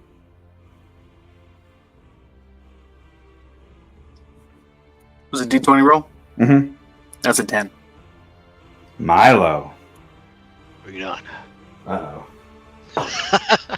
Oh, Milo's a dirty 30 to hit. What does that one thing do? My mirror images. Well, that's true. You did give a mirror image. That's a D4 roll? Let's see. God, if a Roll mirror D20 image...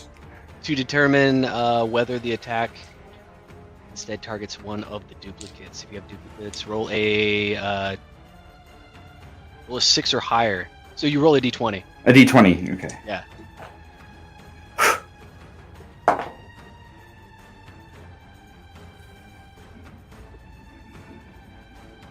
Buddy, it's a natural 1. It's a natural 1. Alright, so...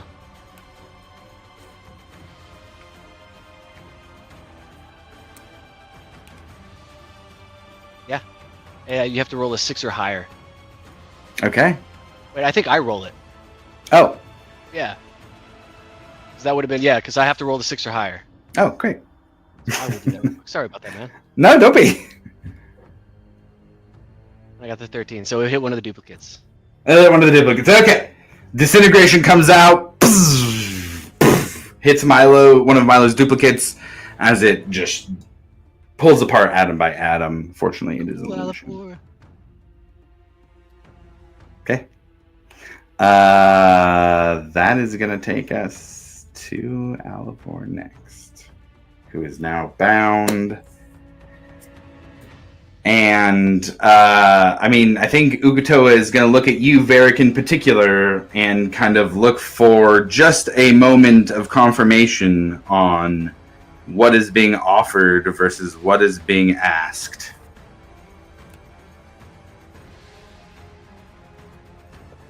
And we gave him his freedom. Help us take this thing down. Okay.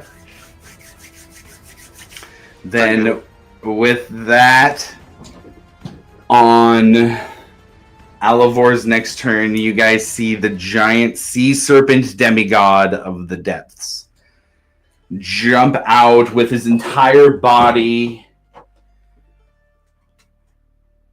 knocking Alivor down to the depths with him as he disappears from the deck of the ship.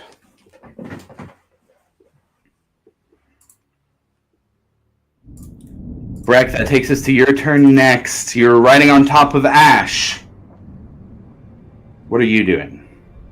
I am gonna bury my axe in his head. Brutal.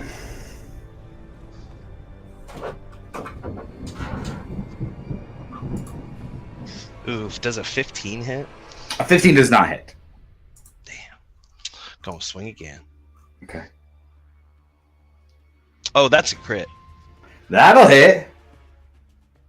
I'm gonna add my 4th level Divine Smite to that. Okay. Oh boy.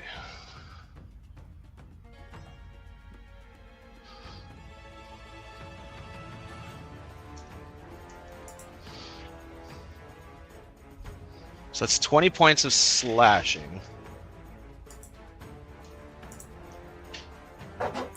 Okay.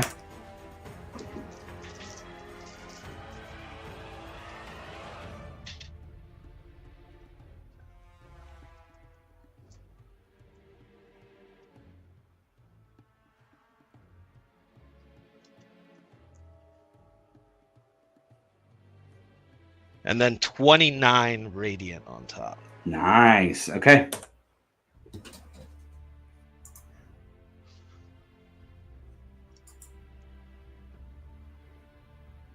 Ash still struggling beneath you, seeming to be flailing, not falling into the water.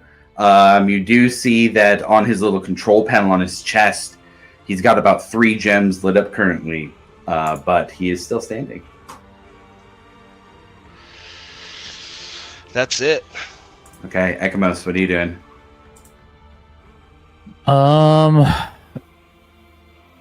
I'm gonna see the. So is there a ballista on this ship? The last time. Yeah, let's say so. We had that on Grim's stat block. Grim, what's the ballista look like for stats? If Ekamos ran to it.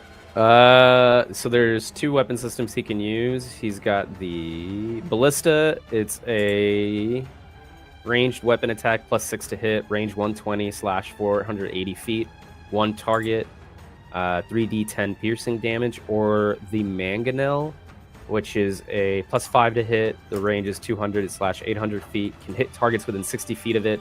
1 target, 5d10 bludgeoning damage. Okay, I'm going to. I don't know if you'll allow me, but I was going to see if I can attach the ballista's, I guess, bolt to some rope and an anchor. Interesting. That's a lot to do on one turn. I'll do the load portion. Here's the thing, though. Here's what I'll say. We do have a little bit of. I did give that the crews of the ships were on deck. Okay. Morgana is on this fucking ship. Oh, I would say it would be reasonable that, given your plan, that the rest of the crew would jump up to help attach that rope to the anchor while you were going for the shot. Okay, I will go for the shot then. Got to beat a 19 to hit. 19 to hit. Oh, definitely missed. Missed. Shoots off. The rope goes over. The Alcantara also lands. Kind of pulls the Alcantara down a little bit with an anchor on one side and a ballistic bolt on the other. Cut the rope! I missed.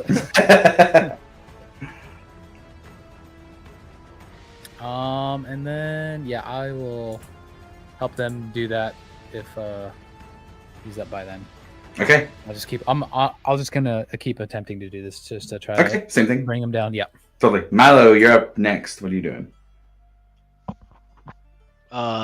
We had Death God is off the boat, and so is the serpent. Correct? They're like Yes. completely gone right now. As far as you can tell.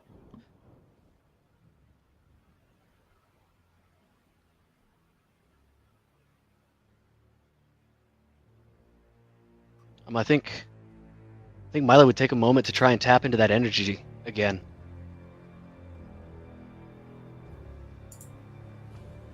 And seeing kind of the scale of what's going on, so we're gonna have to do better than this. And I wouldn't mind. Can I roll another Arcana check?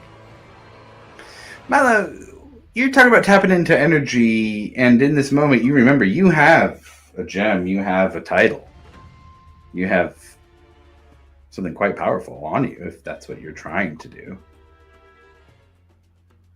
Yeah, if I haven't, I thought I had already cracked that open.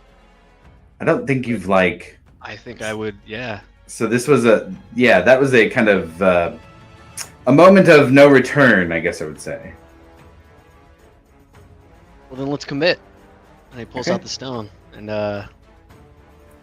he's gonna just hold it out in front of him. And since he's got the telekinesis already going, he's just gonna have it sit there and start to like spin very quickly. And he's just gonna pump everything that he's got inside of it to try and either break it open or to harmonize with it. Yeah. And for a moment, you feel different types of magical energy. You have your quillmancy, you have the chronomancy that Zarm taught you, dunamancy even. Different schools of magic, evocation and delusion, necromancy, and you feel little tugs of each of those strings as they all reach into this gem and break free. And you see this purple energy kind of reach out towards you, and as you take your transformation, tell everybody what your dragon form looks like and how you move forward here with Ash on the water. How far do I get to go, dude? I believe dragons have 120-foot fly speed per turn. He'd be on his way to be turning into pretty much the same thing that his father was, which is a amethyst great worm. And so somewhere between an adult dragon and a great worm, but you see amethyst crystals begin to gather around his shoulders and coming off of his spine, and ending in a blocked kind of amethyst tail with the crystals as a sort of weighted portion back there.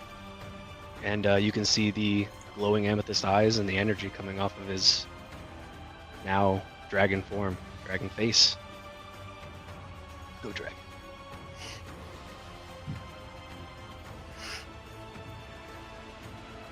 Is it safe to assume that you would go after Ash in this current form? Yeah, actually, if I can, I'd like to hit him square in the chest. I think breath weapon's usually a save. We got Breck on top of him as well.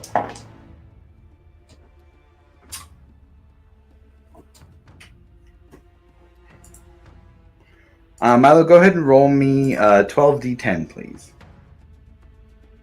On D&D Beyond would probably be easier.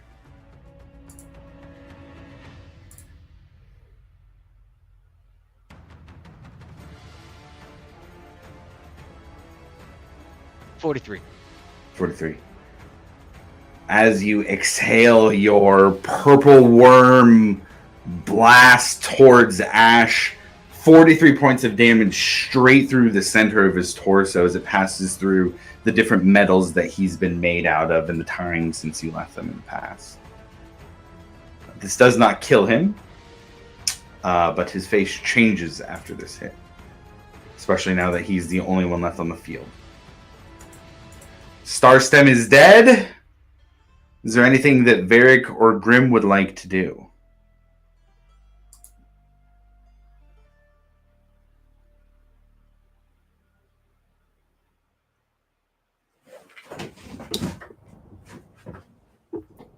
Sorry, I was dealing with a 4-year-old. What'd you say? Is there any there? So we're gonna kind of go soft initiative here. Anything that Varric or Grim? That's gonna be Milo, not purple, but that would be Milo now. Anything that Varric or Grim would like to do in these last few moments as Ash kind of has a forlorn look after the attack by Milo as the Guardian.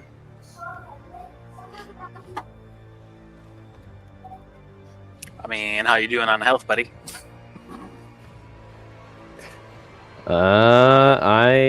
I'm okay. I'm at 94 right now. Out of 136.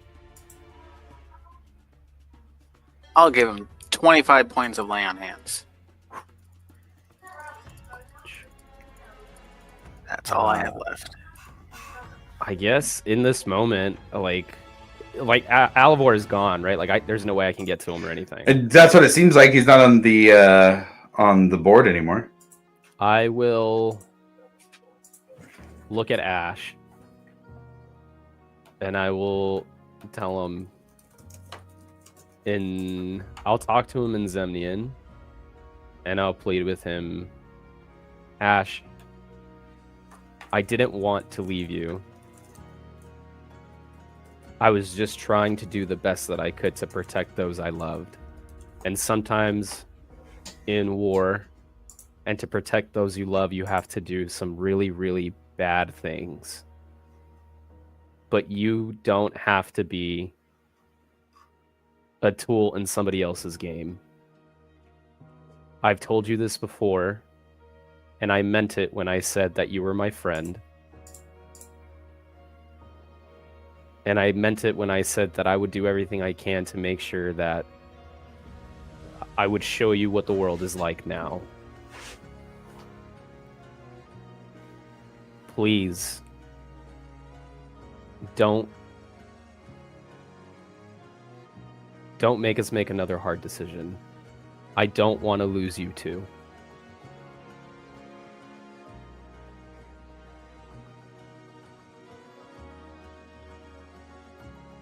I just want you to be free. And I want you to see the beauty in the world.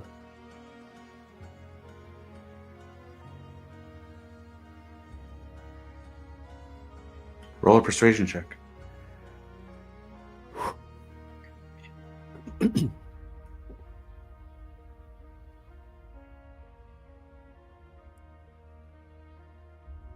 That is a 17 for persuasion.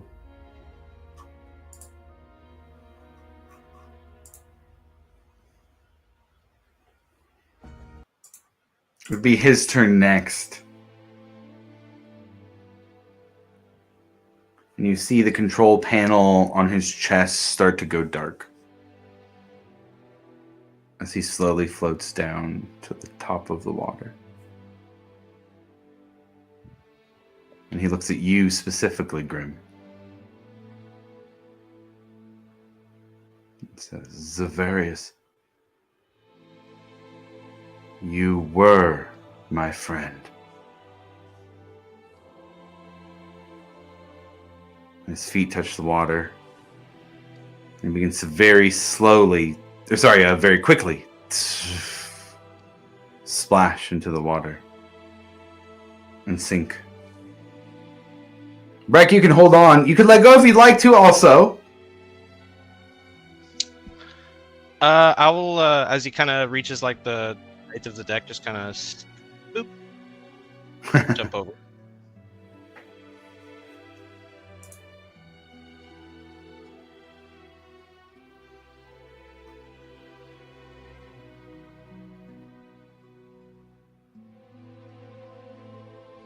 And it's left quiet on the deck of the Alcantara.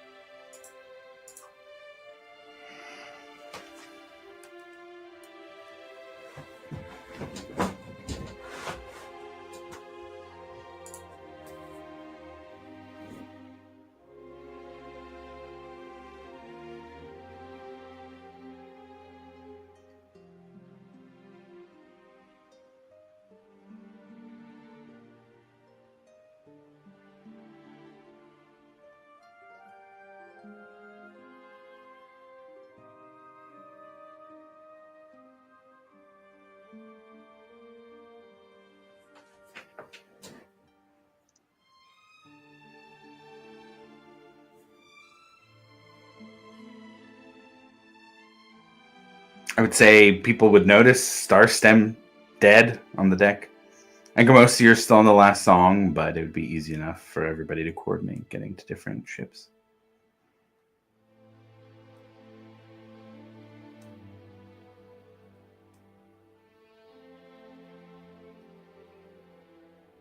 I think Grim would just stare at where Ash started to kind of sink. Like, the last piece of his past has, like, gone.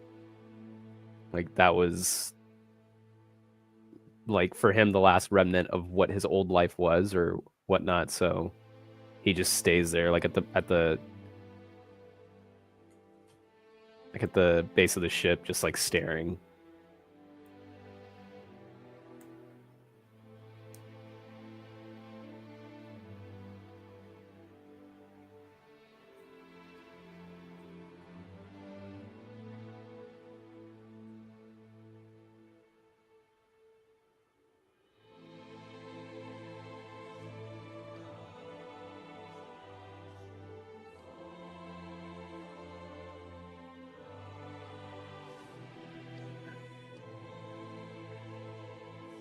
Well,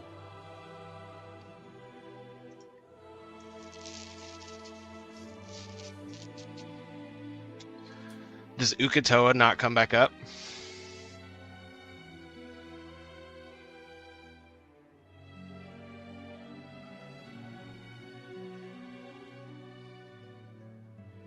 nope.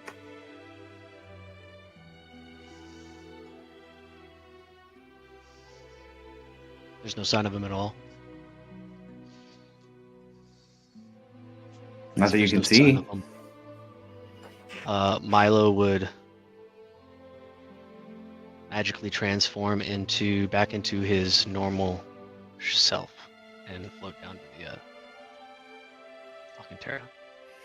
I believe Dragon Stump blocks allow for a polymorph a day. Change shape as a Change bonus action as many times as I want. Yeah.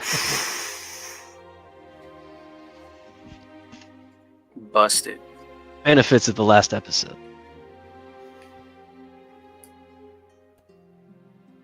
What do we do now? Do we go after them? I don't think I could swim that far.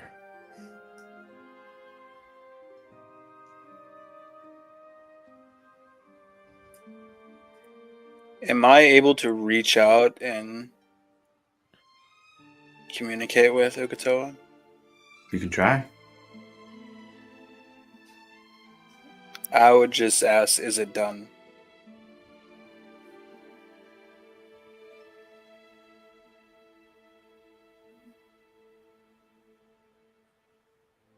You would hear back, consumed.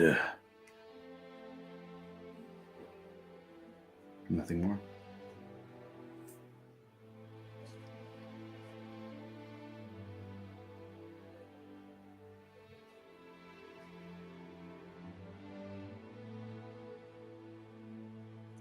I'm not sure if it's a confirmation,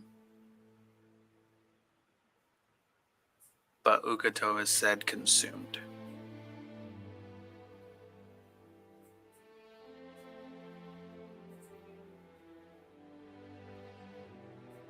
Well, we can go home. And There either was one a come back. battle, right?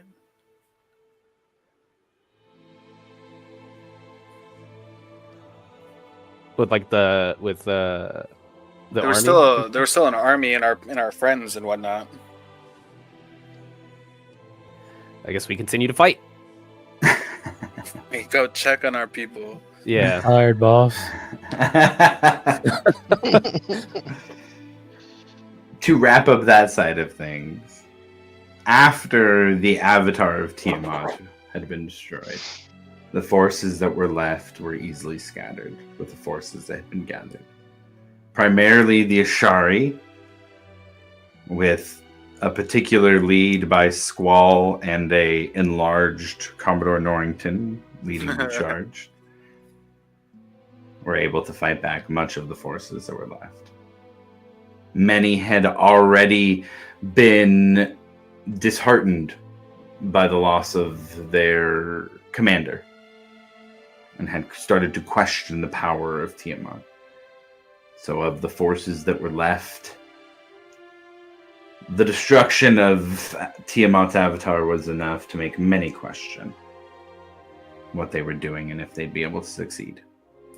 And it did not take many losses and much more fighting to end the battle that was happening on the sea.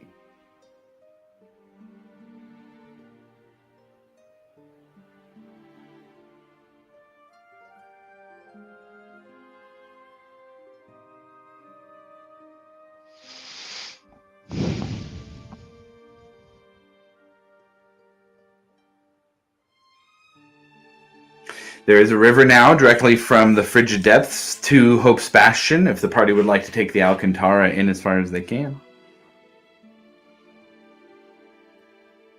Otherwise, as always, it's up to you what happens next.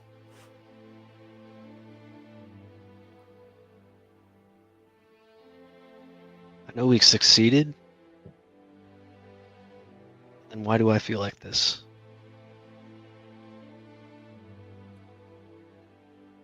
What happened there towards the end? I feel like the cost was extremely high.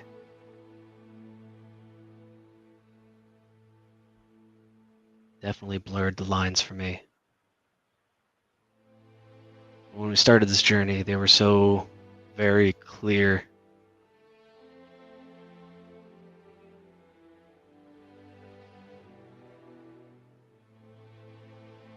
Not right now, but I think soon I'll be leaving. I think there are other responsibilities and things that I need to do now. And there are definitely things that I need to learn. And while I respect all of you, I think some time apart is going to do us some good.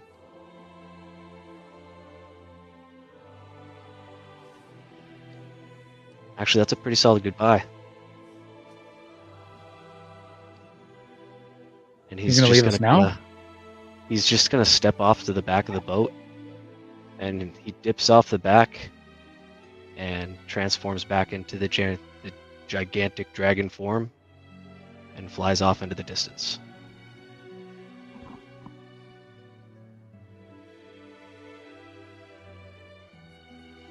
If the mind link is still up,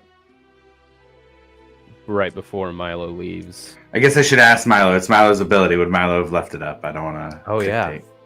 If there was an attempt and he felt it, he would leave it up for any last words as he Yeah. I hope you find what you're looking for.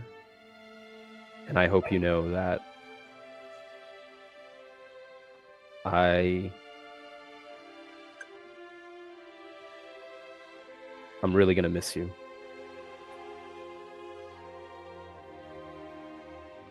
You know where to find me if you ever need me. At least you know how to. You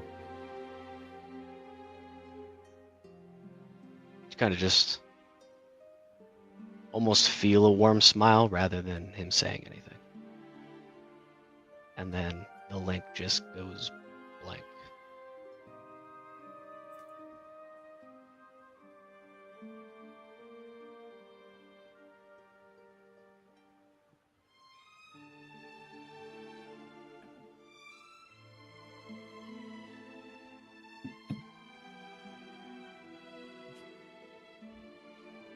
Go then. Dude turns into a dragon and just leaves us? What the fuck? Can we go drink, please? I want to go home. I want to go home. I'm tired. I want a beer. I want to go home. I mean, you have a child on the way. Yeah, I want to go home and drink. Captain, and I'll look at Breck.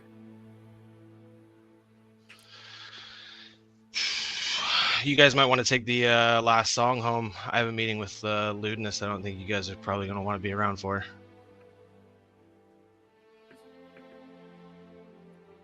I don't want to just leave you alone for that one.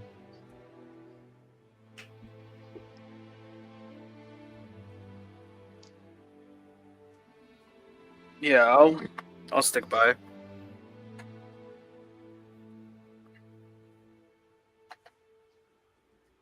All right. I'll just sail on back to Hope's Bastion. Okay. Well then. As the sun sets on the Zemni fields with the Alcantara moving down the newly formed river back to Hope's Bastion and a large dragon flying on the horizon, that is where we end Monsters and Madness.